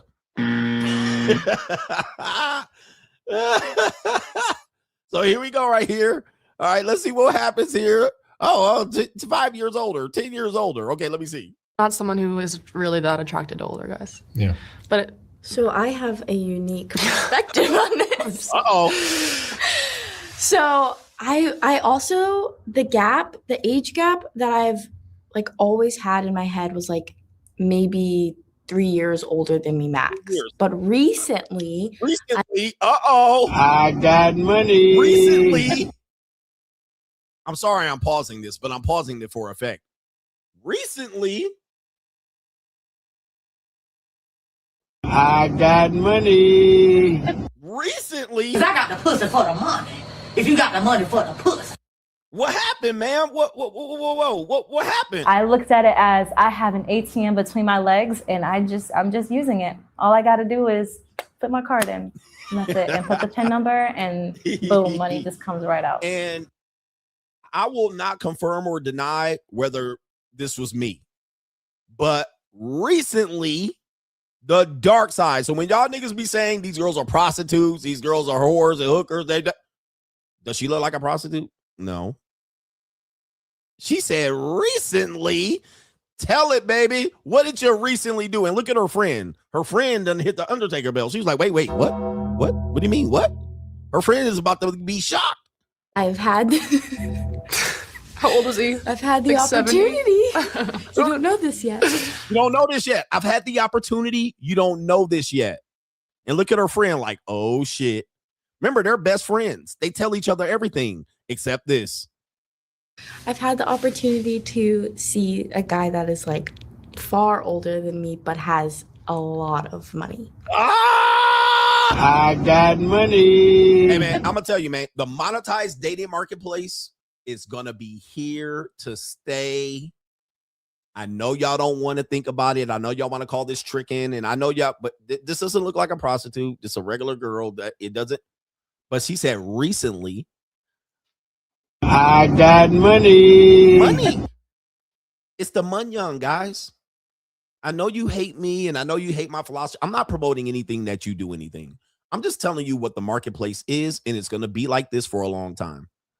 Because this is what it's created. I talked about it in the evolution. I predicted this. I was the first one talking about it openly. Everybody talking about it on the internet. And when you put it down, young men are not financially, physically there. They're going to look for the winners, whether they're in their 20s, 30s, or 40s. Now, not all women will do it. And most of these women are busted. I don't need money like that. Most of these women are busted anyway. But if the woman feels like she's like, I'm attractive, I'm young, they're going to explore. They're going to put their toe in there and go over there. So let's continue. I know I'm interrupting it. You can watch it uninterrupted, but I'm doing this for effect to teach. She said recently, and I didn't tell you about it, dark side. I didn't tell you about it. You don't know about this. Dark side. That's why I call it the dark side. You don't know what the dark side of the moon looks like, nigga. Ain't no light on it. Her friend doesn't know she on the dark side, but she like, hey, I got money. Recently, I've been doing this on the low, and he's much, much older, and he got money. I got money. And yes, I'm not confirming or denying that this is me, but I'm going to tell you what. If I would see this young girl, I would be putting hands on motherfucking hips. I'm going to just let you know right now. All right. She will get binds fixed, this young, pretty little thing. Pretty young, because I like girl next doors. Like, I don't like Instagram whores. All right, I like girls next door. Is she a girl next door? All right, she's a girl next door. All right, but I'm putting hands on hips. I'm going to just let you know. She get hands put on hips with the glasses on, too. All right, with the glasses on. Keep the glasses on. Let me put that right on your foot. She getting folded up like a love letter from the second grade. And ladies, if you're listening, come over there and let me fix that bind. I got money. I'll fix that bind. All right, come on over, baby, if the other dude don't work out for you. I got money. All right, it is what it is out here. All right, it is what it is out here. Because I got the pussy for the money. If you got the money for the pussy. All right. He said, I'm raw dogging. She getting there raw, no condom. All right, anyway, let me stop. I'm just joking, y'all. These just jokes. These just jokes. All right, here we go right here. They said mid-20s. Mid-20s. All right, here we go. So there's like a level of, I'd never see this like long term. Like this is not someone I'd want to like marry or be with. And there's like a mutual. Because his sperm would be dried up. Uh-oh. What? You see what's happening here? I have to pause it for effect. The other girl's giving normie responses. Can't response, shame, his sperm will be dried up. He a dirty old man. And the other girl is like, well, this dude be actually putting it in my throat, the back of the throat. He be blowing my back out. See, what young girls, I'm going to tell you about young girls. Young girls, when they date young guys, they're dealing with bad sex. So a woman in her 20s, women don't experience good sex until they're like 28. Most of the time, that's because they can take their time. People have their own apartment. But when you're in your 20s, you're dealing with back seats of Jeeps. You're dealing with back seats of Honda Civics. You're dealing with quickies. Before mama gets home, you know, the mama went out to the grocery store. Let's get it in real quick. You're not dealing with no great sex. Put the tip in. Nobody's sucking on each other for long periods of time. Nobody hollering and screaming. You got to do it at night, 2 a.m. Get your fuck in and put the pillow over her face. You go in the restrooms and parking lots and parks, park benches and shit. Dude don't got his own place. He coming over your place. You know what I mean? You can't get a line of parade. So this is typically what younger women are dealing with. You're dealing with 5-stroke specialists, niggas that be, you know, premature ejaculation, pause. Niggas can't get the stroke in right. Niggas can barely get it in right. You know what I mean? They ain't got the condom on. Go get the condom. You ain't eating between the legs or nothing. She ain't licking on the nutsack, nothing. You ain't getting nothing. All you getting is injection and then over. Can I use your college dorm real quick? Let me get it in real quick. So what happens is people assume old dudes can't get it up, can't stroke right, desperate. But then they deal with an old nigga and then he put it in the back of her throat. All right. He beating the brakes off because he ain't got no kids in the house. He got a house, a California King mattress. All right. All day long. She could have legs up in the air. She could sing like a goddamn songbird. She could scream, toes curling, loud. You just changing mattresses and all of that. Long stroking, short stroking, cuddle stroking, side, flip, upside down, her leg up under her head, under her arm, under her toe, ass bitch. All right, you going in. Bitch is nothing. First time. Damn, you going again? Yep, let's go. Salute. Round 2, round 3. All right, she like, what is this shit? Niggas ain't giving them round 2 and round 3. They got post-nut clarity. They fuck for the first time, and they're like, oh, she a dirty whore. Right? You want a dirty whore when you're an old-ass man. Come here, you dirty whore. She's squirting for the first time. She taking her time, dropping that neck. All right, you pulling the hair back. You get the throat. She getting handcuffs. She like, what the fuck is this? And so what's happening is we have a normal can response. He's dried up sperm. He can't get it up. He's an old man. He's a predator. He's a medophile. See, what's happening is, and the black girl is like, that's not what I'm experiencing. This nigga be nutting like crazy. 2 rounds, 3 rounds, still going. Super soak that hoe. They don't see it coming because young girls don't have good sexual experience. And then they think, oh, man, he ain't going to do nothing. And then you putting it in the back of her throat. You punching her tonsils. Okay. She doing things young niggas never done to her. All young niggas do is just get in and be like a dolphin. Right? Old niggas like, let me get that right there. Right there. Angle, and she hitting the angle she didn't even know she had. All right. Right here. Ass nigga. 25 minutes later, he's still going. Let me right there. Okay. Let me stop. 2 in the morning, you're waking up. Right there. Get over here. All right, anyway, let me stop. Here we go. Wow. Can't reproduce. Wow. But yeah, no, super successful. But it's like there's the pros and cons, right? Like you're not. How much older? Uh-oh. Like 30 years. Okay, so it might be me, y'all.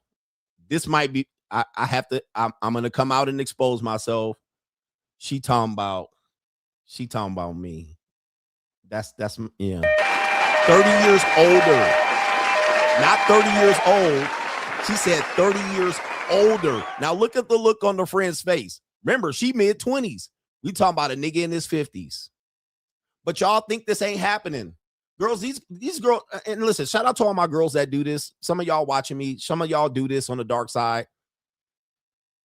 He's in his 50s, beating the brakes off this 20. I don't see these old niggas doing this and that. You're not going to see it because these women do it in the dark. This is the dark side. They come drop it off, have fun, get folk to choke, and take it on a trip and go stay over for the weekend. You think this bitch is over? I can't work. She ain't return my text. She texting you in my bed. She texting you from my bed. I don't got to compete against no 40, 50-year-old nigga. Yes, you do. They come at the cover of night, 8:39 in the dark, come through, and they back at home, 11:30 and 12. You ain't missed nothing. They texting you back. Oh, hey, how you doing? I was busy today. I was on a hike. It was fantastic. It was ecclesiastic. I had a wonderful spiritual experience.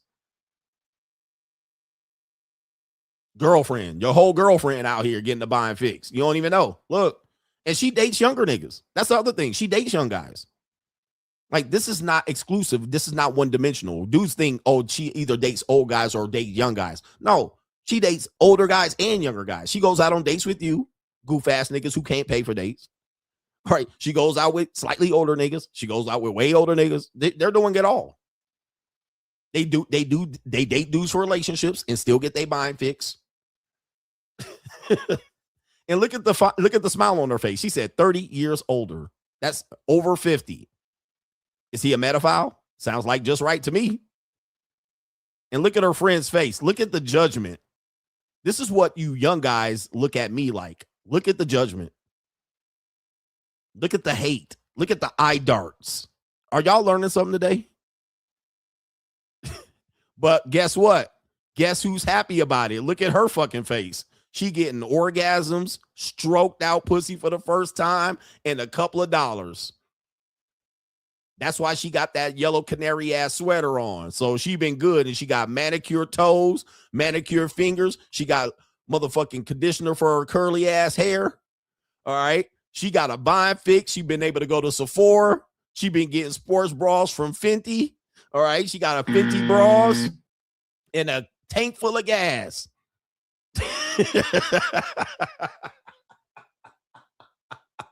And niggas like, that's tricking. Hey, look at the broke niggas. That's tricking. Look at the hating ass hoes. And this woman out here getting orgasms, nut busted, stroked out, and a trip to Sephora and some high heels from Louboutin. She like good. She got Lululemon and shit. She got Aloe getting dressed, shopping and shit. She getting the Brazilian blowout and the Brazilian wax. She good. You can see it. She good. She's showering and she's sleeping in good beds and mattresses and linens. And you on here on a twin bedroom, twin mattress getting fucked on the air mattress, paying for the date. Complaining about paying for some broke niggas dates. Guess what's happening? Fixes binds LL motherfucking C. Don't be mad at me, nigga. Hey, I didn't create this goddamn marketplace, nigga. The marketplace created me. I didn't land no Plymouth Rock. Plymouth Rock landed on me, nigga. I'm just taking advantage, nigga. 30 years older. That's good. Good for you. That's awesome. And it's like, he's normal as you can get for like that age gap, I feel like. So like, normal. Like it works for me, but it's like something, if you would have told me like a few months ago that was happening, I would have been like. And you met him on an app or in I met him in on the a wild? website. I met him on a website. Okay, niggas. I'm tired of winning.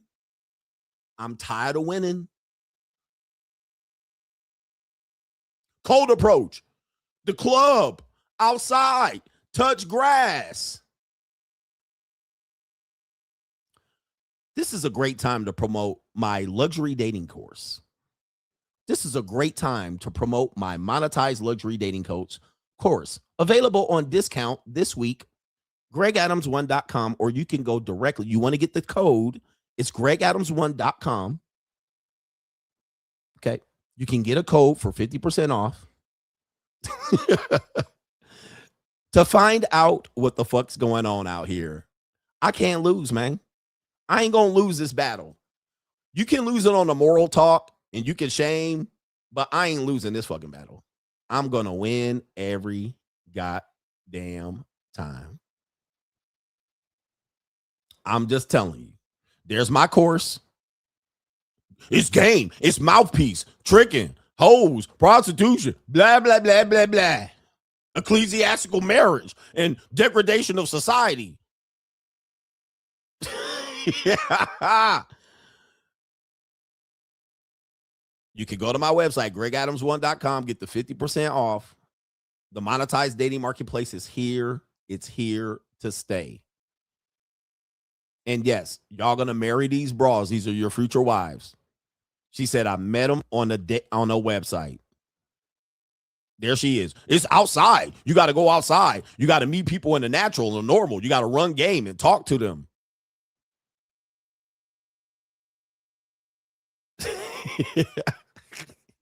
Y'all want to save this shit?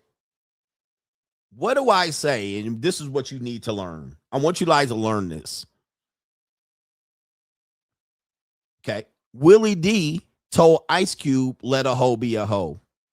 J. Cole and Project Pat said, don't save them. They don't want to be saved.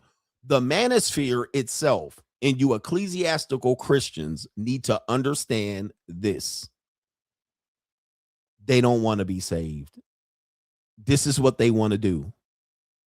This is what the men want to do. This is what the women want to do. We don't give a fuck about your scriptures and your holy scrolls. We don't give a fuck about your ecclesiastics or we don't give a fuck about your fact that you can't get it and it's fucked up now and y'all let it get to this point.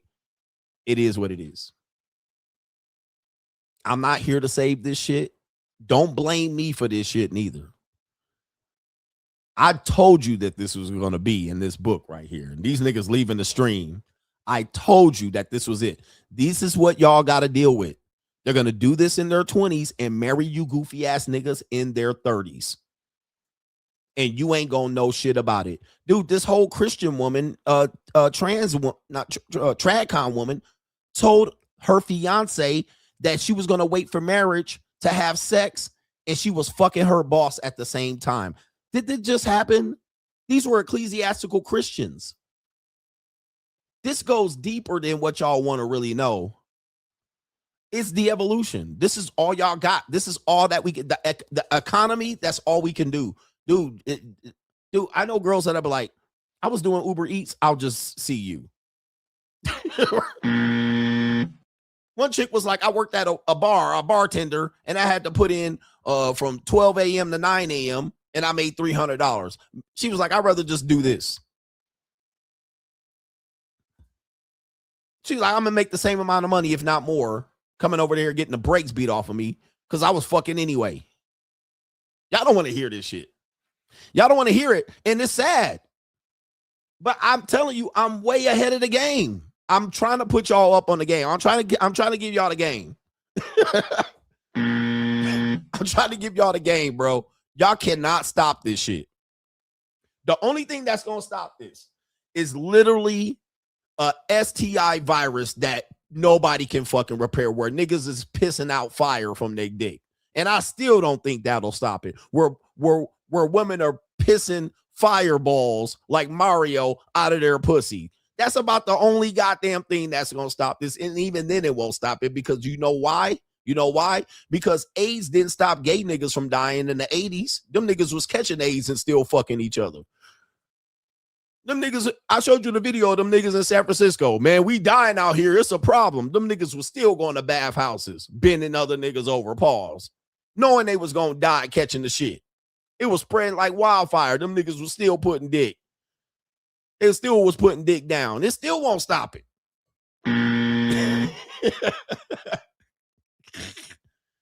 They still was, y'all still fucking raw knowing y'all can die.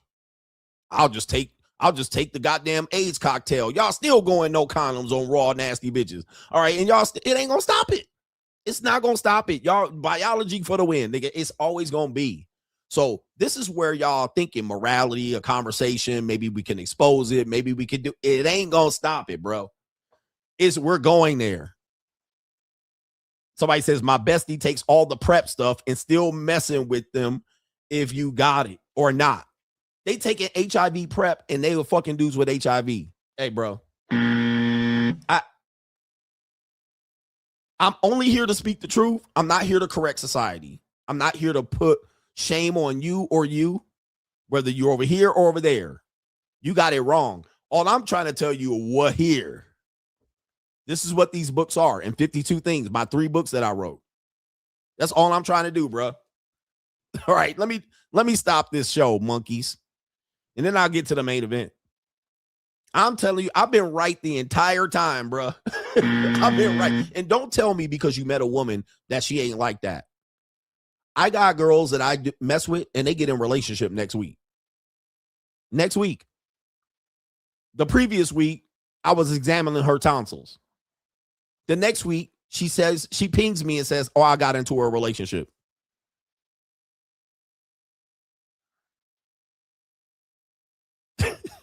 And I'll be like, okay, that's nice. That's cool. You think this nigga, dude, I was talking to this Filipino chick, and she was like, oh, I'm going to get married, and I'm going to do this, and blah, blah, blah, blah, blah. And I was like, you going to tell him about this? And she was like, hell no. I was like, oh, whew. I was like, you don't think he deserves? I wasn't trying to preach to her. I was just talking to her. She's 25-year-old Filipino chick. I was like, you don't think he deserves to know this? And she was like, no.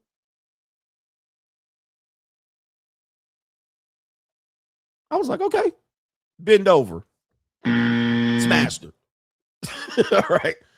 I'm like, man, look, and I say that not to expose the women, because there's some women that watch me that they're my girl, but they're also some other nigga girl too. So I don't care. I'm not trying to expose them. What I'm trying to tell is y'all better wake the fuck up. When I look at Andrew Wilson and this shit, I'll be like, y'all niggas are clueless. Clueless as what's going on out here. It is cold as the motherfucking other side of the pillow. And women are cold with it. They're vicious. They are vicious. They are literally choosing to do it and then come out hiding it from you niggas, or saying the past is the past and don't worry about it. And I'm a good woman. It is crazy. And I'm telling you, what percentage did I tell you that women are doing this? What percentage? I know if you guys watch Locals, I told you the bare minimum percentage of women that are doing this. Not fixing binds, but doing that type of lifestyle before marriage. I gave you the percentage, the minimum percentage. All right, that's not the max. Somebody said 97. That would be quite high. But I gave you the minimum percentage of women just doing this. And I said it's documented. It's documented, the minimum. It's documented. And I gave you the evidence. Okay, the minimum is 45%. 45 to 50% that are doing this during their 20s, either fucking around, having a party, traveling, fucking for free, fucking for pay. It's a minimum of 45 to 50%. All right. And that's documented. That's the minimum. Now, what it is, the actual number, I don't know, but that's the minimum that you can expect. Okay. Of women, by the way, Gen Z, we're talking about Gen Z women. We're not talking about Generation X women and boomers. We're not talking about millennials per se, but millennials kind of fall in that same category because they're like 32, 33. It's minimum 45% of Gen Z. Minimum. Okay. That's documented. I showed you the documentation on that. So these are your future wives. That's why I say, what is your future wife doing? Like, I know what she's doing. Anyway. All right. I guess we got some super chats in the main event. I told you it was going to be a long show. All right. But I got to get to the gym. I don't have an appointment at 1. I normally have always an appointment at 1. If you guys follow Money Mindset, I told you about how I block schedule throughout my day. And, my 1 o'clock to 5 o'clock is personal time, fitness time, nutrition time, errand time, and all of this shit. All right. And so that's what I say before. And then this also fixes the buying time as well. Okay, we got let me see if I can say your name. I think it's Pug Dad. Pug Dad says, I applied for your assistant position. Just need one favor. Pay me under the table so my ecclesiastical wife won't take half my shit in a divorce. Shout out to you. Under the table ass niggas. Now I got to pay taxes on earn. It's crazy. Shout out to No Government Name says, Coach, I'm a man in who is completely debt free, no car loan, no student loan, no personal loan, no credit card payments, etc. What percentage of women would you say that man is in a better position in economically? Thank you for your work. I would say you're in the top 10% of people of people available mates. Available mates. Like if you don't have any debt, you're rich. I mean, you're considerably wealthy, even if you have a lower income. So, but still, again, people can't see that. People can't see that. You can make $40,000 a year if you don't have student loan debt, no car loan debt, no credit card payments. You rich. Most people be making $85K and be broke because they're in debt. Okay, so I mean, listen, income does not tell you who you are. I make $95,000 a year. So what? Right? What are your expenses? Money mindset. What is your discretionary income? What is your disposable income? What are your debts? What are your obligations? What are your collections? Because people be making $100K a year and still have debt collection. All right. It's crazy. Shout out to Kaylin says, you're the only one who both single and married men should listen to. While guys like Myron and Donovan Sharp have greatly contributed, only you can break down women in every role with efficiency. He says, I know that women will become worse as wives thanks to you. Shout out to you right there, Kaylin. All right, that's the bait and switch. All right, we already see it. It's there. I know. People want to deny it. And then also, when people use the exception to the rule, when you use the exception to the rule, or you say, I don't know a person like that, or not every woman's like that, that's disingenuous argument for what I'm saying. What I'm saying is does not absolutely apply to everyone, but what you will find that it applies to more people than you believe. Shout out to the Empire Podcast, Coach. You're a special cat and we appreciate you. Shout out to you, the Empire Podcast. Here we go. All right, you're generalizing. Exception to the rule. I got to generalize. I don't know who the fuck you are. You're watching me. I can't see you goofy ass niggas picking boogers and digging in your booty hole and shit like this and jerking off in between skits. I don't know what the fuck y'all niggas doing. Women touching their pussy watching me. I don't know what the hell y'all doing behind you. Y'all looking at me. I can't see you. Okay. So I got to generalize. If I could see y'all on the screen as I was talking, all 1,800 of y'all niggas, then I can actually pick out who the goddamn winners and losers are. All right. Niggas ain't brushed their teeth. All right, I don't know what the fuck going on. I gotta generalize. Hustle every day. My new country song, Don't Care, Don't Close Your Clam to Me because you don't love me anymore. I still pay bills also. How do you come home already wet and creamy and you was with your friends all day? Shout out to you. All right, shout out to Kevin Sullivan. Facts, Coach, my baby mama terrorist wouldn't even take my daughter to extracurricular activities when I signed them up and paid for them. But when she signed them up, they got to stay home and make sure they can go to what she planned. He says, can I get an F that B song? LOL. Sorry for the copyright. I can't play it because, copyright. But yeah, that's a game that co-parents play. Okay, this is my parenting time. I get to decide what they do. And then, because I played that game too. I signed them up, but I gave my baby mama the choice. You don't got to take them, but on my days, they're going to go to this activity. And then she'll be like, we got to decide before you sign them up. Never fall for that. Cause all she's going to say is no to control you. I don't want them to do taekwondo. I don't want them to go to Kumon. I don't want them to do gymnastics. I don't want her to be on the cheerleading team. I don't want her to be on the AAU basketball team. All they're going to do is say no. You already know that going in. So you just got to say, hey son, you're going to fucking play half the goddamn season because your mama's a bitch. All right. You're going to miss all the games. And now you put pressure on the mom because, your son got to tell the kids on the flag football team that he going to miss the game because his mama's a bitch. And want him sitting there making peanut butter sandwiches instead of being out on there on the football team. But bitches will do shit like that. So guess what? Her bitch ass got to take the kid to flag football. All right. You got to take her ass to football practice on her day, and she going to be mad. I don't want to do this shit. I don't even want her to play football. It's dangerous. Bitches are, I mean, these motherfucking baby mama terrorists ain't shit, bro. They ain't shit. I don't feel sorry for a single mom at all. You a single mama, it's by choice. And I'm going to do that show tomorrow. You a single mother by choice because you a cantankerous bitch. All right, but that's neither here nor there. The nigga left because you were a bitch. He want to be a part of the kid's life, but he got to be a part of your life too, and he don't want to because you're a cantankerous bitch. So now he got to dip on the kid and you. He got to make a tough choice. But that's neither here nor there, okay? All right. All right. Now you got to give up on the kid because you a bitch. All right. So try not being a bitch and he might be around the kid. All right. So anyway, and stop having kids by broke niggas. Single motherhood is a choice. All right. It's a choice. It's a 100% choice. Anyway, if I had time, I would show you today, but I have to do the show tomorrow.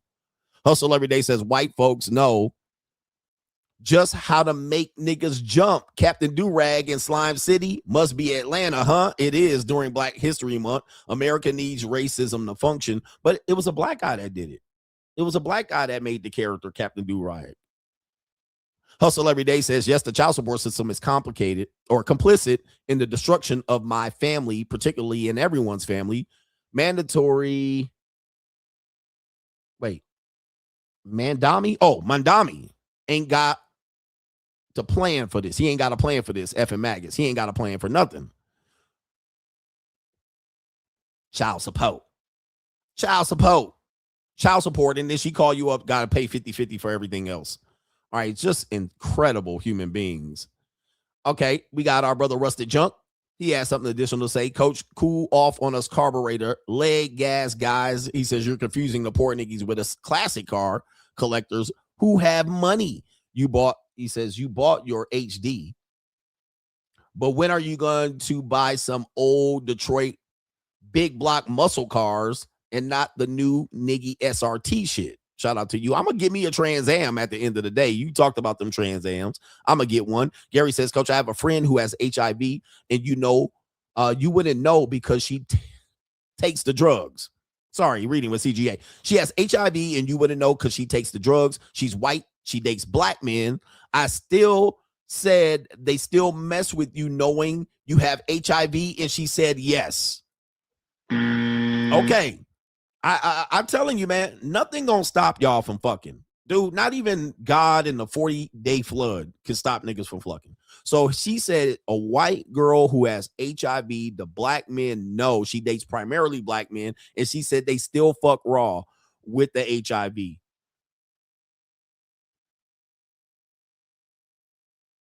I mean, I'm telling you, there's a lot of dudes that won't stop. She'll be like, I got herpes, but I haven't had an outbreak in 10 years. Niggas are still fucked. I mean, I'm telling you, it won't stop. What? Biology is going to win every single time. That's why, again, the reason why I'm right, I have low faith in humanity. I don't trust human beings. All right. I see where things are going. I know people hide information. People are going on dates and they got terrible finances. People hide information. They don't want to talk about tough situations. They want to avoid it. And then they come out here holier than thou. All right, I don't do this and morality and this. And people are bullshit. Christian pastors are gay. Fucking the choir director, nigga. Like people are full of shit, bro. Not to say that everybody does that, but people are full of shit. Cow dookie, dung. I don't trust people to make good decisions. Then when you talk about fucking, people gonna do the whole extreme to go get some fucking pussy. I'm telling you, man, they gonna do anything. People will do anything. When it come down to horniness and lust, people can't control it. I don't care how many Bible scriptures they read, nigga. It don't matter. I don't care if you broke or rich or poor. People, when it comes down to lust, they gonna do what they need to. And then when it comes down to money for women, they gonna do what they gotta do with no shame. I got this shit on lock. I know human behavior. When women need money, they liable to do any goddamn thing. When niggas are horny, they liable to do any goddamn thing. They gonna throw all caution to the wind. They gonna throw the rule book away. They gonna burn the Bible when they did get hard. Period. We should know this. And I don't know why y'all niggas jump on here holier than thou, acting like y'all don't do this. And y'all niggas Pornhub is right there on deck. Nigga, if I type P in your goddamn web browser, the first thing that will come up is not Pinterest, but Pornhub. Y'all act holier than thou, but fuck it, I don't believe it. I don't believe you holier than thou, sanctimonious, or whatever they call these niggas ass people. I don't believe you. I don't believe you. You talking shit, talking out the side of your neck. If I type O in your web browser, OnlyFans will come the fuck up, nigga.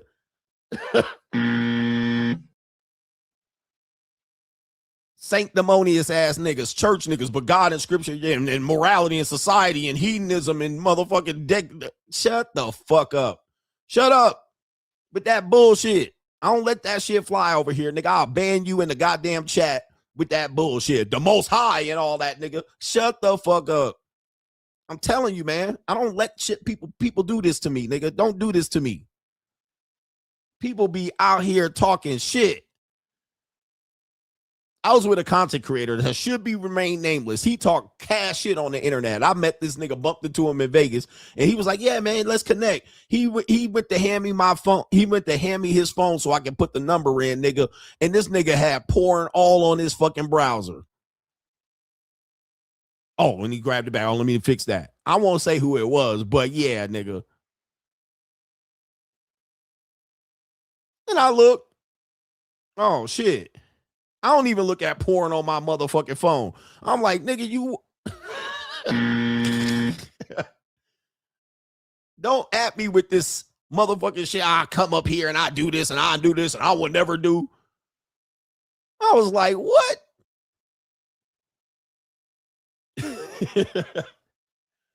Anyway, I didn't want to touch his phone. I was like, ugh. All right, that's the first thing I see on your phone is some goddamn pogs.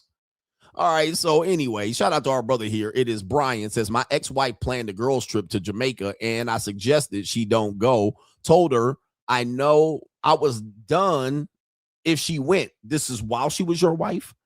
You said, I told her to don't go. She told her, and you told her if you would be done with her if she went. She decided to go anyway and didn't drop neck or give me box before she left. Took kids to my mother-in-law's house next day and packed all my shit and moved into a one-bedroom apartment. And that's what you should have done.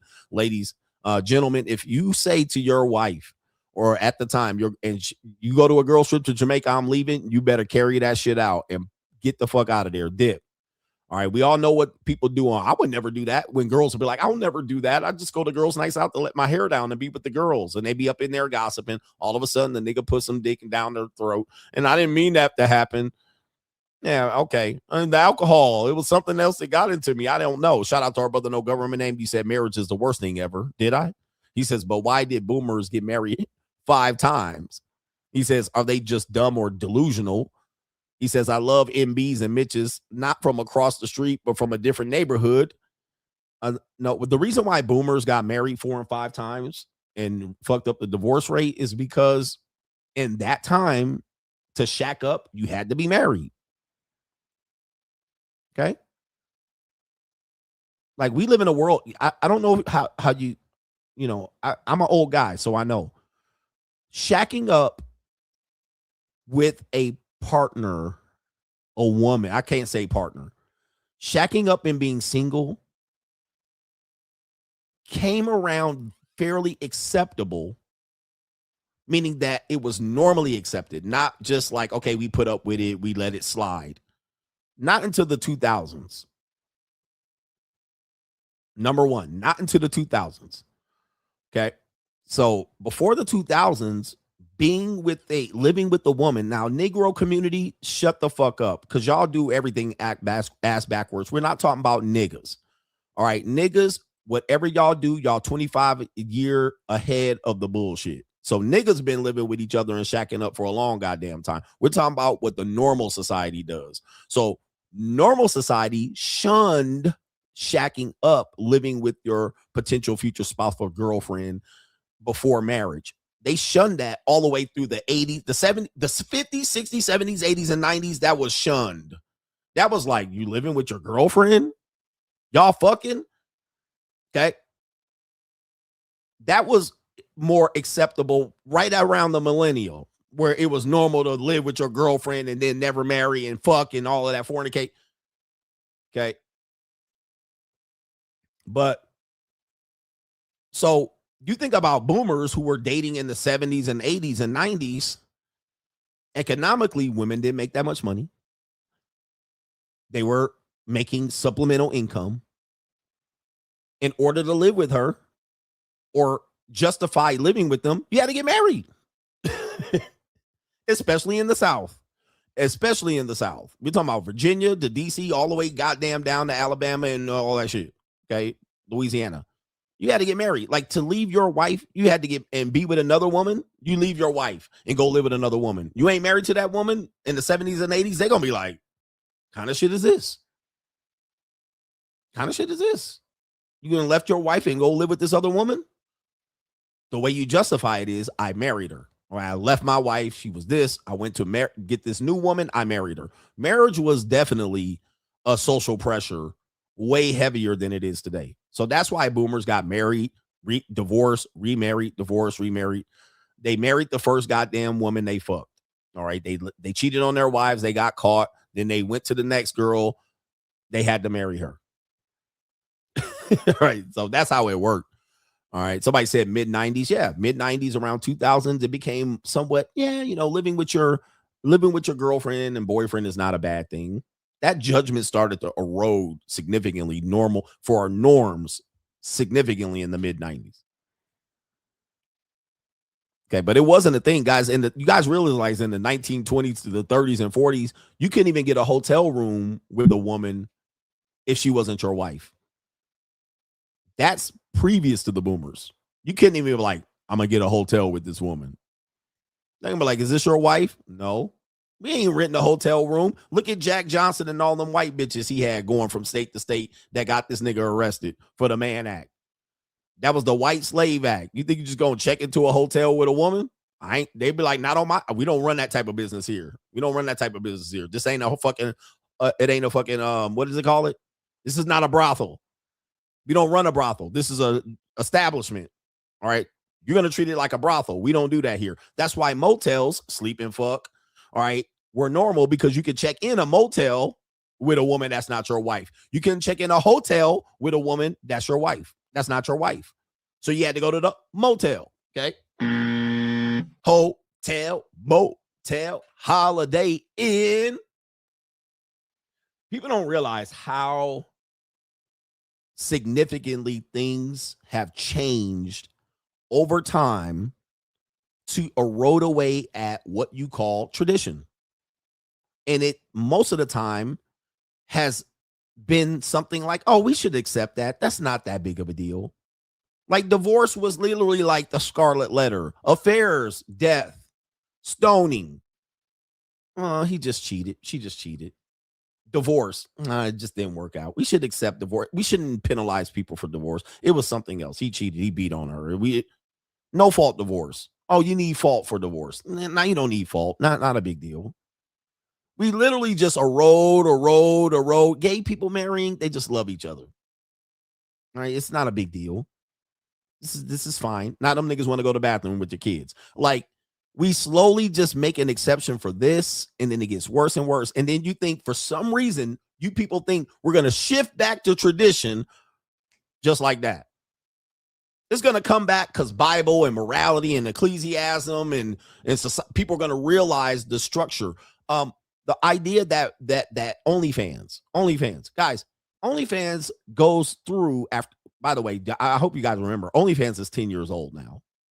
This is not going away. It's 10 years old. The idea of it, the infrastructure, the idea of it is not going away. All right, they had Feet Finder before that and all that shit. But when we went from the idea of Hugh Hefner, slippery slope, when Hugh Hefner made Playboy and put out artistic, he didn't even put out smut, But he put out artistic videos of teenage girls, 18, 19, and 20, college co-eds with they fresh, perky titties out. That changed how women viewed men. I'm sorry, men viewed women. Right? I want some 18-year-old college co-ed pussy. Where before it probably wasn't that big of a deal. All right. But now we got these bitches with their titties out, secretaries and shit. All right. That changed. Everybody's like, what's the big deal? Now you got OnlyFans. You let that shit go, then it goes from Hugh Hefner, all not big of a deal. Then it's Penthouse and they spreading the pussy out. Then it goes to Girls Gone Wild. Then it goes to, it's never just a leap over into degradation. It's literally a slippery slope. One thing you let go, oh, it's not that big of a deal. Then you let the next thing go. Then you let the next thing go, next thing go. Then 70, 80 years later, y'all complaining the world's on fire. Oh my God. How do we stop it? Bro, y'all let this shit go on. This. You let the shit go on. You're not going to ecclesiastically stop a goddamn thing. Okay, you're not going to bring Bible morality and thump Bible and shame people. We need to bring back shame. Bro, it's gone. It's gone. You let divorce go by and claim you can co-parent kids. Now, guess what happens? It ain't a big deal to divorce and make your kids live out of a goddamn suitcase and a backpack their entire goddamn childhood. It ain't going to stop. It ain't stopping. So go fuck yourself, guys. I'm telling you, y'all trying to figure out how to stop the shit. This shit been going on forever. One thing after the next, after the next, after the next, after the next. You can't just erase history. You can't just erase it and go back. Because now, let's just take away OnlyFans. Okay, now let's bring back motherfucking Penthouse magazine. Now niggas just go to Penthouse. They're going to go to Girls Going Wild. They're going to go to DVDs. They're going to go DVDs. They're going to go back to Blockbuster Video behind a black curtain. They're going to go back to the Peep Show. The strip club going to be lit. Okay? It is what it is. Go fuck yourself. All right? You're not stopping this shit. This is just the next thing. And guess what? There's going to be something else after that. Yep, there was King and Maxim magazine with bitches with glistening booties on the goddamn cover. And it was fine. All right, now them bitches figured out how to monetize themselves and put it right on the internet. Pimp C. Y'all mad. But y'all was opening up King magazine looking at motherfucking Maya with her booty all glistening and shit. And Gloria Velez with her oils all legs all oiled up, I should say. It is what it is, man. Don't get mad. Don't get mad at me. Don't blame me. I wasn't around. I didn't do this shit. I didn't create this world. I'm just living in it. And I'm telling you, I'm just going where we're going. Okay? Niggas be trying to control it, and it is what it is. Yeah. Niggas gonna be robbing their neighbor for their Victoria's Secret catalog. All right, I'm gonna take that out of the neighbor's box. And another nigga coming in. Where my goddamn Victoria's Secret catalog? You up in there at 16 years old looking at perky titties, bitches being transported by Epstein. You looking at them bitches on the magazine, jerking off to them. Then you got the nerve to shame Epstein when you was jerking off to the same girls in the goddamn video, in the goddamn Victoria's Secret catalog. And if you don't think there's a connection, look it up. Epstein worked for the nigga that was on Victoria's Secret. Don't be, y'all hypocrites. You're hypocrites. You people, as I tell you, human beings, you guys are hypocrites. You're immoral. You guys are goddamn causing the degradation of society and then blaming me at the goddamn same time. Stop. Don't blame me. Don't come in here holier than thou, nigga. Go take it up with the rest of the world. Don't take it up with me. Don't take it up with me. Go take it up with somebody goddamn else. I'm going to do what I do and predict what I think, and I'm going to be right. Fuck y'all. Okay? Y'all niggas mad that niggas like young girls, but had Brooke Shields out there with her titties out in a mermaid movie. Don't at me in the 1970s. Had her out there in them goddamn jeans and shit all leaned up over and bent up like a pretzel with her. Don't blame me, nigga. Then y'all had Britney Spears and Christina Aguilera up there doing the goddamn same thing. Then y'all had that bitch from the, yo, stop the bullshit. Stop the cap. Don't blame me, nigga. Then y'all had Jessica Simpson, blonde ass, doing the same goddamn thing. LeAnn Rimes, Should I continue, nigga? Did Beyonce 16, Aaliyah with her belly out, belly button out, nigga? Y'all had them doing the whole goddamn thing, and then y'all want to blame me for the shit. Don't blame me, nigga. Beyonce was 16 talking about bills, bills, bills, and all that shit. Shaking her ass and shit the whole goddamn time. Aaliyah half goddamn naked. And y'all was first shit don't succeed. All right, don't at me. Don't at me with the shit. Niggas done being mad at me, bruh. Y'all let the shit go on, and then had a nerve to be holier than now at the end of the goddamn day. When y'all niggas was watching, oh, baby, baby, Sierra twerking, talking about 1-2 step, 16. When I played that video of the producer saying Sierra was 16 and 15 twerking in the goddamn studio for older niggas at 2 in the morning, I was like, get the fuck out of here, bruh. Bruh, I don't want to hear shit. Who was the producer said that? Jazzy Faye. She was in there at 15 and 16 twerking and twirling her hips and doing that motherfucking dance. I don't want to hear none of y'all hypocrite ass niggas.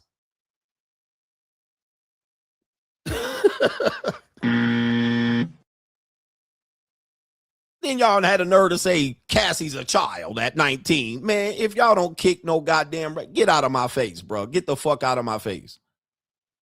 Get out of my face. They had Cassie out there the whole time, 16 all the way up to 19. I don't want to hear a goddamn thing from y'all ass niggas, man. I tell y'all some moral high ground. But watch it go on and give it a pass.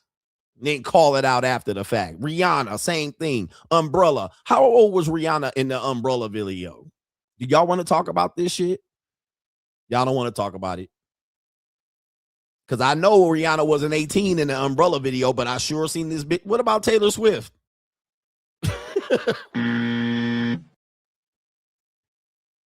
Foxy Brown. I don't think y'all want to hold yourself accountable. Y'all want to hold yourself accountable, and y'all don't want to do it. What y'all want to do is act like I'm the motherfucking one, cause the problem. Don't ever say, all I'm going to do is just say, yeah, this is what's going on. It been going on, and it's going to continue to go on. Let's do this. Can you explain why bitches get triggered by guys with money not wanting a relationship, but just choose to rent women for specific needs? Women completely understand and accept it, ironically. That's another thing. Women accept all this shit that's going on. You know, the only people complaining? Men. I don't hear any. The silence is deafening on the amount of women complaining about what society is doing right now. I don't hear them complaining to shut down OnlyFans, only incels and MGTOWs and red pill ragers. I don't hear women complaining about these women selling pussy and their whores and bitches in the section and these young Gen Z women, floozies, and won't get married and the birth rate declining. I don't hear it. I don't hear 30 to 50, 60-year-old women talking about it. Every now and then, one of these grifting ass white bitches will get on Instagram and talk about it, and y'all niggas will go crazy and give her 15,000 likes. All right. But I don't hear them talking about it. I don't hear them complaining about young women ain't getting married and having kids. And I don't hear them complaining about it. I don't hear women complaining about women having kids from 36 to 42 and punching them out, unfreezing their eggs. I don't hear. I don't hear it. I must be missing it. Okay. I don't hear them complaining about young women living out their 20s and then trying to settle down for simp ass niggas in their mid 30s. I don't hear it. All right. You know who I hear it from? Men. I'll do the main event briefly here, but you already didn't got all the main event. But look, I want you to listen to this video. Speaking of women not complaining about it, we have Ling. All right, you're going to see her here. Where did it go? All right, we have this link that says, and this is a good subject matter. Okay. Women don't need marriage. Marriage needs women. Speaking of women not complaining about it, take a look at this. All right, this is crazy. Hey, look at this. All right, main event, line it up. Shout out to this Ling here. She says women don't need marriage. Marriage needs women. Let's see what she has to say here. Women don't need marriage. Marriage needs women. For thousands of years, marriage has been the most efficient tool of patriarchy to make sure man always has resources, power, and control. Have you ever wondered why in almost every industry the majority of the leaders are men? Is it because men are naturally better, or is it because women have spent too much time and energy doing unpaid labor at home and raising kids? Because there was a study before tracked MBA graduates from Chicago University, the gender gap between men and women in earnings is small in early career, but increases substantially within time. 13 years later, men earn 38% more than their female counterpart. There was only one group of women didn't fall behind. Guess who are they? Women with no kids. That's why we always say behind every successful man is a woman, and behind every successful woman that has built her empire is herself. And let's not even mention the bonus men have simply by occupying the roles of father and husband. When people try to have sympathy for men, they always say, oh, he's a father, he's a husband, even though he could be a deadbeat father and very much absent from his family. This identity alone makes him seem more trustworthy and established in the eyes of society. And studies have shown that for every child a man has, his earnings tend to increase by about 6%. Meanwhile, for mothers, on the other hand, see their income drop by roughly 4% per child. For a woman that carries the baby for 9 months, sacrifice her body, her career, you got punished for being a mom. We live in a society that does not support moms. This is not saying marriage and having kids is bad, but you really need to think carefully, how is this going to change your life? Women don't need marriage. Marriage needs women. Okay, so there it is. I mean, this is kind of a very, very feminist take on what women lose by getting married and having children. This has been said before many years, but now that she seems to be a Gen Zer. This is what Gen Z women study at college, all right? Feminist studies, and they study this. This is all kind of like, this is like saying red pill talking points in 2018. Now they're introduced to it once they hit college, and they're introduced to it, and they just carry it further. Women are now more the best thing that women are doing, and I think men are missing it. This is where men are missing, because they're trying to use Ecclesiastes, and they're trying to use morality and shame and Bible thumping. But women are active. You cannot deny this. They're active politically. They're active in social science. They're active in, physicians, being physicians and doctors and researchers. Their numbers are going up in these industries, and men's numbers are going down. So where you would say men are 90% of these workers in these industries, it's now eroding. It's like 60-40. Sometimes it's even flipped in favor of the women, but it's fact that there are 30-40% of women in these industries. They're able to do their own science. They're able to do their own teaching and professing. They're able to do their own research and data collecting. They're able to do their own scientific experiments. And then what are you going to see happening? You're going to see things like men have a biological clock. They have old jizz that cause birth defects. They're going to find their own reasoning. And that comes with power. That's what they're saying. Patriarchy at power to tell us women hit the wall at 28. Well, on further review, we've done our own research and data, and we decided that men hit the wall and their sperm gets old, despite the fact that you don't see 50-year-old mothers anywhere. You would expect to see 50-year-old mothers everywhere, but in their mind, 50-year-old men are with 50-year-old women, and the fact that they can't get pregnant is because men hit the biological wall. Hey, I can't stop this shit. I could just review it and tell you what's going on, but I could also tell you women are very active. They're out there. They're doing the work. They're grassroots. They're doing the community organizing. They're campaigning. They're going to the protests. I'm telling you, they're doing it. Okay, so they're being political. They're politically campaigning for their people. All right, they're showing up. They're showing up where men are not showing up. They're dropping out. Okay, they're falling back. They're saying voting doesn't matter, right? That's how men are doing. They're falling down in education. They'll say women are cleaning the man's clocks in education. There's more female valedictorians. So that's what's happening. That's why you're seeing more and more of these videos and data is coming out here. And let's take a look at the comment section based on what she said here. Okay. He says, how do they do all of that and keep their earning power? How do they do all of that and keep their earning power? Okay. Hold on for a second. When I start selling pussy, I don't want to hear it. When I start selling pussy, didn't you learn? I don't want to hear nobody say you haven't shit. Learned yet. When you see me on the corner, put it together. Bitch, mind your business. Put it together. Put it together, guys. Put the show together. It's going to make sense if you think about it. You got to stop the hate. One thing you're doing is you're hating women and you're trying to find fault in what they do. Just because you see women make certain amount of money, that's on paper, nigga. That's on paper. Off paper, dates, trips, vacations, trips to Sephora. They're 83% of the consumer spender. Where do you think the money's coming from? Where do you think the money's coming from? It ain't coming from their fucking job. They're doing it at dates and marriage and selling pussy and all of that.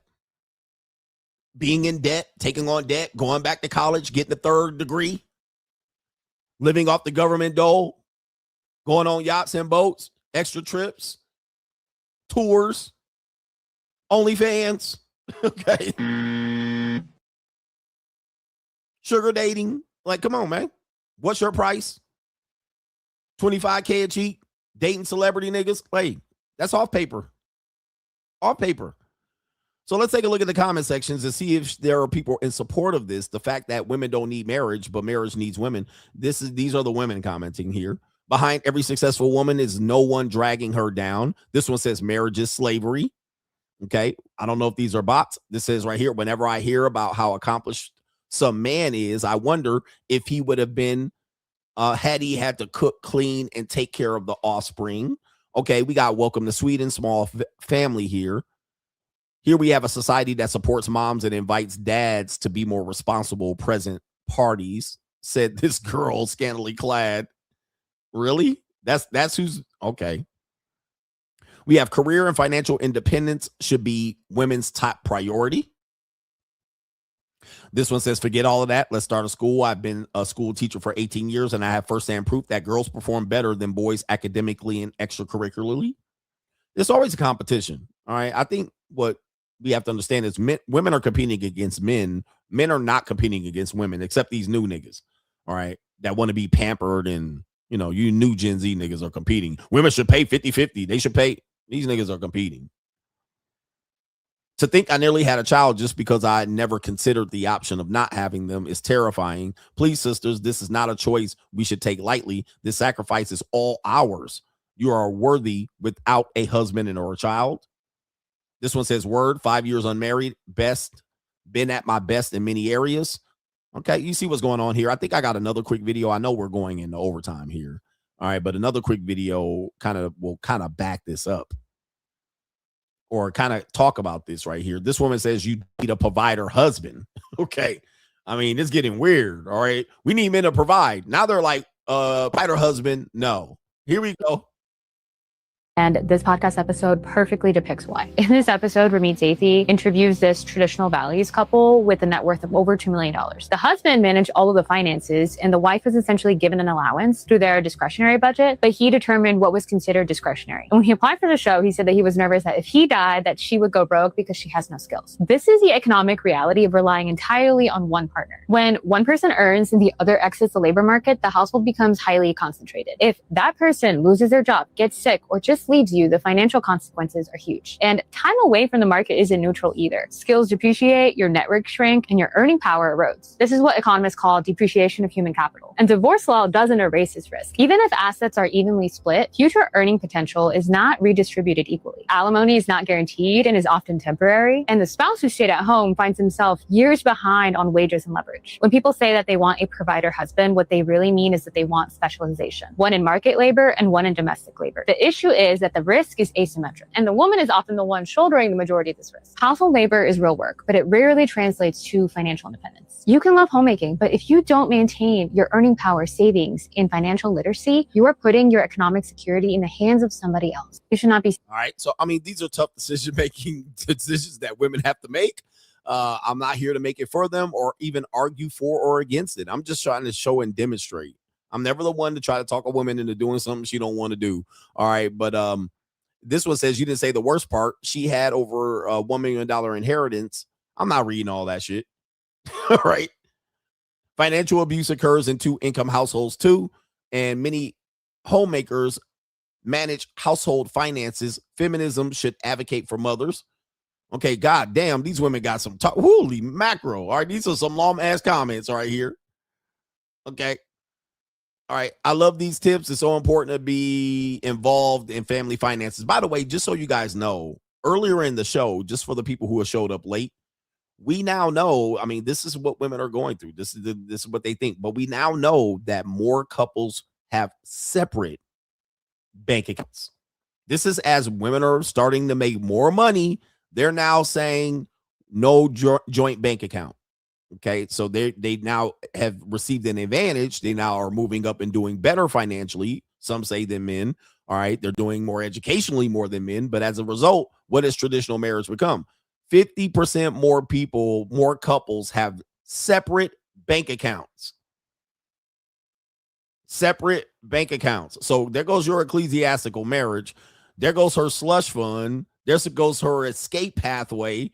There goes her. She can buy what she wants to buy. There goes your money is her money, but her money is her money. Okay.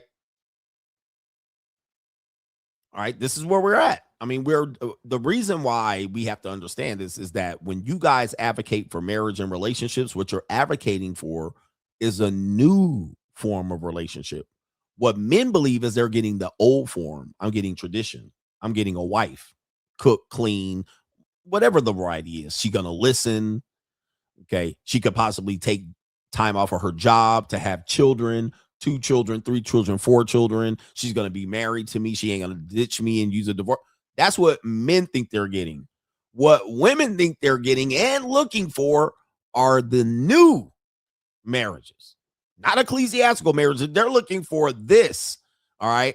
Managing, even a provider husband, all right, is still asymmetrical. Even if he's the provider, she's still taking the short end of the stick because she's taking time off of work. She's got a resume gap. She's actually she has a skill depreciation. Even if I inherit $1 million, yeah, it's still bad because that's what you're looking at. This is how women are educating themselves. Social media is able to educate them or at least have this conversation faster than previous. So it's able to change things rapidly. And I don't think we're able to catch up. And this is why people say, I want to set it back. Let's start over, coach.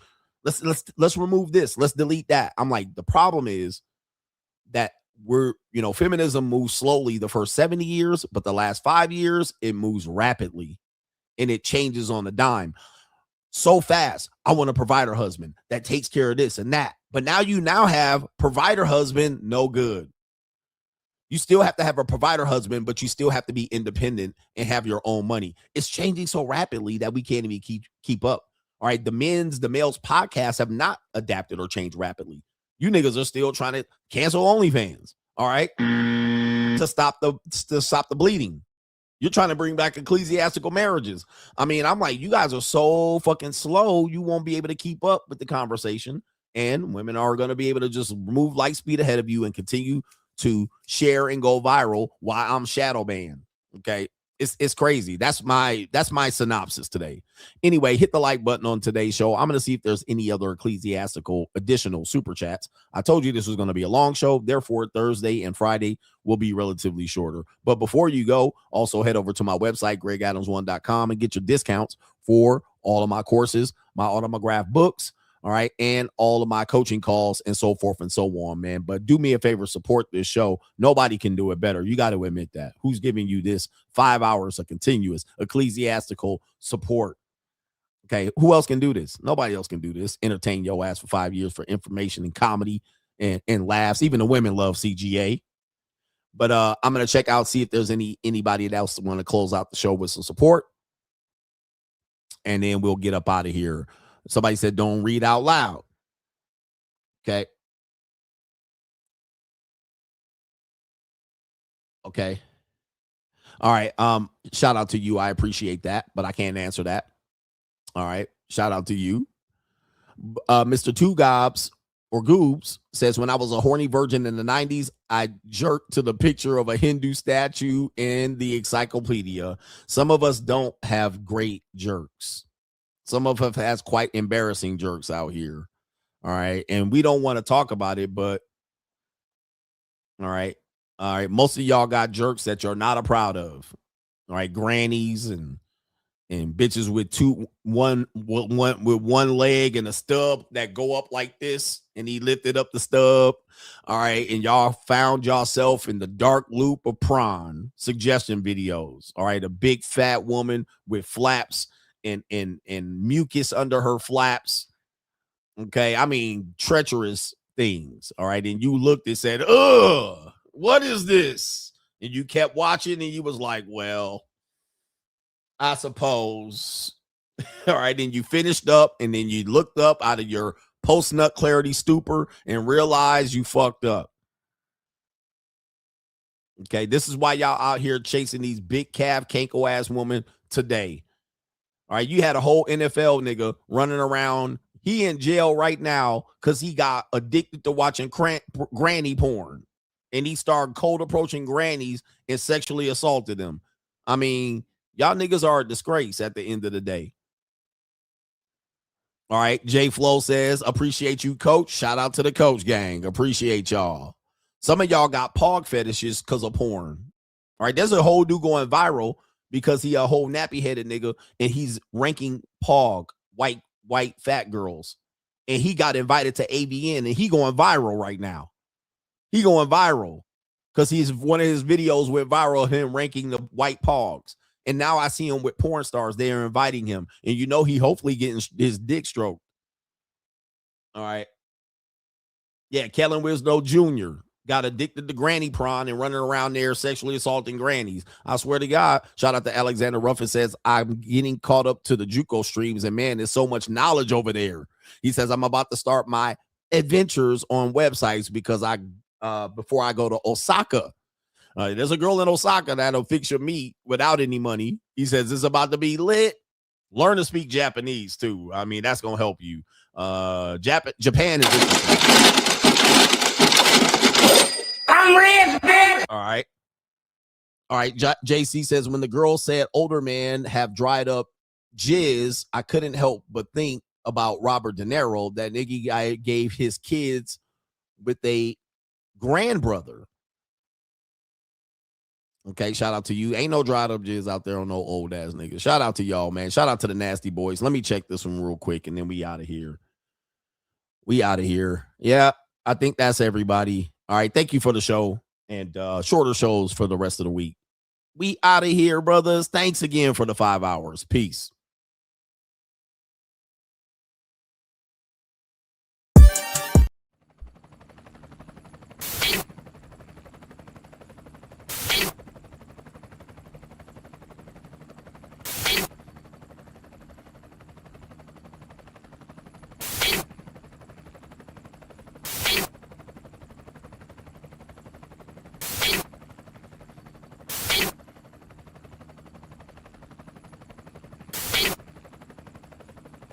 And you're in the Desert Storm bunker with Hollywood CGA.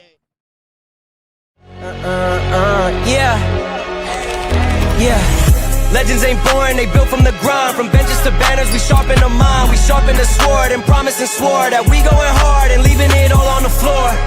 Hey, yeah, we going hard and leaving it all on the floor. Hey, yeah, we going hard and leaving it all on the floor. Legends ain't born, they built from the grind. From benches to banners, we sharpen the mind. We sharpen the sword and promise and swore that we going hard and leaving it all on the floor.